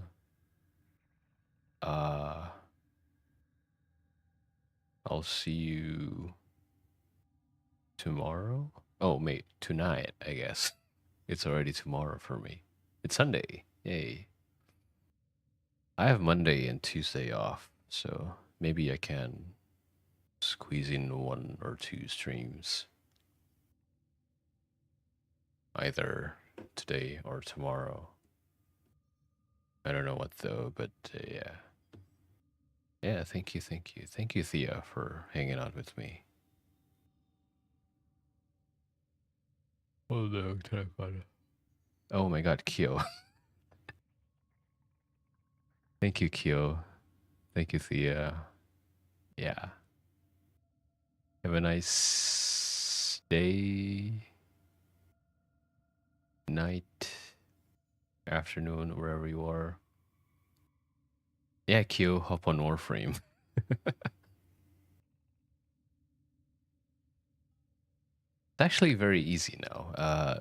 They rework like a lot of the new I can't speak. They rework a lot of the new game experience, so it should be easier for new players to jump in. Thank you, Infinite Collector, also. Yeah, long stream. Okay. Can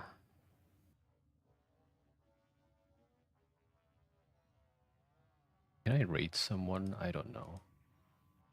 Should I rate someone?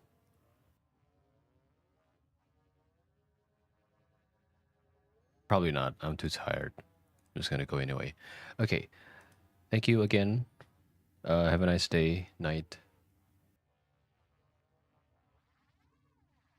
morning, wherever you are. I will see you either tomorrow or this night.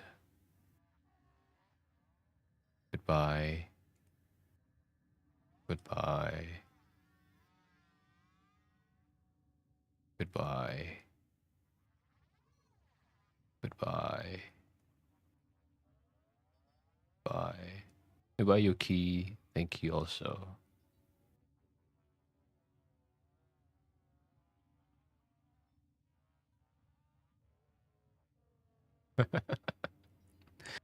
I'm sorry, I'm too tired. Okay, goodbye.